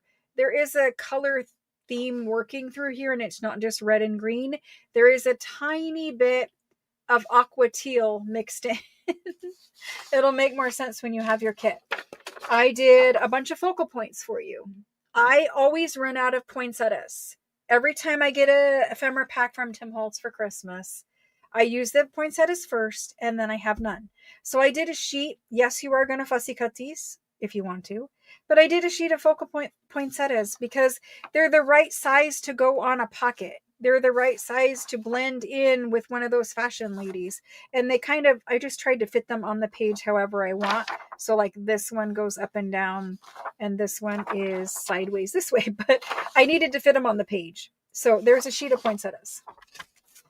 Because the German scrap company did not work out, they did not honor their word, they did not issue me a refund when they said they were going to issue me a refund. We cannot get more German scrap at this point. Basically, I'm so disappointed in a company that would do business the way they did. All of that to say, here's some focal points for you all. These are not scans of their German scrap. These are scans of German scrap, and I made a thing for you. These are not, they're not, I didn't violate copyright to make them. Let's just say that. These are things that I was able to do and use for you guys to do a printout. We can use them. You guys can sell your journals with these on there. I just ask that you don't copy these and then sell them or sell the digital or whatever you guys are, going to do. Basically, I wanted you to have focal points so that you can decorate your things the way that I want to decorate my things without you guys having to have the printer to worry about fussing around and making it yourself or whatever. So between this and this and these, you have a big jump start in like decorating and making ephemera. And this is just a page. So there's that. That's the printable part of it. Oh, there's also this. I lied. There's this. There's a pretty scripty calligraphy French document from 1894 that I printed on a thicker onion skin paper. The onion skin paper does have a watermark in it. I do not know if you guys will see that, but it is in there. And so that is also a page. So I did a lot of printables. I think there were 6. And I had to print them 150 times. So at home. Which, if I just would plan ahead, we could have them professionally printed, which would save me and my printer. This particular pack has this green fleur-de-lis as the Italian paper sheet. And so you could use it as a page or you could use it to decorate with. But there's that for German, or not for German, for Italian paper. So disappointed in the German scrap company. Like, I wanted to order more and I told her I wanted to place another order. I just couldn't in good faith give her more money when she owed me from the first order and owed me from the second order. And I just needed it handled. And I actually have one lady who was waiting for me to ship her a one of every German scrap order. And because I thought we were going to be able to order, I waited a little bit and now we can't even order because the company is just not honorable. And so anyway, that's sad about that. I'm just sad because we can't get more. This is the pile of Christmas ephemera. Basically, it's $1,048 that is just gone because I didn't ever get shipped the product. I will stop yelling about things. I will calm down at some point today. You get a lovely craft tag, and all I'm doing with this is I'm just going to dip it in some glue. And then I'm going to put embossing powder on it and I'm going to emboss it. And I kind of want it to be like scattery up here, maybe like snow with white glittery embossing powder. I'm just embossing it because I think it would be cute. This one is a little Christmas tree tag, a little whole thing, a little vintage Christmas tree tag. And it's actually not white. It's kind of creamy neutral color. There's this little antique looking tag. So I also give you some cute little things to play with. We could embellish this a little bit. Again, it's a tag. This little cute tag. You can just tuck them in as ephemera. You can use them to decorate a page. You could use them as a focal point. Like these could even be put on a pocket. So could that tree. You could do whatever you want with them, but they're cute and I needed them. So we all have them too. This I love. This is a vellum envelope with snowflakes. And if you make a tag and put like your tag in here or your journal card, every time I try this, it's like, it's vellum and it bites me. But you'll be able to see through the vellum and I think that'll be cute. And this envelope will fit sewn into your signature or just tucked in or whatever you want with it. But there's that. I gave you a coin envelope so that we could do this on a page and put a long tag in there. Okay, so that's my plan with that one. I did this little glassine bag specifically for this tag. So you'll have a tag that will go in this. And again, this right here can be glued on a page as a pocket. If you took this and you were using that as a page and you put it on right there as a pocket, you're just going to tuck your little tag in. You're going to glue that glassine bag to your paper, to your journal page, and you're just going to have that. So we have ready-made pockets, right? This journal doesn't have to take us a year to make. Anyway, hopefully it doesn't take me a year to make it. We have tags in 3 sizes, and they're all that very thick. This is a 4x8 tag, which is super expensive to buy. There's those. A red and green journal card, or not journal card, time card. Catherine, I promise. I'm going to flip it up and make a little pocket at the bottom and tuck a tag in it. This is a large window envelope, and I'm going to cut it off. I'm going to make this one for a tag, and I'm going to use the other half of it for a pocket. You got 2 bags, one red, one green. They have either stripe or dot. I didn't give you 2 of the same, like dot or stripe. And these you can put in the signature. You can tuck little cards in them. You could glue it on a page and decorate it. Super useful. These 2 we are also making a project out of. They are big number 10 envelopes. And we're going to make project. Then you get to the napkins, and I gave you, these are the big size napkins. And most of you have seen this before, but anyway, I'm going to show you again. If you have time. This is the big hand towel size napkins. So you have a lot to play with here, and they're all this size. So the point is you're going to be able to glue these down to decorate pages, to decorate ephemera. And you get this, there's actually like ledger back here with scripty writing, Santa Claus. It's a light green tealy color, which matches back to a lot of other things I've done in this kit. This one is a toile, but it's wintry toile. I don't want to open it up, but wintry toile with deer and Christmas trees. You have a lot of big poinsettias here too. These ones I'm probably going to decorate pages with. And because I couldn't find enough bird focal points, I wanted us all to have birds to decorate pockets or tags or whatever. They're just cute. I gave you 2 doilies because I couldn't decide on one doily. So this is all like, it's a big pack of a bunch of different ephemera bits. Like, it's a lot of little fun things to play with, right? There's those. Doilies. This one goes in my signature. It is embossed. It is beautiful. And this one, which is torn, so it's a good thing I found that. This one is for decorating. I'm going to tear it up, but I have another one that isn't torn out there. So this one is for decorating. This one is for in the journal. There's those. This is a page of a floral magazine. It's the Florilegium book. And I'm going to put it in my signature. I don't care that it's not poinsettias. I just needed flowers. You get a French ledger page. This is a big one. They're double-sided. I'm going to put part in the signature as a page, and part will be ephemera. Your rag paper consists of a folio of this cute little guy, and he was a super expensive book. He's got red and black text on him. I always like that for Christmas.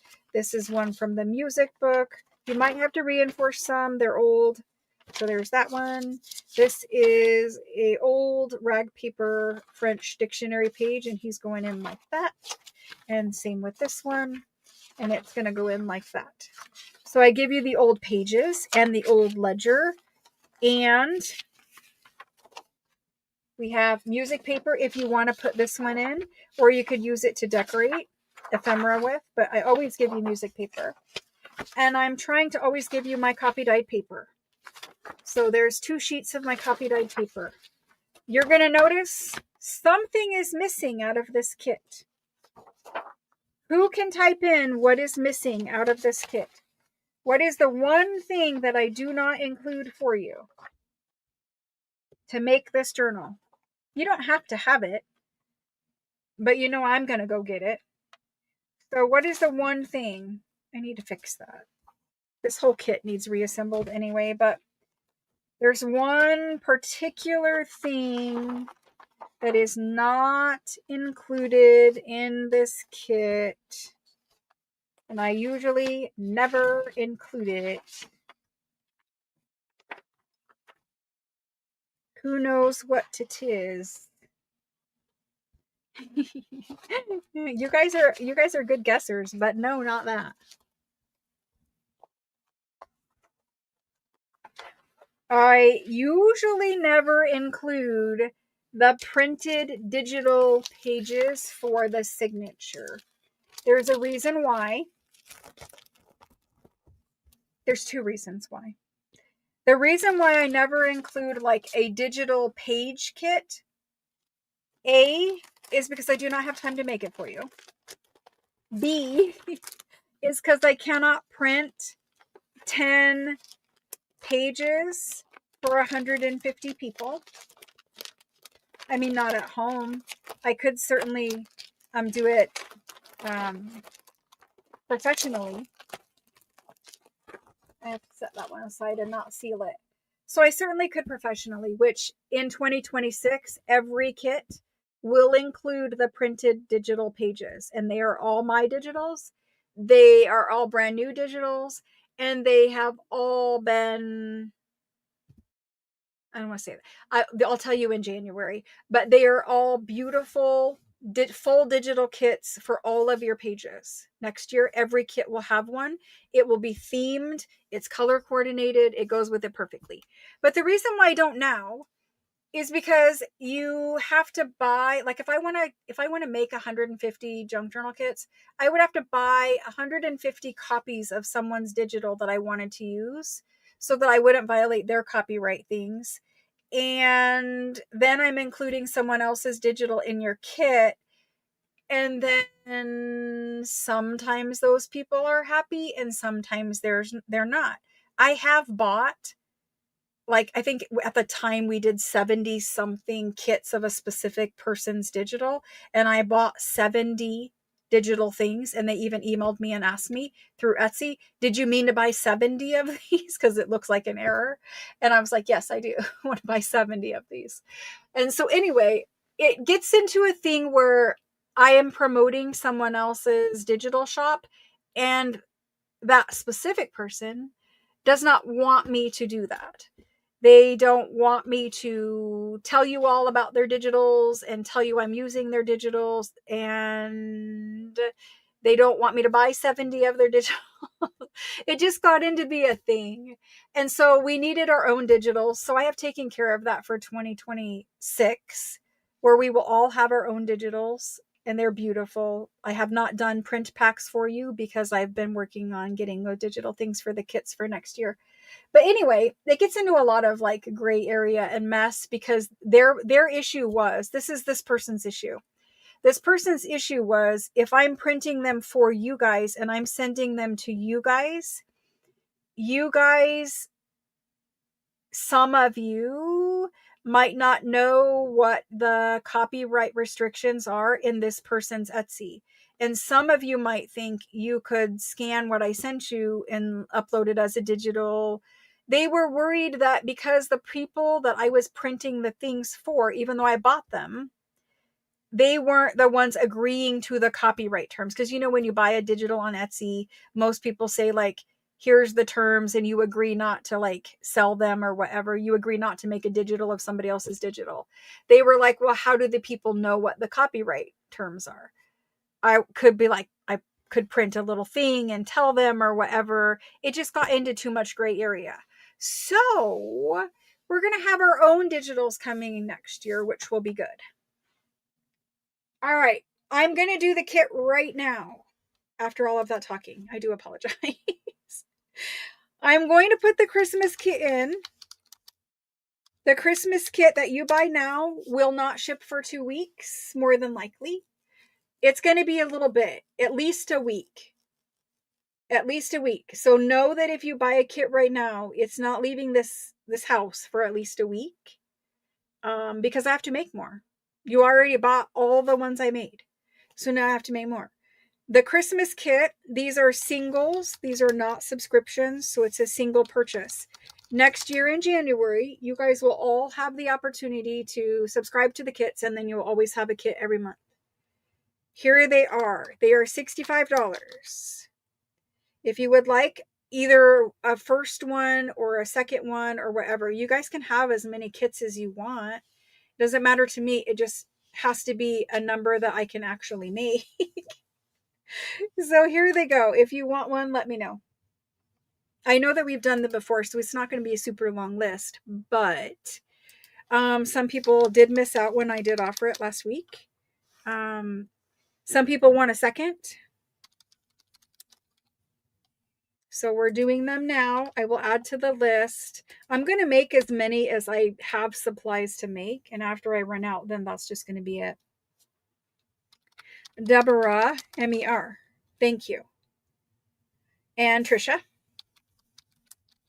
Trisha, thank you. And Angela, thank you. And they do make nice gifts, especially if you would like to like craft with um, a family member maybe that's coming to visit you over the Christmas holiday, or a friend that you want to craft with, or maybe you just want to give it to them.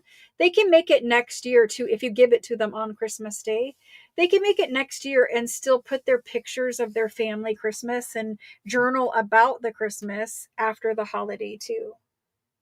It is a lot of things. Here's the thing with the kits, and people ask me that too. I'm gonna flip the camera back around.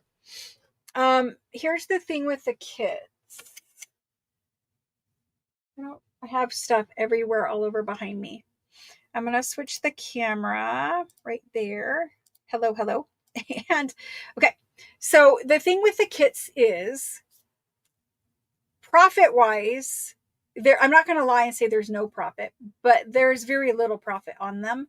And it's mostly because I can't order the supplies at the moment wholesale because it's a million different things. And so I'm paying retail for the supplies instead of wholesale, which it does impact profit. The other thing is the amount of time it takes to go through and put all of those individual items into piles for kids. It probably takes like 2.5 hours per round of kits to make 50 at a time. And while that's not an unbelievable amount of time, that's just to physically assemble them. And then you have to try to shove them in a bag, which takes way more time than you would think it does. And then you have to buy all the supplies and plan it out ahead of time. And then you have to make whatever digitals that you're including that you're making. And then if you have to print them professionally, you would have to charge for that, right? Or whatever, like that would be a cost. It's just, it's not about the profit margin on the kits. It's about that we're making a kit together and we're having fun. And it's the only time I do get to craft anymore. The only time I make journals anymore is when I'm making kits with you guys, when I'm making a journal from a kit with you guys. And so I need to keep doing them for my own sanity because I like to make journals. I know the accountant says I make zero, actually loss. It's a loss because of the time it takes that I could be doing other things that is more profitable, right? But I don't care. We need to do journals together. I need to make journals. And so next year we are going to continue with journal kits. However, I have committed to doing them in 30 days. So I am committed to having a kit every month starting in January. The January start date is kind of finicky because we don't come back and then we have to whatever. So it might be February. I'm really trying to do a kit every month instead of skipping months in between. I do have help now for working things behind the scenes, so that should help. But I am committed to doing journal kits next year. We are going to have a variety of themes. I know what some of the themes are, and they're scheduled, and I've already got supplies for them and all that kind of stuff laid out. Some months I don't have a theme just yet, but I will. But the digitals that are coming, I shouldn't say printables, the printable kits that are coming. I also have printable paper packs in 2026, and there is also other product lines of mine that are launching in 2026. And so when January rolls around, I'll tell you guys all about that kind of stuff. But I appreciate you saying it's a lot of stuff for 65 because honestly, everyone who knows that I do these kits, who knows like the people who are helping me, they're like, how do we make 150 of these, and how is this working for you, right? And I'm like, it's not about that. It's just about making the journals together. So I'm trying to explain it to everybody else, to get everybody else on board and to support me in doing it, because it's something that I really like to do and I want to do, and I don't want to be told all the time that, hey, this is a bad business decision for you. Like, I don't want to hear that anymore. So anyway, we're just going to keep going with them, and it's fun and we like making them together. So it's a fun hangout, right? We make them live, or I make them live, and you guys can join me if you want to, in 4 sessions. And usually they're going to be Saturday morning, but the first one is actually on a Sunday, and I think it's Sunday the 16th at 9 a.m. my time. And that's when we're going to start. Those of you that just ordered a kit, it probably will not be there by the 16th. I will try, but I don't know that it can be. I have to make them. So the one thing that was missing is the pages for your digital, right? The other thing that is missing is a closure. And the reason why I didn't include a closure is everybody has a different feel for that. Like, some people don't like closures. They don't want a closure. Some people like an elastic closure. Some people like a seam binding and eyelet closure. Some people do other unique closures. Some people put them in a bag. I don't know. And so we can talk about doing closures in 2026, but remember, every little thing, like if I give you eyelets and you don't have an eyelet tool, what are you going to do with it, right? Every little thing is another step and another round of walking around and putting them in piles. So the closure is something that is missing. You guys were right on that, but that part I haven't found a solution for. What I did find a solution for is the digital page. It's about a lot of things. I'm just really upset with the accountant because he's like, no, like, this is bad. Like, you're taking so much time where you could be doing other things. I'm like, I don't care. I want to craft. And he's like, well, is this a craft? Like a hobby? Or is this a business? I think maybe I need to get a new accountant because this one's been on my nerves lately. Anyway, that's probably TMI.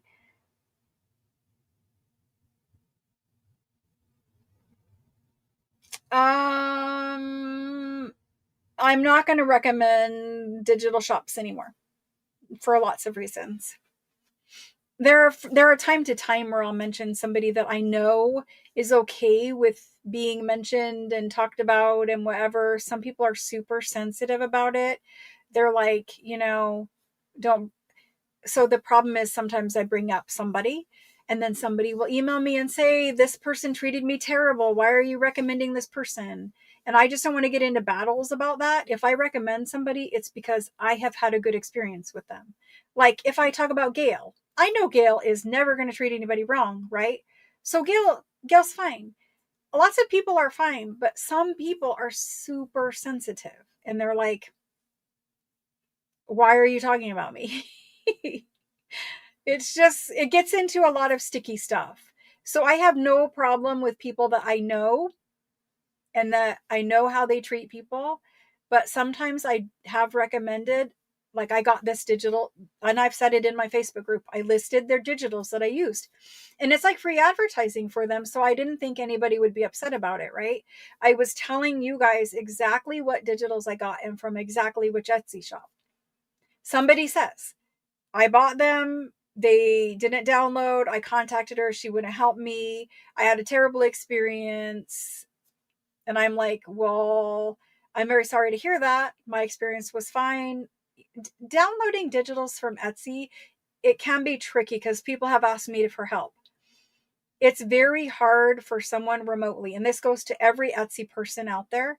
If you're buying a digital on Etsy and you have problems downloading it, the people you're buying the digitals from, they really can offer very little help because they don't know your computer and they don't know what the technical problem is.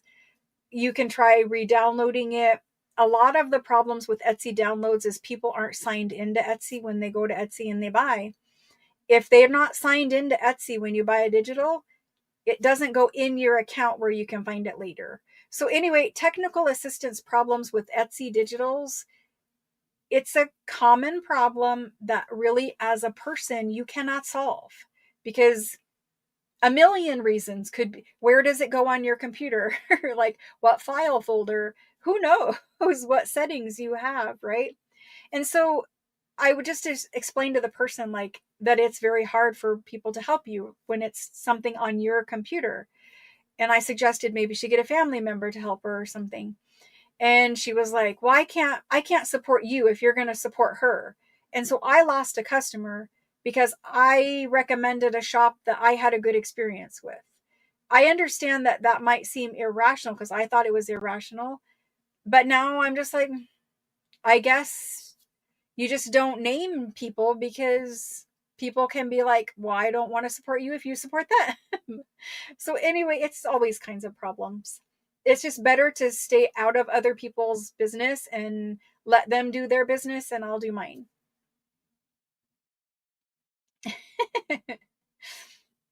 I don't I do very the journals that everyone can make. I try to make the kits so that a person who's never made a journal before can make it.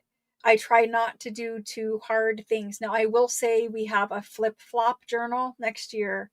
We have tall, skinny journals next year because I really tried to do one this year and couldn't get the digital printable things planned for that.